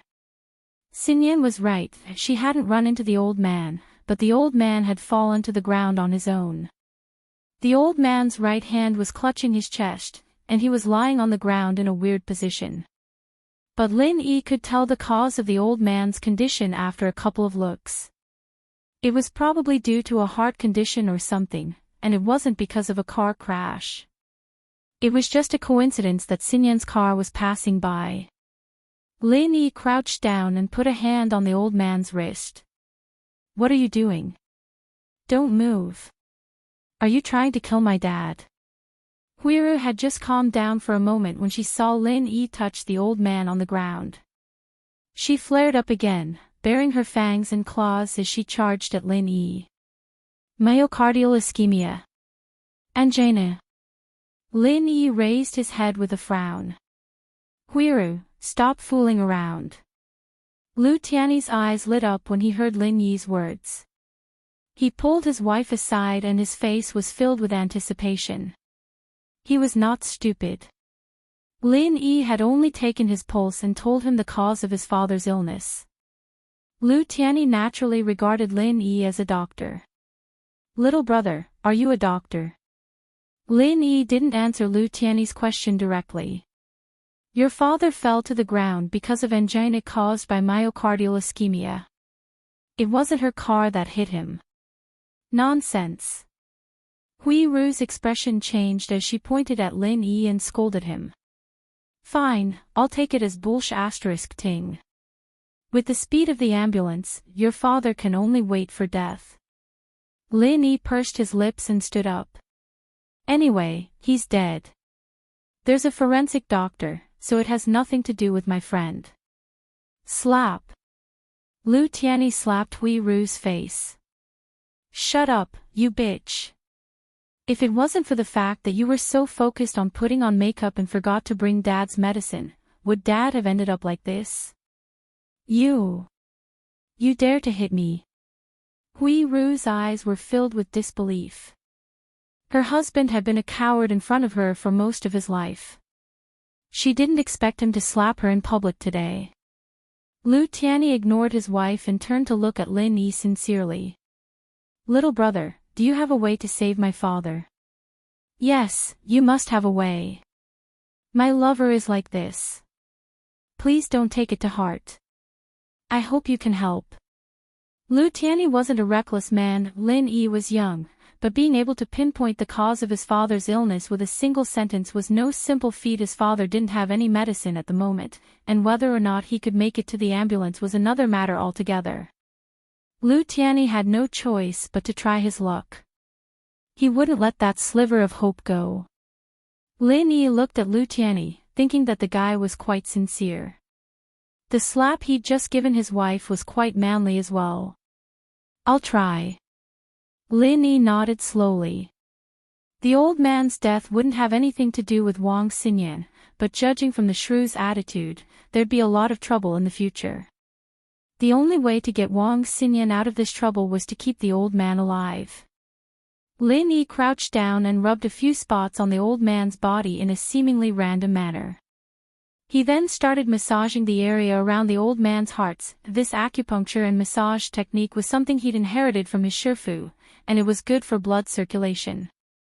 Lin Yi didn't know if it would work on this old man, Perhaps his shifu wouldn't have thought that the acupuncture technique he taught him was for killing people, but he'd be using it to save people. It'd be great if he had silver needles. His old man's medical skills were amazing, after all, and he taught Lin Yi acupuncture, but his main business was killing people, not saving them. He didn't have a box of needles with him. Kid, it's futile if you keep massaging him like this. He's already half dead, he'll die before your massage works. Zhao Yazi's disdainful voice entered Lin Yi's ears all of a sudden. Zhao Lao. You have a solution. Lin Yi was overjoyed. In truth, Lin Yi was a little worried as well. Old Lin's medical skills were excellent, but there were a lot of emergency treatments that required needles, and it depended on the symptom as well. Lin Yi would have been able to save the old man if he'd only just started acting up, but it had been half a day now, and Lin Yi had no choice but to give it a shot. You've been practicing the art of dragon slaying for nothing, haven't you? Zhao Yazi humphed coldly. You only need to take a small amount of the energy you absorbed and put it into the old man's heart, allowing it to recover and strengthen its blood supply. You'll be able to improve his condition. Put it in directly. Lin Yi was dumbfounded. This was something he'd never thought of. He'd thought that the energy he absorbed was only useful to him because he practiced the art of dragon slaying, and this energy was useless to others. He hasn't practiced the art of dragon slaying, so will this energy be effective on him? Lin Yi knew that this kind of energy had a very significant effect on strengthening the body's tissues and functions, but would it be of any use without the Kunlun chant? He hasn't practiced it, so he can't absorb the energy himself, but he can receive the energy you give him, Zhao Yazi explained. Kid, don't tell me you don't even understand such a simple principle. This. Lin Yi's face reddened. He really didn't understand this. Old Lin didn't know the art of dragon slaying either, and he'd been practicing it all by himself without anyone to discuss it with. Run the chant on this old man's Dayton acupoint, and the energy will be automatically released and transferred to him, Zhao Yazi said. If you don't want him to die, then hurry up and start. Chapter 101. Cultivation can save lives. All this time, Lin Yi had thought that the art of dragon mastery would only improve his own body, but he'd never thought that it could be used on others as well. But since Zhao Yazi had said so, then there was no problem. Lin Yi took a deep breath and pressed his right hand on the old man's Dun acupoint. He began to practice the basic chant of the art of dragon mastery. All of a sudden, a strong suction came from the old man's Dun acupoint, and all the energy in Lin Yi's body flowed out like a flood into the old man's body. Lin Yi was startled. Could this be the absorbing stars technique? But it was only for a moment, and the energy in Lin Yi's body stopped decreasing. The energy that had been released from his body was just a drop in the ocean, and it didn't affect Lin Yi at all. He could feel the old man's heartbeat slowly returning to normal, and his face turning pale and rosy. The old man's ragged breathing slowed down as well. That's it. Lin Yi hadn't expected the art of dragon mastery to have such an effect. Lin Yi, kid, you're dreaming, right? This is just recovery. You'll need at least 3 to 4 levels of strength if you want a full recovery. I've studied the first stage of the art of dragon mastery, and it's only good for strengthening the body. It's far from being able to heal wounds. Zhao Lao's voice sounded in Lin Yi's ear. So that's how it is. Lin Yi wasn't surprised or disappointed. If Zhao Yazi had said that the first stage of the art of dragon mastery could bring back the dying, Lin Yi would have been shocked instead. If the first stage was already like this, wouldn't he become a god in the future? Hubby, look at Dad's complexion. He's better, he's really better. His breathing's normal now. Huiru pointed at the old man on the ground, exclaiming excitedly. Humph. Tianyi pushed his wife away, pissed off. She'd been so rude to Lin Yi just a while ago, and now she was acting like this again. It was said that women flipped their faces faster than the pages of a book, and his wife was the perfect example. Little brother, how's my father? There's no problem this time. Lin Yi said faintly, "You don't have to go to the hospital. You should wake up soon." "Really?" Lu Tianyi heaved a sigh of relief when he heard Lin Yi's words and thanked him profusely. If it weren't for Lin Yi, his father's illness would have suddenly flared up this time. Previously, when his father was lying on the ground, before the ambulance arrived, Lu Tianyi did not dare to touch him, fearing that something worse would happen. Now that Lin Yi said that his father was fine, he quickly crouched down and helped the old man up. The old man had opened his eyes at this point, breathing heavily as he spoke to Lu Tianyi weakly. "Help me up, Dad, let me help you." Huiru walked over obediently, reaching out to help the old man up. However, the old man snorted coldly and shook off Huiru's hand. The old man had fallen to the ground in pain, but he hadn't fainted. He could still hear what was going on in the outside world, and the way Huiru had slandered Wang Xinyan had irritated him greatly. "Dad." Huiru wanted to say something, but Lu Tianyi stopped her with a glare. "Dad, what are you doing?" Lu Tianyi asked as he helped his father up.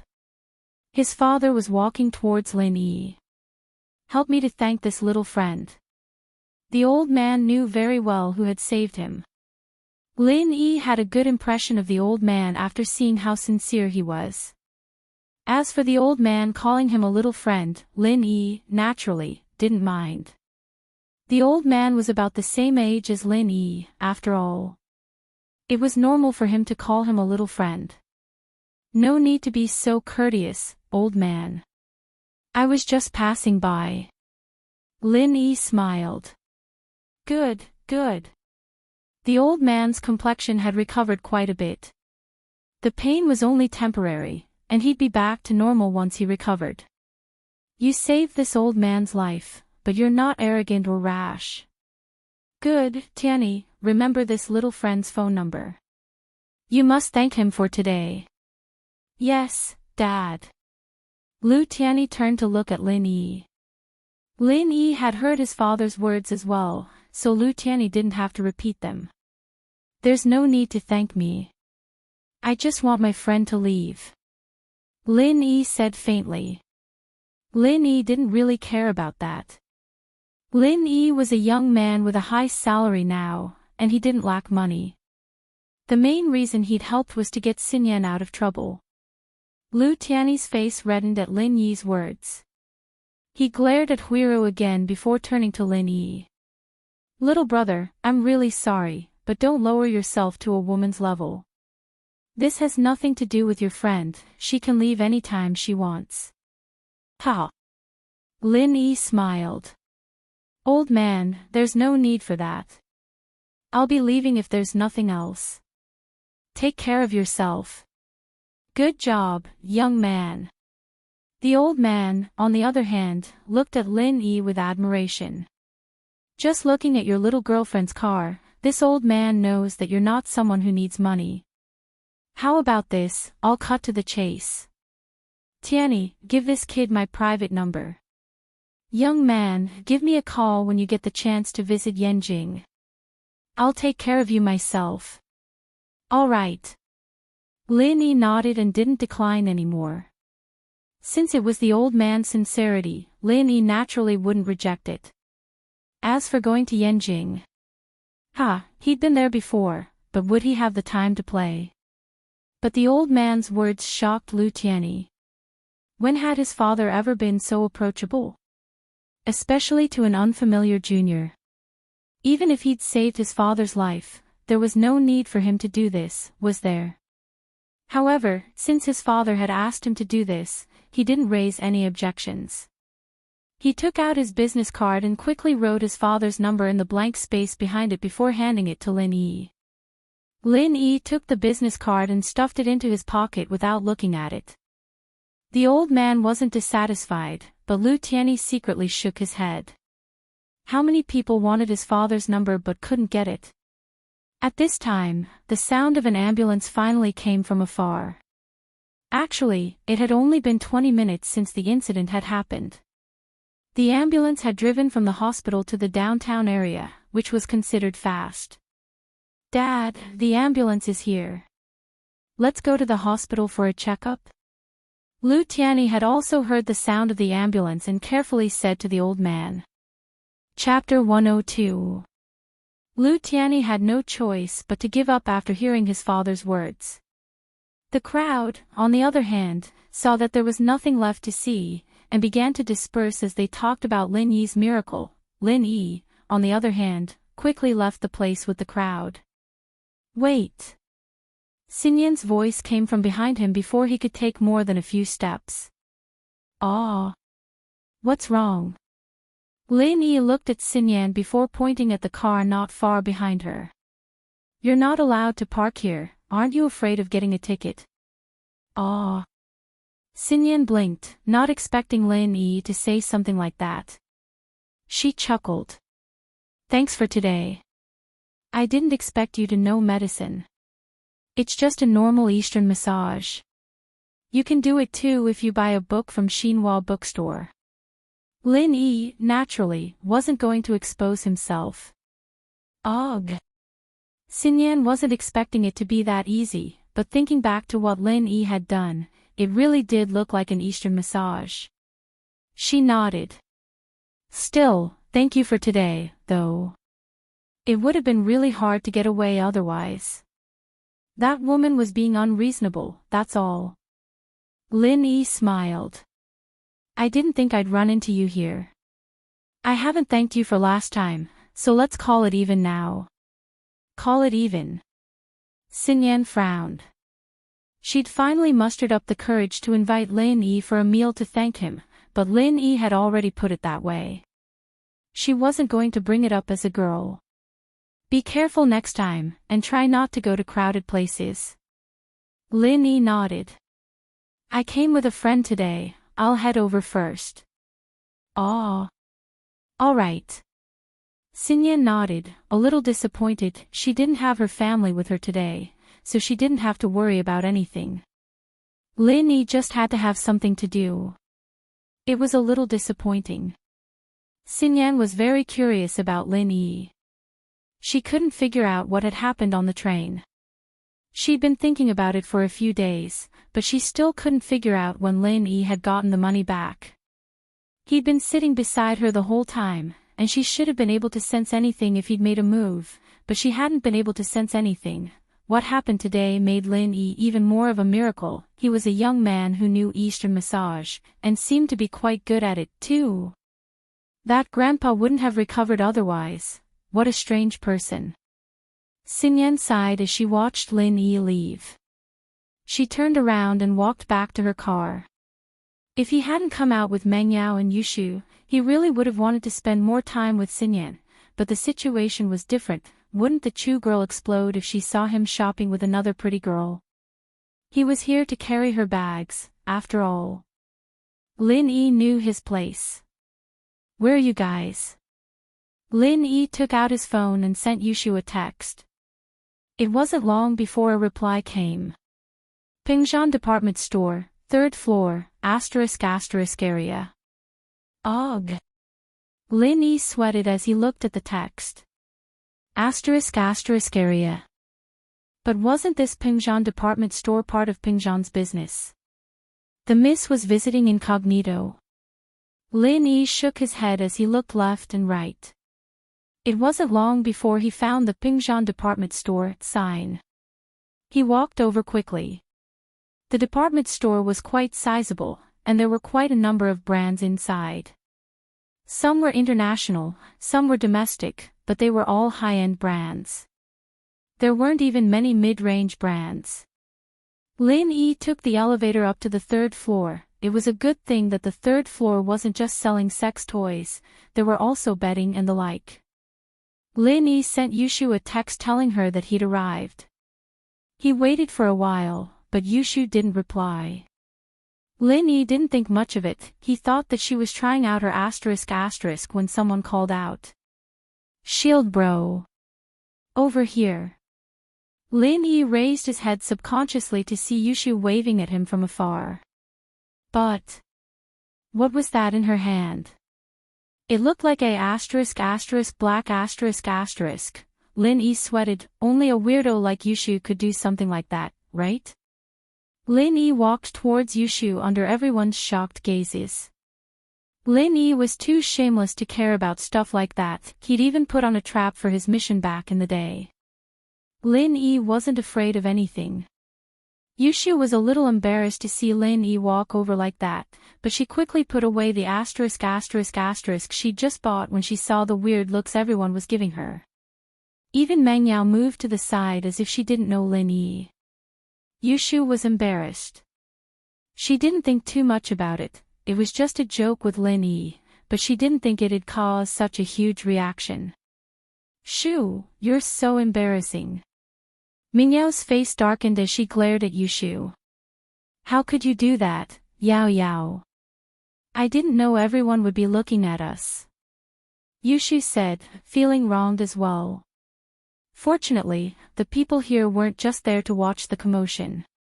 They only looked at Yushu for a while before going back to their own business. Lin Yi walked over to Yushu, her face still red. Lin Yi found it a little funny. Are you guys done? Do you need me to carry anything? We're not even there yet, it's still early.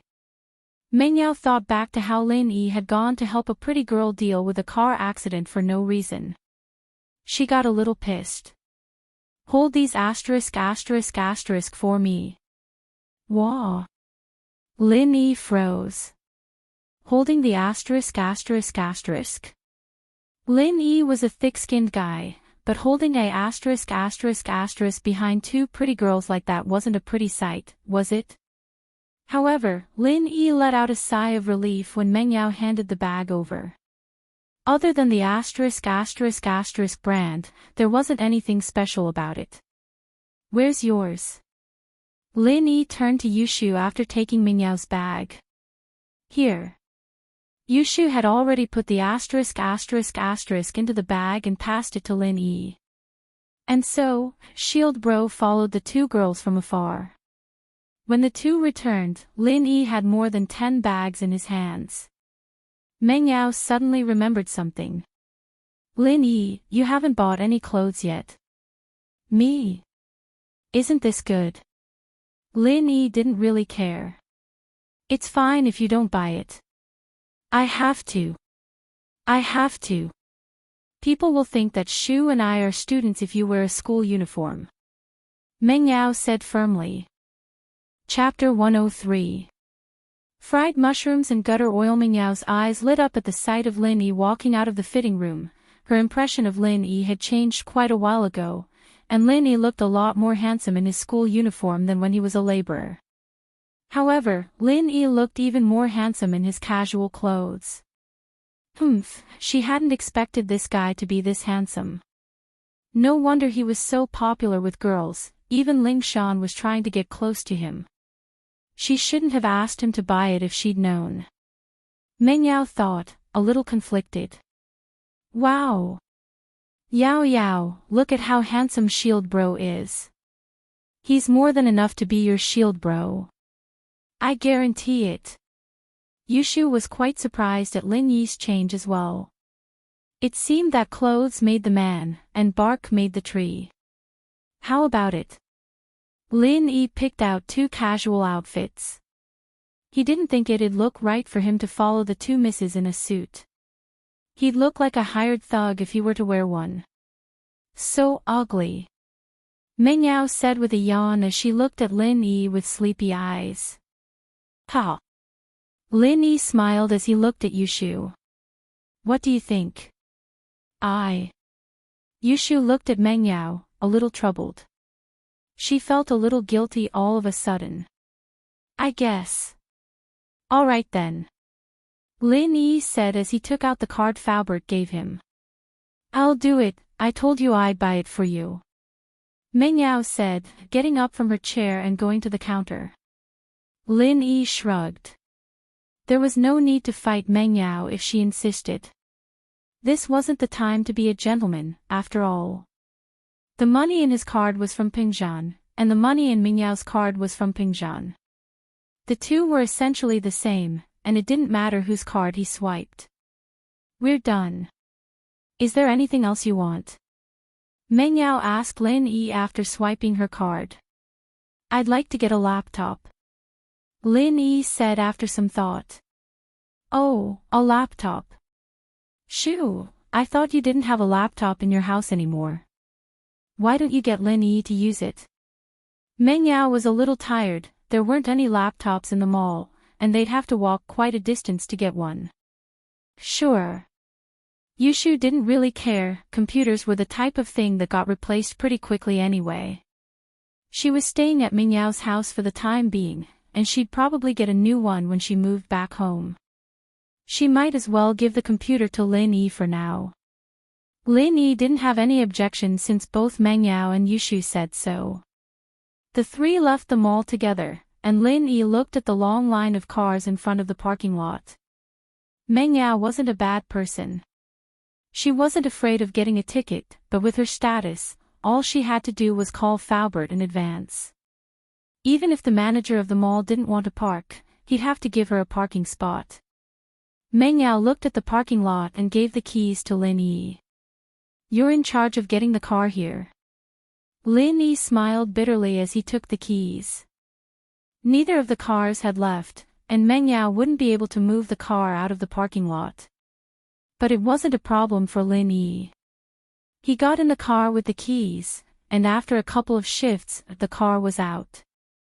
Lin Yi got out of the car and sat in the back seat. Meng Yao was a little pissed. You want me to be your driver? But I really don't have a license. Lin Yi said helplessly. What if I get detained for 15 days? Meng Yao was speechless. Who'd dare detain you if you and Ling Shan had that kind of relationship? She didn't say anything, though. She got into the driver's seat and started the car. Yao Yao, are we still going for fried mushrooms today? There was a food street not too far away from the business street, and there were a lot of food stalls there at night. The two of them had gone there the last time they went shopping, and Yushu couldn't help but drool at a fried mushroom stall every time she thought about it. Meng Yao was just about to say, sure, when she remembered Lin Yi in the back seat. She turned around. Hey, are you coming or not? I'll leave you at home if you're not. Of course, it's just eating, right? I'm good at it. Lin Yi nodded seriously. Meng Yao didn't know what to say, there were all sorts of things in this world, but she'd never seen anyone boast about being an expert in eating like this. Meng Yao wanted to ask if this guy was good at taking a shit as well, other than eating. But that wasn't a pretty word, and Meng Yao didn't say it out loud since she was a girl. Hot shield bro, we're really kindred spirits. I'm good at it too. Yushu said excitedly, as if it was fate. Meng Yao didn't know what to say.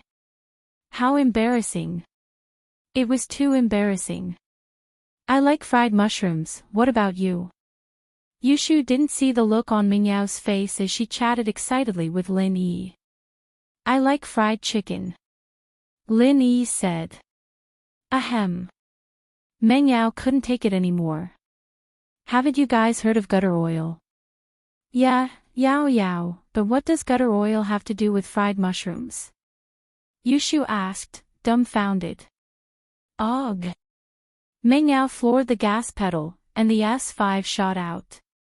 This was the only way she could vent her frustration, she was completely defeated. Lin Yi was a little puzzled, Yushu didn't seem like such an idiot, did she? Why didn't she know the connection between gutter oil and fried mushrooms? But Lin Yi understood that the girl was doing it on purpose when he saw that faint smile on her lips. There wasn't a parking spot on the street, and there were quite a few cars parked there as well. Meng Yao frowned, finding a parking spot was the most annoying thing to her every time she went out. The number of private cars in Songshan had been increasing at an alarming rate for the past 2 years, and what depressed Meng Yao the most was the sudden increase in the number of private cars after she got her license. Stop. Meng Yao said to Lin Yi after getting out of the car. I'll go eat with Shu, you buy whatever you want, don't worry about us.